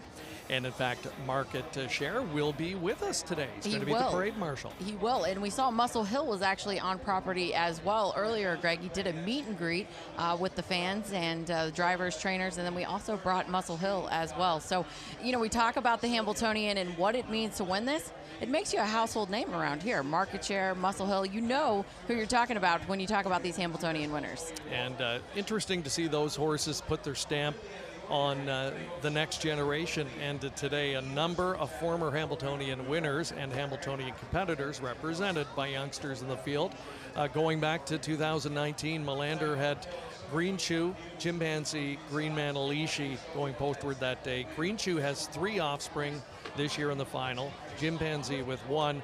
No Green Manalishi, but I can tell you he's the top trotting stallion in Canada currently. So they've not only made their mark on the racetrack, they're making it off. Yeah, and as you said, you know, the Hamiltonian, one of those races that pretty much solidifies a stallion career if they obviously can do it. But as you said, when you've got an Hamiltonian in your sights, it certainly elevates things quite a bit because it puts you in that upper echelon of horses. And to win a Hamiltonian as a trainer, a special accomplishment. Only a handful have been able to do it multiple times.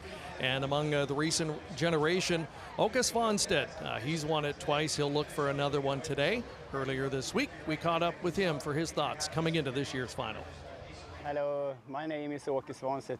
I'm trainer of Nordic Catcher and Gap Kronos. We're going to race in the Hamiltonian.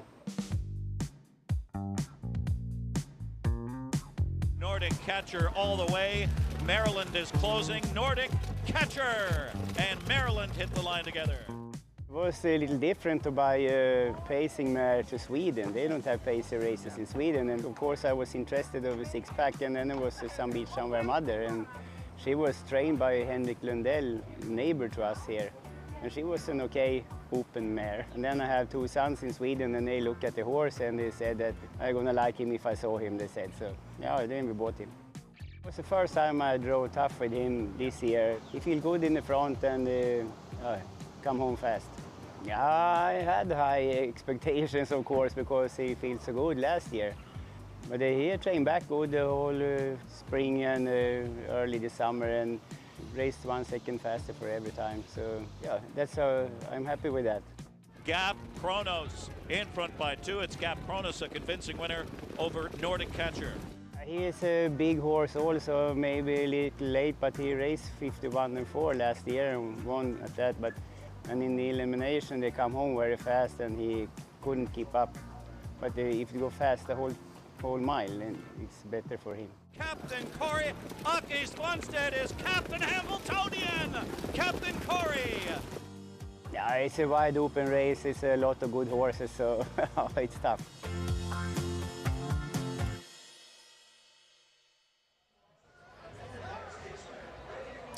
Åke with 2 wins in the Hamiltonian, 2 chances again today. His past victories coming with Captain Corey. That was kind of a never a doubter. A perfect spiral. That was the year there was some controversy, and one of the rare times there was a disqualification and he got promoted to first. But nonetheless, Okay, a two-time winner. Good chance to make it 3 today. That's right. As you said, they can't take it away from you once they, as you said, declare you the winner. And you talk about sires. Captain Corey off to a great start as well as a sire. So again, this race just seems to solidify great stallion careers. I think it's just going to be a matter of time, in fact, before we see a Captain Corey offspring win the Hamiltonian. You are right. He is making a real statement in the Stallion Barn this season. I can tell you we are just moments away from meeting the field for this year's Hamiltonian. Horses, drivers, trainers putting the finishing touches on their connections over in the Paddock area. And we're going to give you another quick look at the field for this year's $1 million main event, where we have strength in numbers for a couple of barns again this year. We talked about Svanstedt, of course, Melander with his powerful looking quartet, including the 2 favorites currently, Maryland and Super Chapter. Emoticon Legacy, good price on him. His elimination win, maybe not as impressive as others. Public seemed to be swayed by that. He's 8-1. And that's the thing you've got to appreciate about the Hamiltonian. If you've got opinion about one of these horses, you feel like they're coming into the race in right form, you can take a swing. It is not out of the ordinary to see a price happen in the Hamiltonians. We talk about long shots and the likes. You've got horses like Cool Papa Bell, and of course we recently mentioned the upset winner, Tactical Approach. So out of, it's not often that we see the heavy favorite always get the job done. That's not something that often happens. As we've talked about all day, a lot goes into it. And as you said, if you've got a strong opinion, you could find a good price on your horse. It is a race that casual fans of the sport love. Horse players do as well. It's a great betting board this year as we get set to meet the field here in just a moment. And there's a look at market share and Linda Toscano reunited. And they will be leading the post parade Getting word that Carson Kressley is going to be on horseback, joining as well. This should be a lot of fun. I wonder if Market Share thinks he's going to post in the Hambletonian. That's actually his caretaker that took care of him in the Hambletonian. Shelley reunited with her Hambletonian champion.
The $1 million Hambletonian coming up next, and there is a look at Market Share. He looks fantastic, reunited with Linda Toscano, and they are leading the post parade for this centennial edition of America's Trotting Classic.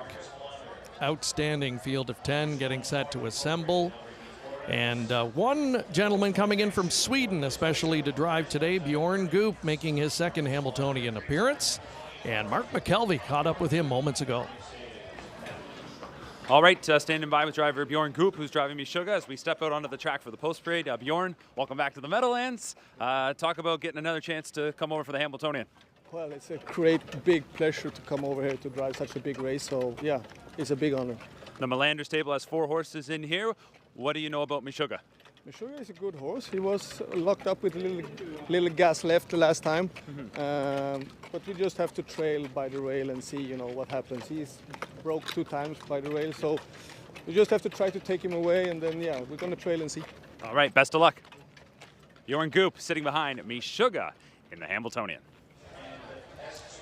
Very accomplished Swedish driver, a veteran. He will know exactly what The orders are from Marcus Melander here, two gentlemen that would know themselves very well. A son of Green Chew, the Melander trainee who was the close runner-up back in 2019, and a horse that could be sneaky good in here.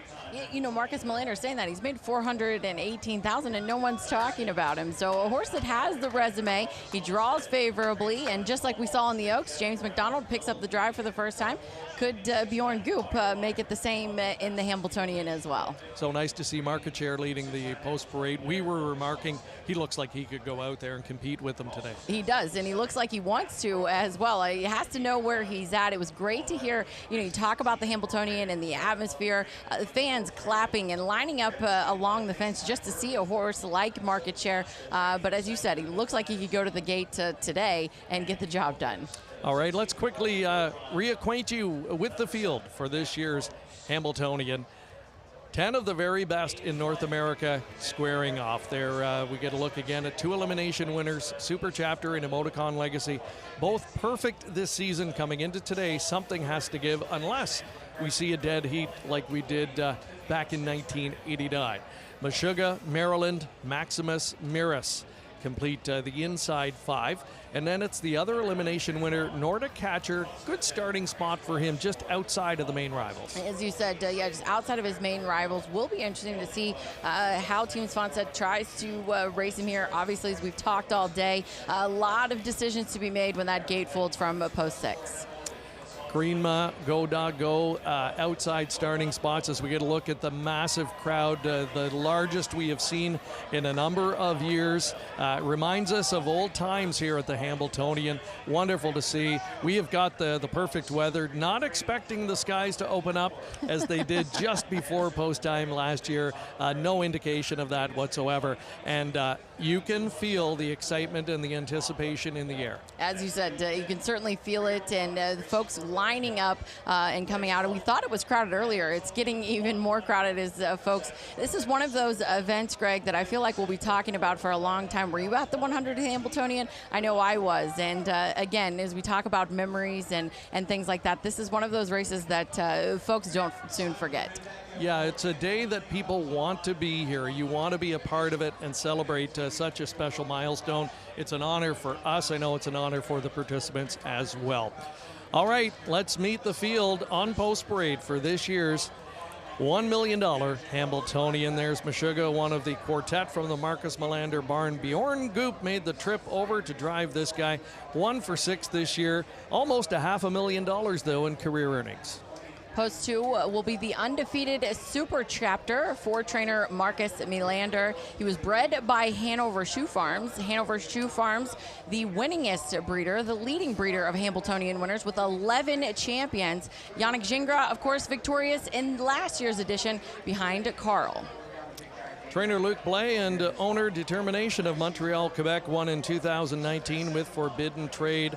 They've got Louis-Philippe Bois on board their homebred Emoticon Legacy, this time from post 3. He's at 7-1. There is the look at the 4, your current 8-5 favorite. That's Maryland. Dexter Dunn opting to stick with Maryland after a second-place finish in his elimination. He's looking for his first win, but no stranger to success. This is the 2024 Mohawk Million winner. He's a Breeders' Crown final winner, and he's your Dan Patch 2-year-old trotting colt of the year. Just had a look at 5, Maximus Miras. Lucas Wallen, a young trainer looking for his first Hambo win. He's got the money man Scott Zeron on board. And there's 6, Nordic Catcher, one of the elimination winners from a week ago. August Vonstead going for his 3rd Hambo title. Horse was victorious in his elimination and a new lifetime best. As you said, Team Svanstedt looking for their 3rd Hambletonian trophy. The other trainee, Gap Chrono, saw him a moment ago. There's number 8, Blank, Marcus Melander, another from that barn. Andy McCarthy won in 2020 with the great mare Ramona Hill. We're looking at the 9, that's Greenma, Tron Schmedchammer. The horse finished 2nd in his Hambletonian elimination. He's won 4 of 9. Tron Schmedchammer, no stranger to success in the Hambletonian as well. He's had quite a bit of success with a horse by the name of Winsong's Legacy back in 2004. He'll start from the outside post 9. And there is number 10, Go Dog Go. He was 3 for 3 going into his elimination, but unfortunately for him and the connections, a 3rd place finish resulted in him going into the open draw. and he gets saddled with the tough, the demanding outside post 10. But he's got the talent to overcome it if anyone can. That is your field for this year's 100th Centennial edition of the Hambletonian. A great betting board, favored right now, Maryland. Amazing Emily, the horse, winless in 4 starts coming in, and the betting choice, it's hard to believe. Yeah, as you said, the betting choice, and has yet to find the winner's circle. But as we talked about, Greg, this horse, no stranger to success. He's just $1.3 million. He was just $11,000 shy of being the richest 2-year-old ever in the sport. So he's got wins. They just might not have been this year. Going to put you on the spot here with a few moments to go. Who's your pick? I got to go with Maryland, just as you talked about, winless in 4 starts. I really wanted to go a different direction, but as we talk about looking at those eliminations, he's the horse I thought looked like he was coming into this race in peak form. I loved the way he finished up his mile in that elimination, and as far as the trip is concerned, to me, he seems like the type of horse that's going to be able to work out a big trip. And of course, you talk about Dexter Dunn, he could be that factor. He's had multiple wins today. He's won just about every major stakes there is to date, except for the Hamiltonian, and I think this could be when he gets it done. Let's bring in Mark McKelvey quickly. Mark, where are you leaning? I'm going to go with a Melander trainee, and that's going to be Super Chapter. I guess we saw it in the Oaks where a driver picked off what ended up being the winner. In this case, Yannick Gingras was chasing this race for so long, finally won it last year with Carl. I think Super Chapter's in great form. I really think it was a toss-up between him and Maryland, but I think this is the year for Marcus Melander. That said, I think this is going to be an action-packed race, and just standing in the paddock, it was very quiet before those horses came out. So a lot of nervous energy ahead of the 100th Hambletonian. Well, with nervous energy, you want one cool driver in the bike. And Scott Zeron is exactly that, a 3-time Hamiltonian winner. And he's not even 40 years old. He's got Maximus Miras, I think, peaking at the right time, raging with Trot, finishing second in his elimination. Looks to give trainer Lucas Wallen his first Hambletonian title. Sit back, fasten your seatbelts, and enjoy the 100th Hambletonian. Here's Ken Warkenden with the call. The 100th Hambletonian. Race 12, here they come.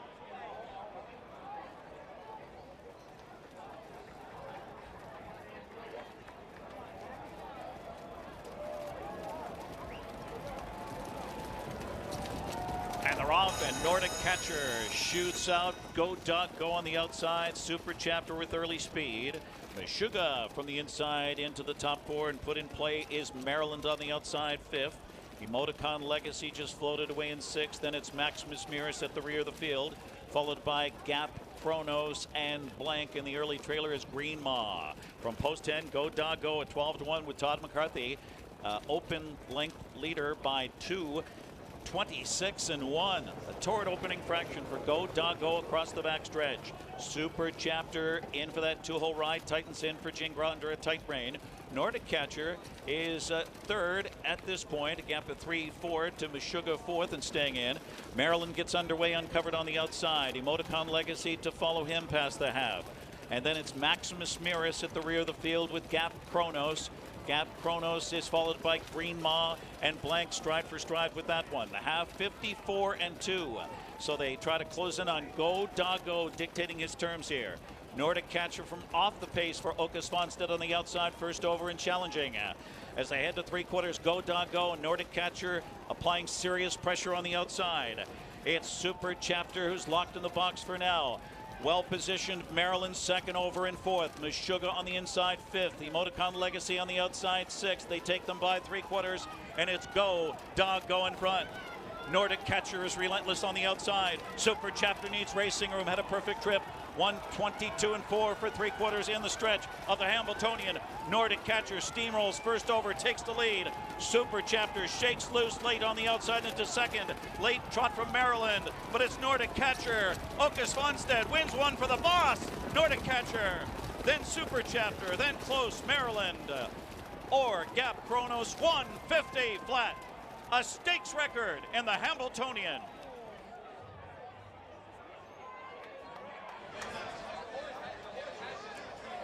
Make it 3 Hambletonian titles now for Åke Svanstedt, 3 and counting as he etches his name into the history books. Nordic catcher, full marks for the victory this afternoon, Emily. Different trip scenario than we saw a week ago where he was controlling the fractions. Today, he was in the unenviable first over position for the final half, but boy, he was a powerhouse winner. I was going to say, the trip really unfavorable if we're being honest, and you put it all out on the line, turning for home, and you leave it up to the horse, and that's exactly what Åke Svanstedt did there. To be honest, Maryland's second over, I think, the connections of Nordic catcher had to be worried with all of the firepower on his back, but again, that's why we race him. You leave it out all on the track, and Nordic catcher was the best today. He certainly was, and here's the final stages. Nobody within shouting distance of this son of six-pack. And again, Marcus Melander, runner-up one more time, finishing second and third. But the day belongs to Nordic catcher and Åke Svanstedt in stakes record fashion. We'll be back with the winning connections when we return.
Here's another look at Nordic catcher in the closing strides of the Hambletonian.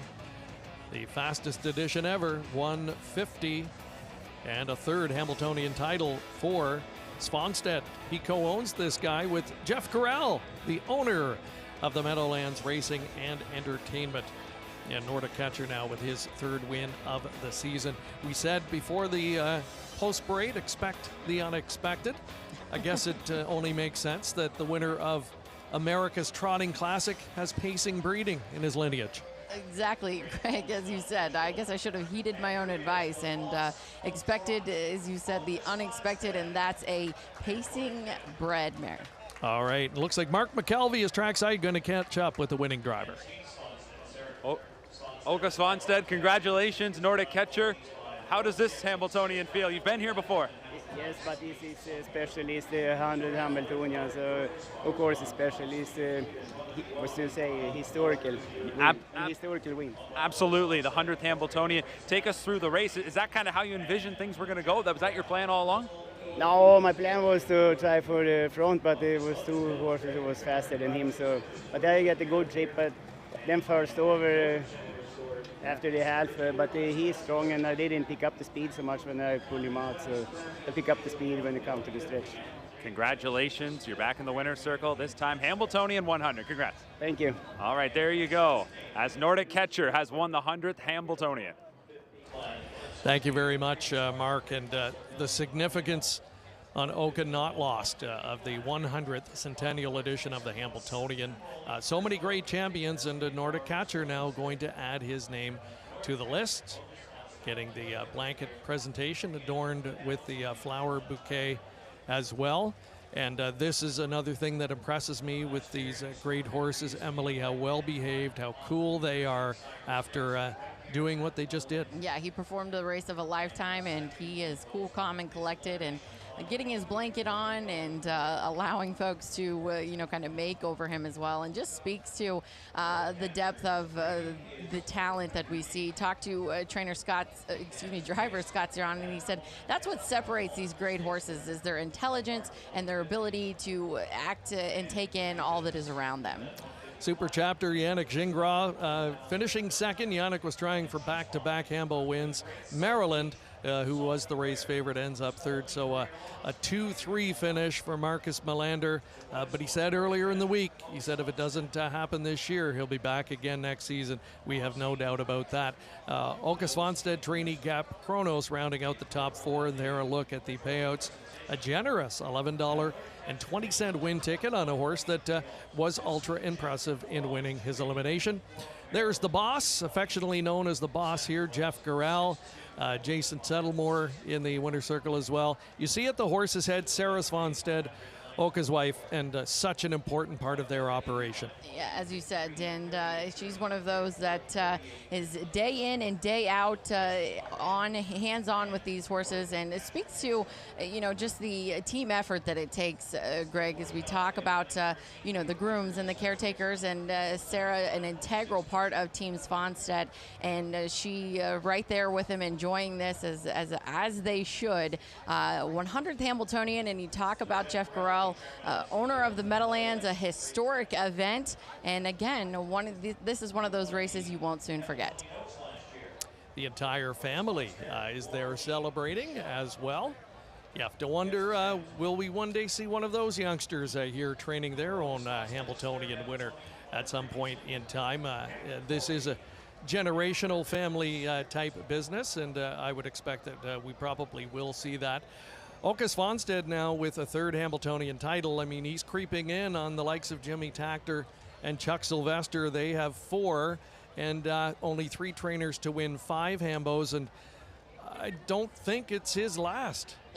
I couldn't agree more, and you know, that's what you got to love about these trainers is their tenacity, just like you talk about Melander saying if we don't get it done this year, we'll be back.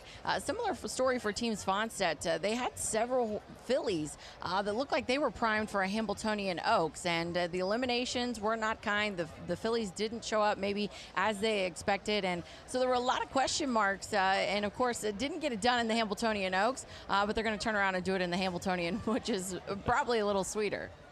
And the spoils of victory now for Nordic catcher gets to drink from the winner's trophy, one of the very cool traditions of the Hamiltonian. And look at the horse, just looks like a professional out there. Really impressive to watch. And you have to feel for some of the connections that couldn't get it done today. There's so much blood, sweat, and tears that goes into it from year to year. They are all pointing for this one race. Everything has to go right. You need luck on the day as well, and it all comes down to 2 minutes or less. Yeah, and just like we talked to Oka there, you know, it doesn't work out like you thought. He said he wanted to leave, and a number of those horses leaving, and that were a touch faster. So you've got to make decisions on the fly, and that's what makes this race so special. And I think that's what makes it interesting too, Greg. You know, you've got to leave it all on the line, and that's what we saw. There was no taking back, no racing conservatively. It's all systems go once that gate folds, and again, may the best horse win, and that's what we saw today.